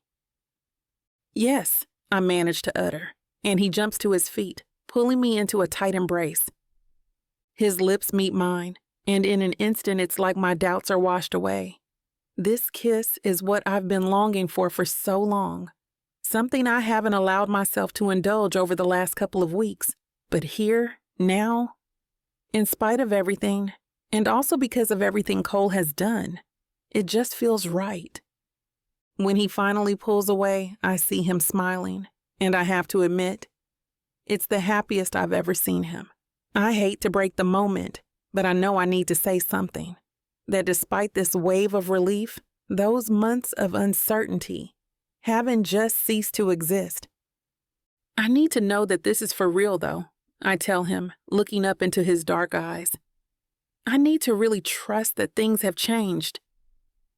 He nods, solemnity breaking through his expression. "I promise, Adama," he tells me seriously. "I'm really committed to this.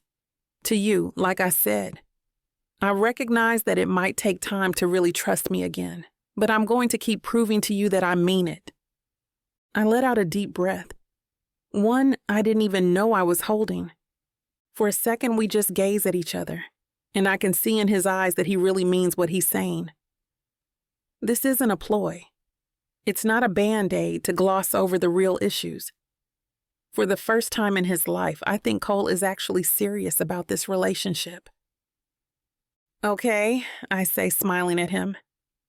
Okay, he replies before holding up the willow ring. I giggle as he slips the ring on my finger. It's definitely not the kind of ring I would have ever expected, but I knew the moment he showed it to me that it was perfect. It's the ring I never knew I wanted. He pulls me close again, touching his forehead to mine. I love you, Adama, he tells me, his voice low and full of emotion. I love you too, I say, and the words feel so good to say again. We stand like that for what feels like a long time, the moment only broken when the waiter comes out to check if the food is okay. I laugh, forgetting that we were in the midst of having dinner when Cole proposed. The meal was very inspiring, I say, holding out my hand with the willow ring. The waiter must have seen more than one impromptu proposal in his time, because he immediately gets it. Congratulations, he cries. Wait right here. He soon hurries back with a bottle of champagne, grinning as he pours our glasses. Compliments of the resort, he tells us before leaving us to enjoy the rest of our date. Cole and I grin, holding up the glasses. This honestly all feels like a dream, and I can hardly believe I'm here again. Victor, sharing a beautiful moment with Cole against all odds. To a bright and happy future together, he says. To a bright and happy future together, I echo, as we clink glasses. The champagne tickles my throat as I swallow, and strangely it gives me the feeling that everything will be okay. I don't know if it's the alcohol or simply the fact that champagne always means good things are happening, but I somehow get the feeling that our future really will be bright and happy. I think back to the last couple of weeks, smiling fondly on the day that Cole turned up to my office. What are you thinking about? He asks, setting down his champagne glass. Actually, I was thinking about the gift basket you left me, I tell him with a smile. I never did thank you for it properly. I hope you made good use of it, he says kindly, reaching across the table and taking my hand. Honestly, I tell him, squeezing back, I thought it was just what I needed. A night in, some scented candles, some chocolates, a glass of wine, and a cozy blanket. But all I could think while I was enjoying it all was that it would have been better with you. Cole seems genuinely touched by this, and he squeezes my hand again. Well, he says thoughtfully, I hope from now on I'll always be there to share those things with you. I smile before taking another sip of my champagne, and soon the conversation turns to other things. After everything we've been through, I know agreeing to an impromptu proposal probably seems hasty, but I'm confident Cole really has changed. There have been so many things he's done lately to show me how much he cares, how important I am to him. And even though he's still busy, he's really made a huge effort to make time for us. If he can keep this up, I can't see any reason we wouldn't get married and live happily ever after. And no, we'll never live a normal life. But that's so much of what attracted me to Cole in the first place, even back in college. He's exciting, interesting, adventurous, spontaneous. And now that I've seen the other side of him, the side that's capable of sticking to plans, of being reliable, of paying attention to the little things, well, there's only more to love. That night, after a long and luxurious dinner date, we take the opportunity to enjoy our last night at the resort. There's a 24-hour spa, and after ducking back to the room to change, Cole and I take our towels down there. To our delight, it's entirely empty. After I tie my hair up in a scarf, we slide into the hot tub. The warm water makes me feel immediately at ease, relaxing any tension that wasn't already washed away by the champagne. "Oh God, this feels good," I groan, leaning back against the hot tub's side. I feel Cole sidle over to me, and, ever so gently, he pulls me onto his lap so that I'm facing away from him. "Let me see if I can make it even better," he tells me as he brings his hands up to my shoulders. He begins to massage me gently, and his touch sends a wave of endorphins through my body. It feels so good to be cared for like this, and, like everything else on this retreat, it really proves to me how much he cares. He's attentive to my needs, to my stresses, to my life. It's everything I always wanted from him. As the massage continues, I relax further and further until I melt into Cole. Leaning back against his chest, he wraps his arms around me, holding me tight. The warm water of the jacuzzi makes it hard to tell where my body ends and Cole's begins, and laying here like this, I feel like there's nowhere I'd rather be. "I'm so happy to be here with you," I say, my words coming out soft. "Me too," Cole replies, and I feel his breath against my cheek. I turn, and soon, my mouth finds his, giving him a soft, lingering kiss. It's a kiss charged with meaning. Not just the sentiments we've exchanged throughout the night, but also the lingering question of sex. Although we've been sharing a bed, we haven't actually slept together since reconnecting. It's something I've been longing for, but that I've forced myself to hold back on. I wanted to be sure about Cole before reigniting our sexual relationship, but here now, with everything that's just transpired, I know it's time. I kiss him again, feeling his tongue part my lips, gently, tentatively. I know he's going slow for my sake, letting me decide what, if anything happens, the gentleness of his touch and his patience solidify my trust in him, and the thought of letting go into this is growing in my mind. With the warm water still caressing my skin, I turn my body to face Cole, straddling him. It feels like so long since I was here, and at the same time, it's as though no time at all has passed. His body on mine, the grip of his hands on my waist. These things feel so familiar. I lean in to kiss him again, resting my hands on his broad shoulders. I've missed him, missed his touch, missed his body, and I've missed how I feel when I'm with him. The way he touches me makes me feel like the most beautiful woman in the world, and when he moves his lips down to my neck, I know I'm ready. "I want you," I whisper, pressing down and feeling him hard beneath me. "Then let's get out of here," he tells me in between kisses. I nod absent-mindedly, not wanting to leave this moment. I know he's right, though. And finally we manage to pull ourselves away from each other, just long enough to make it back to the room. On the way, we stop to make out several more times, leaning against the walls and tumbling through the hallways before we finally make it back to privacy. We both smile the whole way. Chapter 25. Cole. Adama agreeing to marry me has made me the happiest man in the world. The moment she said yes, my entire life shifted. The room at the resort is as cozy as they come. I spared no expense when I booked it. Through the open window, the sound of birds chirping in the background adds to the enchanting atmosphere. Adama and I sit on the plush velvet sofa, our hands intertwined and smiles stretching across our faces. The soft glow of the night table lamp dances upon the walls, casting a warm embrace around us. As we revel in the joy of our newfound commitment, Adama's eyes sparkle with a mix of excitement and tenderness. Her voice, like a sweet melody, fills the room with laughter as she recounts a story from our college days together. The way her infectious laughter fills my heart is a constant reminder of the love we share. Outside, the moonlight spills through the gaps in the curtains, painting ethereal patterns on the floor.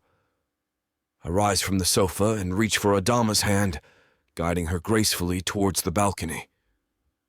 We step outside into the cool night air, greeted by a panoramic view of stars twinkling above us. Adama leans against the railing, her eyes fixated on the vastness of the universe. The gentle breeze tugs at her hair, creating a mesmerizing dance against the canvas of the night sky. As we stand there, silently immersed in nature's spectacle, a shooting star streaks across the heavens above us. On impulse, I pull Adama closer and whisper into her ear, "Make a wish." With a tender smile spreading across her lips, she closes her eyes for a moment before turning to face me. Her voice trembles ever so slightly as she speaks. "I wish for a lifetime filled with love and adventures with you." Moved by her words, I wrap my arms around her waist and hold her tightly. I kiss her, wanting nothing more than to be as close to her as possible. She makes me happier than I've ever been. When she takes my hand and pulls me toward the bed, I feel a thrill of excitement rush up my spine. I pull Adama closer, my hands exploring the delicate curve of her waist. Our bodies are flush against each other, the heat of our passion apparent. I can sense the desire building. "Let me take care of you," I whisper, my voice low and husky. "Let me show you how much I love you." Adama nods, her eyes closed as she surrenders to the moment. I lower my head, my lips finding hers once more. The kiss is soft at first, gentle and loving, but it deepens as our passion takes hold. My hands move to her back, pulling her closer as we continue to kiss. I can feel her heart racing beneath her delicate skin. She's trembling with anticipation, and it only fuels my desire for her. Slowly, I leave a trail of kisses down her neck that make her moan softly. I reach for the collar of her shirt, tugging it aside to reveal the swell of her chest, one peak already hard and erect. These two can't get enough of each other, and neither can we. Find all the glorious unabridged content you want over at BWWM.com. Using code VIXA40 will yield you fabulous savings on all the bonus extras over there now. Back to it. Chapter 26. Adama. The key Cole gave me is grasped tightly in my hand, only this time I'm not turning it over and over, wondering what to do with it. This time I'm inserting it into the lock. "Welcome home," he says, coming up behind me and wrapping his arms around my waist. He gives me a kiss on the cheek as I push the door open, smiling. "I still can't believe we're doing this," I tell him as we head inside. The movers come in after us, lugging my boxes of clothes and trinkets, homewares and books. "I can't believe we didn't do this sooner," Cole replies, still holding me close. He turns me around, still holding me by the waist, and gives me a long, lingering kiss. Behind me, I can hear the movers coming in and out, bringing my belongings with them. It feels surreal, and my chest expands with the joy of it. The tension and unease I've been feeling for the last few weeks has all but melted away. And all that's left is the happiness of what my life is becoming. Cole really has stuck to his word. The change has been undeniable. 2 days after we got back from the retreat, I agreed to move in with him, and he cleared his schedule for the rest of the week to make sure we could do it together. "Let's get you settled," he tells me with a grin once all the boxes have been moved inside. I smile back at him before turning and tackling the first box. We spend the rest of that day unpacking together, blending our lives into one seamless whole. My books nestle up beside his, my clothes populate half of his closet, my vases and sculptures slot in between his collectibles. It really is a whole new beginning for us, one I finally have faith in.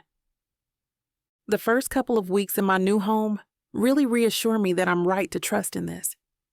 Even though we're both still busy, we make an effort to have dinner together every night. Sometimes that's at home, and sometimes it's on the road, since I've started accompanying Cole on his away games regularly. One night, after a win against the Rangers, Cole whisked me away to an upscale New York eatery. It was reminiscent of the old days and the crazy adventurous Cole I fell in love with. Only now it was part of a bigger picture, one in which our lives were becoming more and more intertwined. and our commitment to each other growing deeper. And I didn't have to worry that he might disappear on me the next morning. Instead, I knew we'd be going home together the very next day, to the home we now shared. And it was in our home that we really got to know each other better. Now that dating Cole isn't just one extreme after the other, I can see all the parts of him that often get buried beneath his crazy life as a pro hockey player. I see the excitement that overtakes him before every game, the disappointment after a loss, and the elation after every win. I get to see his goofy sense of humor too, like when he starts singing rock and roll ballads in the kitchen when we cook dinner together, or during the tickle fights we sometimes get into while watching TV in bed. And through it all, I only fall more and more in love with him. This is perfect, I tell him one night as we lounge in the giant bathtub his bathroom boasts. Our bathroom, I mean. Cole had decided he wanted to do something special for me after a long day at work, and I came home to a candlelit bathroom and a bottle of champagne.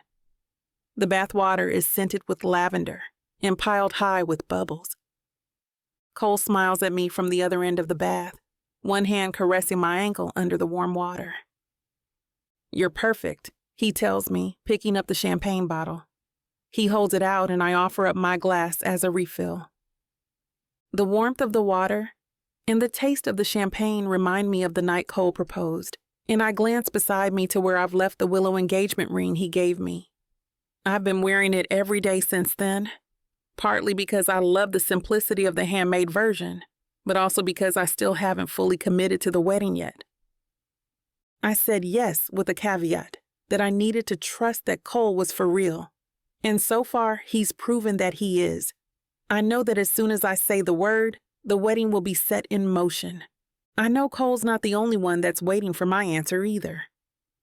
At the office, Sal, Amy, and Kiara noticed the willow ring the second I got back to work. "I didn't know sticks were in fashion," Amy joked, admiring the ring. "I need to update my wardrobe ASAP." The other two were equally as curious. "So what does this mean exactly?" Sal asked, shifting some paperwork to her other hand and leaning in to inspect the willow twigs. "It means I'm still thinking about it, I guess," I told her with a smile. That wasn't quite good enough, and they've been hounding me for updates every day since then. The attention is a little embarrassing, but I have to admit, I like the excitement that's building in the office around this question. And I like it even more that Beth isn't there to ruin it. The moment Cole exposed Beth as the leak in our company, she was fired for breach of the NDA agreement we all signed, and my life at the office has been 1,000 times better because of it.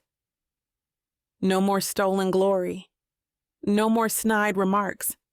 And, most importantly, no more juicy tabloids. I can only imagine what the headlines would read if Beth had caught a glimpse of the willow ring. There is one more person the engagement has made an impression on, though.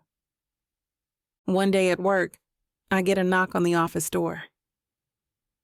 "Hey, beautiful," comes the voice, but it isn't Cole's.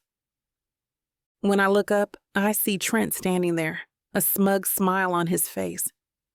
One of the downsides of my engagement not being splashed all over the headlines is that I have to deal with this sort of thing in person, apparently.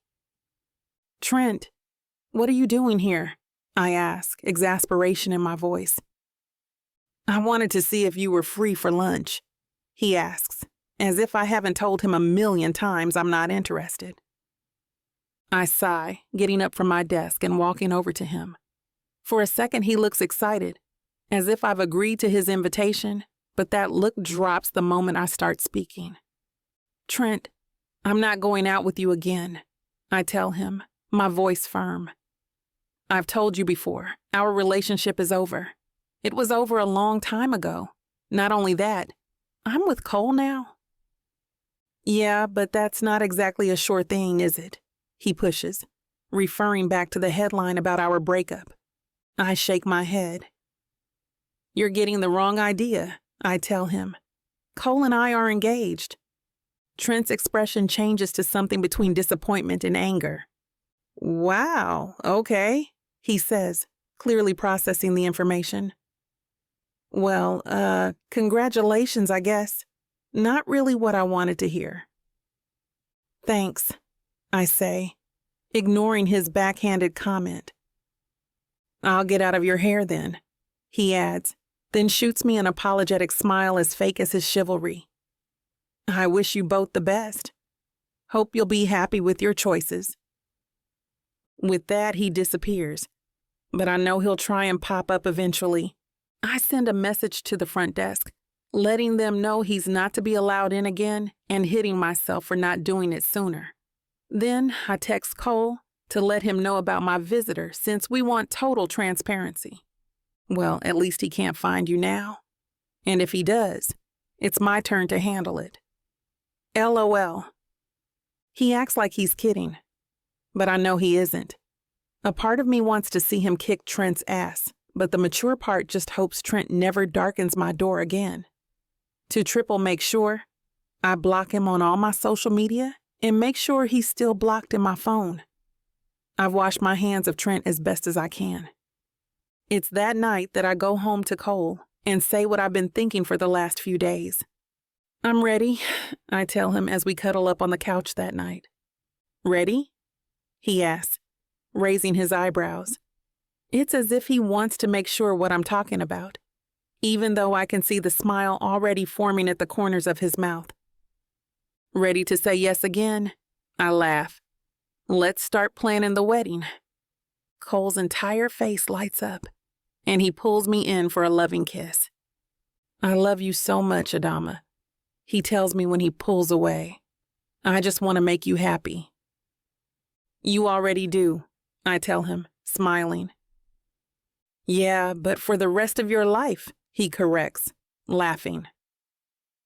The very next day, Cole takes me out to buy a real engagement ring, though I'm secretly a little sad about swapping out the willow band. Still, I'm ecstatic when we come across a stunning teardrop-cut salt and pepper diamond ring, flanked by 2 leaf-shaped emeralds.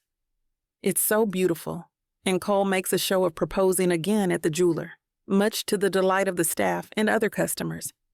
We get a round of applause as I say yes for a 3rd time, and Cole lifts me up, spinning me around right there in the store. The next week is a whirlwind of excitement as we talk about the venue, the catering, and the wedding party. I make Pinterest boards for everything. My dress, the table settings, the flowers, and Cole and I populate them together, once again blending our ideas into a perfect amalgamation of us both. It's only once we get to the guest list that I feel a twinge of nervousness in my chest, because there's one guest in particular I'm dreading. One guest that I know won't be celebrating our upcoming union. His mom. Chapter 27. Cole. So that's it? The rental contract is done? I ask.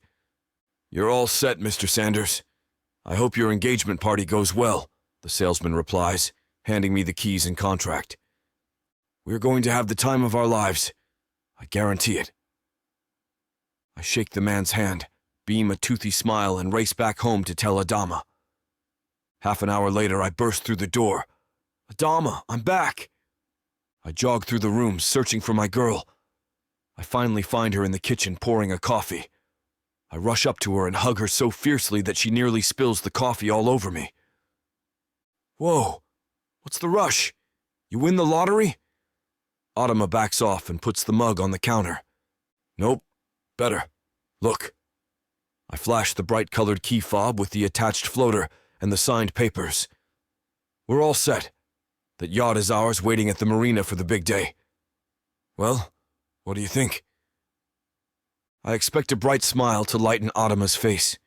Instead, her lips are straight and thin, and on her forehead, worry lines appear. I brace myself. What I think is perfect for us is obviously not. I walk up, place my hands on her upper arms, and look lovingly into her eyes. Okay, what's worrying you? Whatever it is, I'll bet I can solve it in 1 second, as fast as I pass a puck on the ice. I try to make light of the situation, hoping it will help. It doesn't. Her sober look remains. Well, it's... Come on, spit it out. It can't be that bad. It's not that good either. Promise you won't get angry at me for saying this. Angry? I laugh. Hardly. Remember our promise. Whatever problems, we handle them together. Right? Adama sighs. Right. Okay. Well, it's nothing to do with the engagement party itself. It's more to do with the venue. My eyebrows curl in confusion. The venue? You mean the yacht? What? Do you get seasick? Is that it? 'Cause, we could just keep it close to shore to avoid any big waves if that's the case. I mean, you did fine on the boat for that team dinner. The view is still spectacular even if we're only 100 yards out. Adama shakes her head. No, it's not seasickness. More like knots in my stomach. It's not like we can escape our own party if things go wrong if we're on a boat. Things going wrong? Okay, sweetheart, cough it up. What's exactly the worry here? Adama lowers her head and, in a quiet voice, answers. Your mother. Sorry, could you repeat that? I thought you said... I did. It's your mother. I don't want to be trapped on a yacht with your mother. Trapped? Why? What she said to you? Adama turns around and takes a seat at the table. Her usual confident demeanor deflates like a punctured balloon. It was a while back when you took me to meet her for the first time. When you were out of earshot, she gave me a warning. I take a seat next to Adama and look her straight in the eyes. A warning? Adama sighs once more. Yes. Catherine pulled me aside and said I'd rue the day I ever used you. She accused me of being a gold digger, Cole. A gold digger. Me! I was so infuriated. I have my own successful career. I meet every hockey player on the team. I'm not just some puck bunny, I kept this from you, well, 'cause who needs to hear stuff like that about their own mother? I rocket out of the chair. Oh no. You heard wrong. My mom would never... Well, she did, Cole. She used those exact words. She thinks I've cuddled up to you for your money and the fame of dating a hockey star. It made me so angry I nearly cried. I grab my cell and start dialing. Looking worried, Adama tries to interject. What are you doing? Canceling the yacht rental? Nope. Calling my mom. The three of us are having this out right now. Adama rushes to me and tries to grab my phone. Oh God, no, Cole! I don't want to fight with your mom. I pull away. Listen, you and I are not starting out our life together with this kind of disgusting threat looming over your head. If there's one thing I know, it's to hash problems out as soon as they appear. Burying and keeping secrets is no good. They only fester and hurt everyone concerned. Oh God, Cole. It'll be fine. We have to nip this ridiculousness in the bud. But you're right about one thing. It shouldn't be a phone call. 20 minutes later, I open the car door for Adama and wheel out of the drive.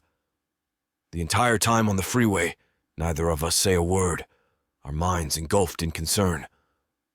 My mind races as fast as the engine as my foot slams down on the throttle.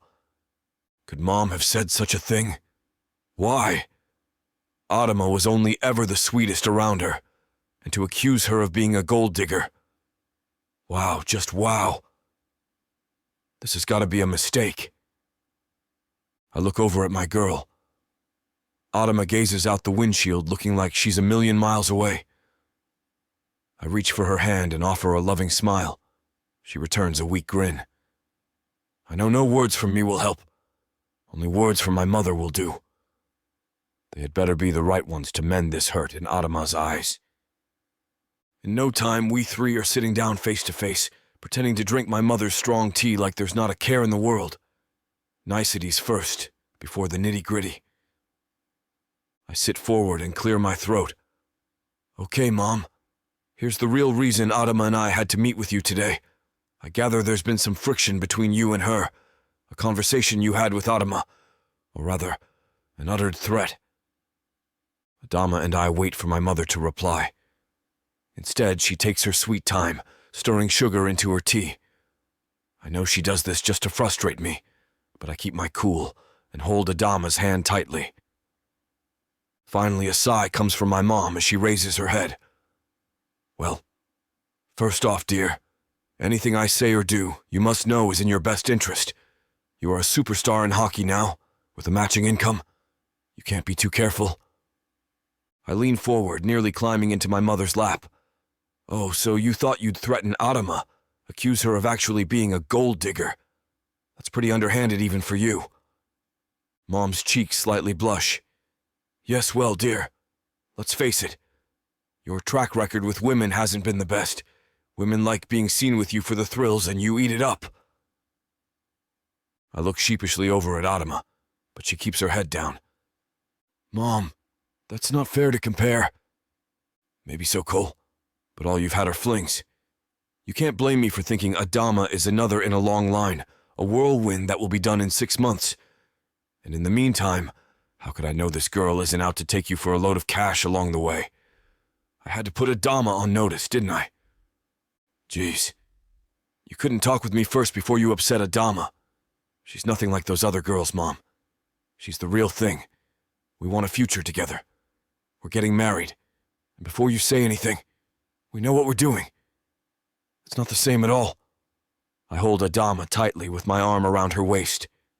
Yes, well... No. No wells about it. Adama and I have taken this relationship slow. Neither of us want to have what we had in our college years. We had to work through our past in order to see if we had a future. Because as fully grown adults, we both want more, so much more. A permanent life together, a future, and whatever that future holds. Adama raises her head. It's true, Catherine. And please realize, Cole and I both have separate careers. Neither of us depends on the other. I'm in PR for the hockey team. Him being a player doesn't exactly impress me. I've met plenty of those. We're together because we love one another, not because we need material gain. I couldn't care less about Cole's money, and I'm sure he couldn't care about mine. It's love, pure and simple. Mom's expression warms. All I want for Cole is love. And maybe I was too hasty. It's hard not to worry about one's child, you know, no matter how big and mature they get. Adama, let me apologize to you. I never wanted to upset you or Cole. I only ever had my boy's interests at heart. It's a parent's way. I hope you can understand. Adama looks at me and then at my mom, smiling at us both. Oh, Catherine, thank you. I promise you I'd never take advantage of Cole. I truly am in love with your son, and he loves me, through good times and bad. He and I truly believe that in our hearts. We want to be a team, equal partners, nothing more and nothing less. I promise you. I guess I shouldn't have been so close-minded. I believe you, Adama, I truly do. Welcome to our family. Mom extends her arms. Adama gets up, and so does my mom. They hug. I bound up and add on to the loving pile. Our first family group hug, and boy, does it feel good. Let's celebrate. Just the three of us. How about a seafood dinner at the wharf? I offer. Who's paying the bill? Mom winks. You are, Mom. I wink back. No, I am. Being accepted into your family, this is my way of saying how grateful I am to you both. Adama smiles. We enjoy a leisurely dinner and talk over drinks as the sun slowly sets over San Diego. The warmth in the dying sun matches the warmth in our hearts. We talk as if we've been family for years, not merely hours. And I'm beyond happy. I look over at Adama, and she looks so happy too. It's the beginning of the future we see for ourselves, and it's as bright as the amber glow over the idyllic coastal waves. Chapter 28. Adama. The sparkle of the water in the bay is dazzling, and I close my eyes for a second, letting the sun's reflections warm my skin. The guests will start arriving in just a few moments, and I take a second to soak in everything that's happened over the last few weeks before the engagement party begins. Adama, comes a harsh voice, suddenly breaking the serenity of the moment. I jerk open my eyes, only to find a photographer pointing his long lens at me from the yacht club's dock. At exactly the same moment, Cole steps in front of me, his back to the camera. Without a word, he ushers me inside the yacht's cabin, away from prying eyes. "Don't worry," he tells me once we're in the privacy of the yacht's interior. "We'll be out of here soon." He gives me a reassuring smile, and I feel a rush of gratitude come over me. I know he doesn't mind a life in the spotlight, but I do, and he's made it clear he'll do whatever it takes to spare me from the paparazzi. "I can't wait," I reply, grinning up at him before planting a soft kiss on his lips. It isn't long before the guests arrive, and soon the yacht is cruising the San Diego Bay. It's the perfect setting for a private engagement party. No photographers, no journalists, just friends and family. The boat is adorned with tasteful ribbons and sashes in beige and lilac, the same color scheme we've decided on for our wedding. Everyone is dressed beautifully. The women in floaty dresses and strappy sandals, the men in shirt sleeves and vests. It's a small taste of what will happen in a few weeks' time. "Welcome, everyone," Cole announces, gathering all the guests on the deck. "Thank you for being here. Adama and I are so excited to be starting this new chapter of our lives together, and it means so much to us that you're here to celebrate it with us." The crowd breaks out into a round of applause, and I'm sure I'm supposed to be shooting them all a grateful smile. But all I can do is gaze at Cole and think about how far we've come. Truly, he's become a partner in every sense of the word. It's not lost on me that he could have made this party a huge PR stunt, smiling for the cameras, conducting interviews, and basically doing everything he's always been great at doing. But I would have hated that. And he knows it.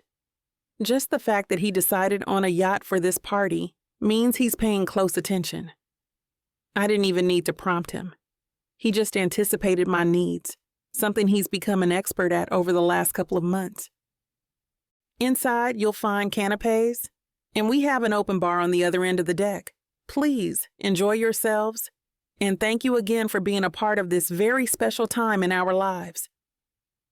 The crowd erupts into applause and cheers again, and this time I managed to tear my eyes away from Cole to thank the audience myself. One of the first people I lock eyes with is Cole's mom. "Hello, sweetheart," she says, approaching me as the crowd disperses. She's giving me a genuine smile, and the relief I feel is palpable. Ever since Cole talked to her, things have been entirely different, and it really feels like I'm becoming part of the Sanders family. "Congratulations again," she says, pulling me in for a hug. It's warm, cozy, and full of meaning, and I hug her back tightly. "Thanks, Catherine. It means a lot that you're here," I tell her with a smile as I pull away. "How about a little champagne to celebrate?" she said, with what I can only perceive as a mischievous grin. "Don't mind if I do," I say, laughing at the unexpected ease of this interaction. We make our way to the bar, and as we walk, I catch Cole's eye. He shoots me a loving smile, and I hope he sees the gratitude in my eyes. The way he stood up for me to his mom has made a world of difference, and I'm so happy with the way our lives are turning out. Catherine hands me a champagne flute before raising her own. "To my new daughter-in-law," she says with a grin. "To my new mother-in-law," I toast back. We clink our glasses and sip our champagne, just as Cole comes up behind us with my parents in tow. "There you are," my mom cries, throwing her arms around me. "Oh, honey, you look so beautiful." My dad echoes the sentiment, giving me a peck on the cheek before turning to Catherine. "And you must be Cole's mom," he says, putting his hand on her arm in his typical warm demeanor. "It's such a pleasure to meet you." "You've raised a fine young man," my mom adds, beaming. As our parents get to know each other better, exchanging gushing sentiments about Cole and me, I reach for Cole's hand. He squeezes it tight and we share a look, one that speaks volumes about the blending of our families that is beginning right here, right now. "Oh my goodness," my dad is exclaiming, laughing so hard he begins coughing. Adama did the same thing when she was little. I don't even know what exactly they're talking about, but I take it they've moved on to embarrassing childhood stories. I don't even care at this point. I'm just so happy they're getting along. Soon, Amy and Kiara find me, with Sal coming up to join them shortly after. Some of the other hockey players find Cole at the same time, and soon we're whisked off in different directions, while our parents remain locked in animated conversation. "Oh my God, you look gorgeous, by the way," Kiara exclaims as they pull me inside to peruse the canapes. "Cole's a lucky man." "He doesn't look so bad himself," adds Amy with a wink. "I bet you're going to have the most beautiful babies." The four of us laugh as I hold up my hands in mock surrender. Whoa, calm down. We're not even married yet." "True," concedes Amy, popping a crab cake in her mouth. "You've got plenty of time just to enjoy the sex." This sends all of us into a round of giggles, and plenty more speculation ensues. On my part, I stay mostly silent, allowing the others to enjoy the gossip without me. "I guess now that you're not in the papers anymore, we'll just have to guess," Amy jokes, taking a sip of champagne. "Or you could just leave us to enjoy our lives privately," I retort with a grin. Amy appears to think it over for a second before turning back to me. "Nah, that's no fun," she decides, and the four of us devolve into laughter again. So much of the afternoon is spent this way, talking, laughing, and drinking champagne, while our guests mingle and enjoy the yacht. Throughout the party, Cole and I find each other every so often, sneaking a kiss or whispering something encouraging in each other's ears. When a bunch of guys from the team find me to give their congratulations, I can feel Cole watching on proudly from the sidelines.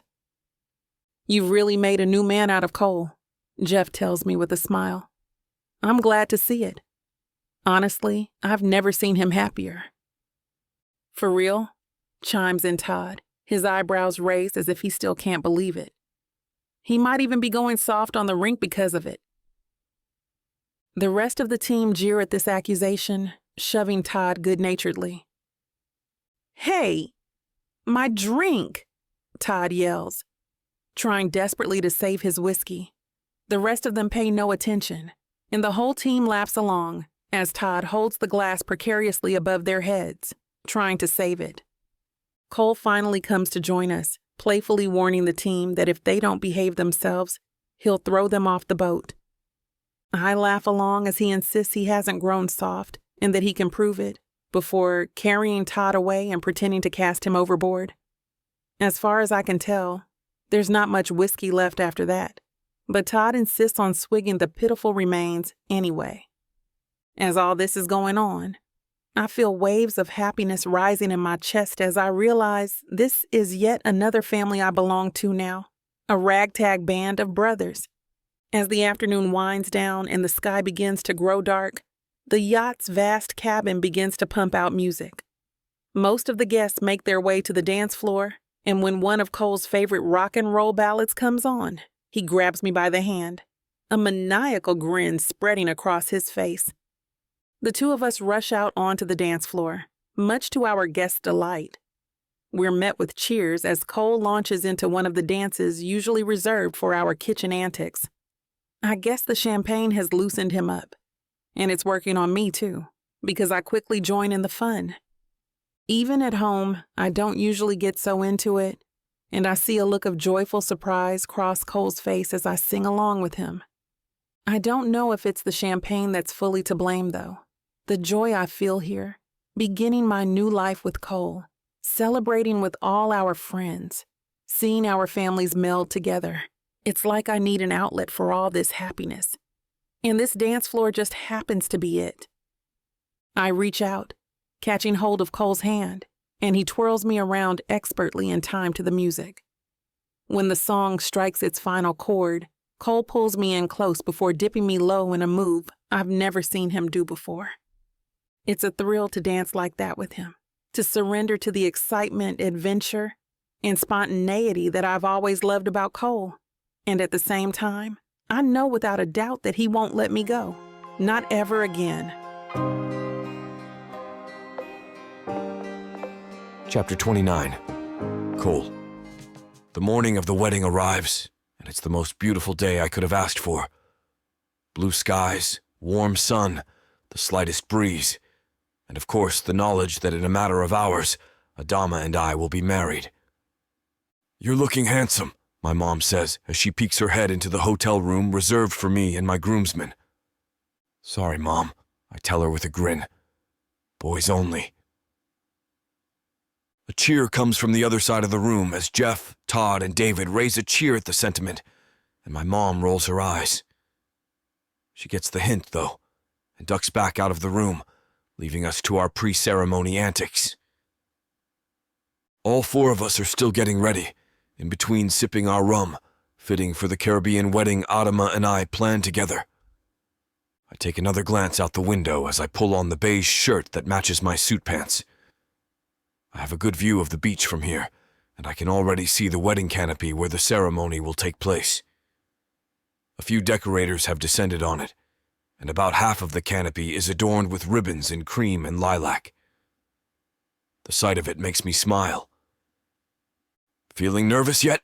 Jeff asks, bringing his glass over to where I'm getting ready, as Todd and David chat animatedly in the background. "Not yet." I laugh, turning to him. Honestly, I don't know when it's supposed to kick in. I've never been more sure of anything. Jeff gives me a warm smile, raising his rum.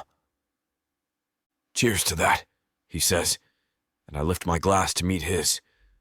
The spiced rum warms my throat, and the toast makes me smile. I'm sure there's a part of me that's supposed to be second-guessing all this, but I feel like it's taken me far too long to figure out what I really want in life. Now that I know, there's nothing that can tear me away from it. The rest of the morning goes by and fast forward, and after a quick lunch, it's finally time. With my groomsmen in tow, I make my way up the wooden walkway that leads to the canopy. The ribbons have been supplemented by bunches of cream and lilac roses, and it looks like something out of a fairy tale. The effect is only amplified when the bridal party arrives. Sal, Amy, and Kiara make their way up the walkway, dressed in lilac, but it's Adama who truly takes my breath away. She arrives looking like a princess. It seems I'm not the only one who thinks so, because as the guests witness her entrance, I hear gasps and murmurs run through the small, intimate crowd. I'm awestruck by how gorgeous she looks. The strappy beige dress she's chosen looks incredible against her dark skin, and her hair, worn out, is adorned with dozens of tiny cream pearls. In her hands, she holds a bouquet of cream and lilac roses to match the canopy. The look on her face is one of pure happiness, and it makes my heart practically burst in my chest. As her dad presents her at the altar, he gives her a kiss on the cheek before catching my eye and giving me a meaningful nod. I smile and nod back, but all I want to do is look at Adama. When I turn my eyes to her, that morning's sentiment is only strengthened. I'm not nervous at all because I know this is exactly where I want to be. "Dearly beloved," begins the officiant, her voice ringing out across the soft white sands of the island. "We're gathered here today to witness the union of Cole Sanders and Adama Okiki." As she continues, the words are lost to my mind. Instead, all I can do is gaze into Adama's deep brown eyes and thank my lucky stars that she gave me not only a second, but a third chance. The knowledge that I almost lost her for good has pushed me into becoming the kind of partner Adama deserves, and, honestly, it's the best thing I've ever done. Not just for her, but for myself. As the ceremony approaches our vows, I give Adama a loving smile. She smiles back and it lights up my heart. "Adama," I tell her when the officiant gestures to me, "you are the love of my life, and I can't believe how lucky I am to stand here with you today. Our love has been a wild ride, and I know I haven't always been the most stable partner, but I know now more than ever that I want nothing more than to spend my life with you. I promise to be your rock, your safe place, your dedicated partner. And I also promise that our life together will never be boring. I'm yours, always, through everything. I love you. I can see as I speak that Adama's eyes grow glassy, but she manages to hold back the tears. Instead, she reaches forward to take my hands. Cole, she begins, I'm so happy we found each other again. You were always the most exciting part of my life, and now you're also the most stable part of it. I promise to always trust you, always support you, and always grow with you. I love you so much. When the officiant announces us as married, I pull Adama in close, kissing her deeply. It's a perfect moment, one which I know, even as it's happening, I will play over and over in my mind for the rest of my life. The cheers that go up from the crowd fill my ears, and it's not long before we're surrounded by well-wishers. The boys come to clap me on the back while Adama's friends embrace her warmly. Both my mom and Adama's parents come to congratulate us, showering us both with hugs and kisses. The general atmosphere is full of excitement and happiness. When Adama and I lock eyes, it's with love and gratitude. This socializing is interrupted for a little while as the sun begins to sink toward the horizon. We're whisked away by the photographer for our couple pictures along the water. I can only imagine the photos will be stunning, and as I hold Adama from behind, looking out at the water, I hear her say something. I'm so glad this is the only photographer here, she tells me with a little laugh. I squeeze her a little tighter then, and if this guy leaks these shots to the press, I'll break his knees, I reply jokingly. You will not, Adama replies, laughing.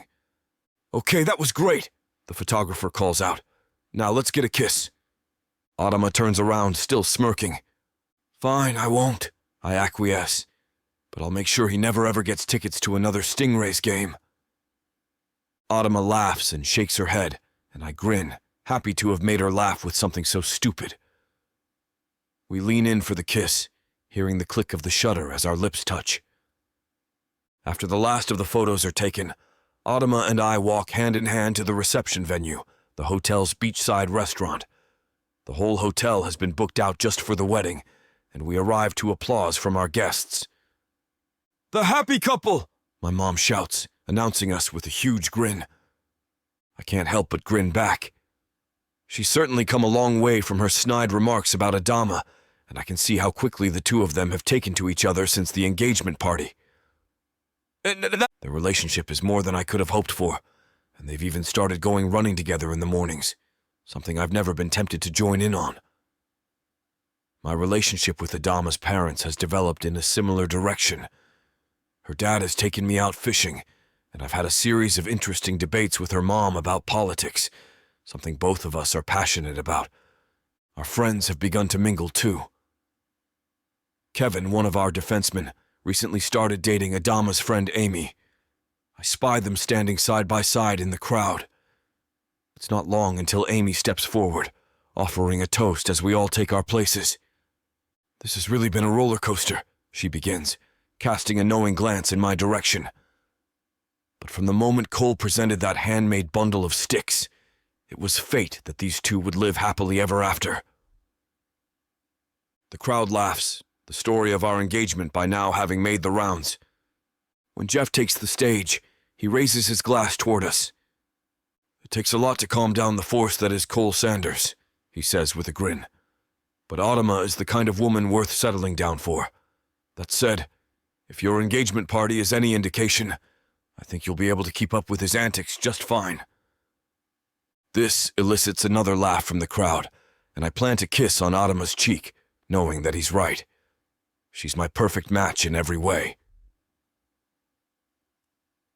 As the night wears on, we're showered with more kind words from loved ones and more encouragement than I would have thought was possible. And of course, we end the night with dancing. Lots and lots of dancing. Our first dance starts off traditionally, a slow song that gives us the chance to gaze at each other lovingly, our bodies pressed close and our breath moving in unison. That is, until about halfway through when it transforms into a rock and roll masterpiece. The crowd erupts into cheers as Adama and I show off the moves we've been practicing for weeks, ever since we got the idea at our engagement party. As I spin her around the dance floor and watch her shake in rhythm to the music, I'm sure of one thing: we are absolutely perfect for each other. Chapter 30. Adama. I can't believe I'm married. Today was the most exciting, wonderful day of my life. As I sit on the edge of our hotel bed, staring at the ring on my finger and reminiscing about the events of the day, the emotions flood back to me like a tidal wave. The love, the joy, the excitement. It all feels overwhelming and surreal. I still can't believe that he chose me out of all the women in the world. The way he looked at me during the ceremony, his eyes filled with such adoration and love, it made my heart swell with happiness. And now, as I finally have a moment to myself and the rush of the day starts to fade, I can't help but feel grateful.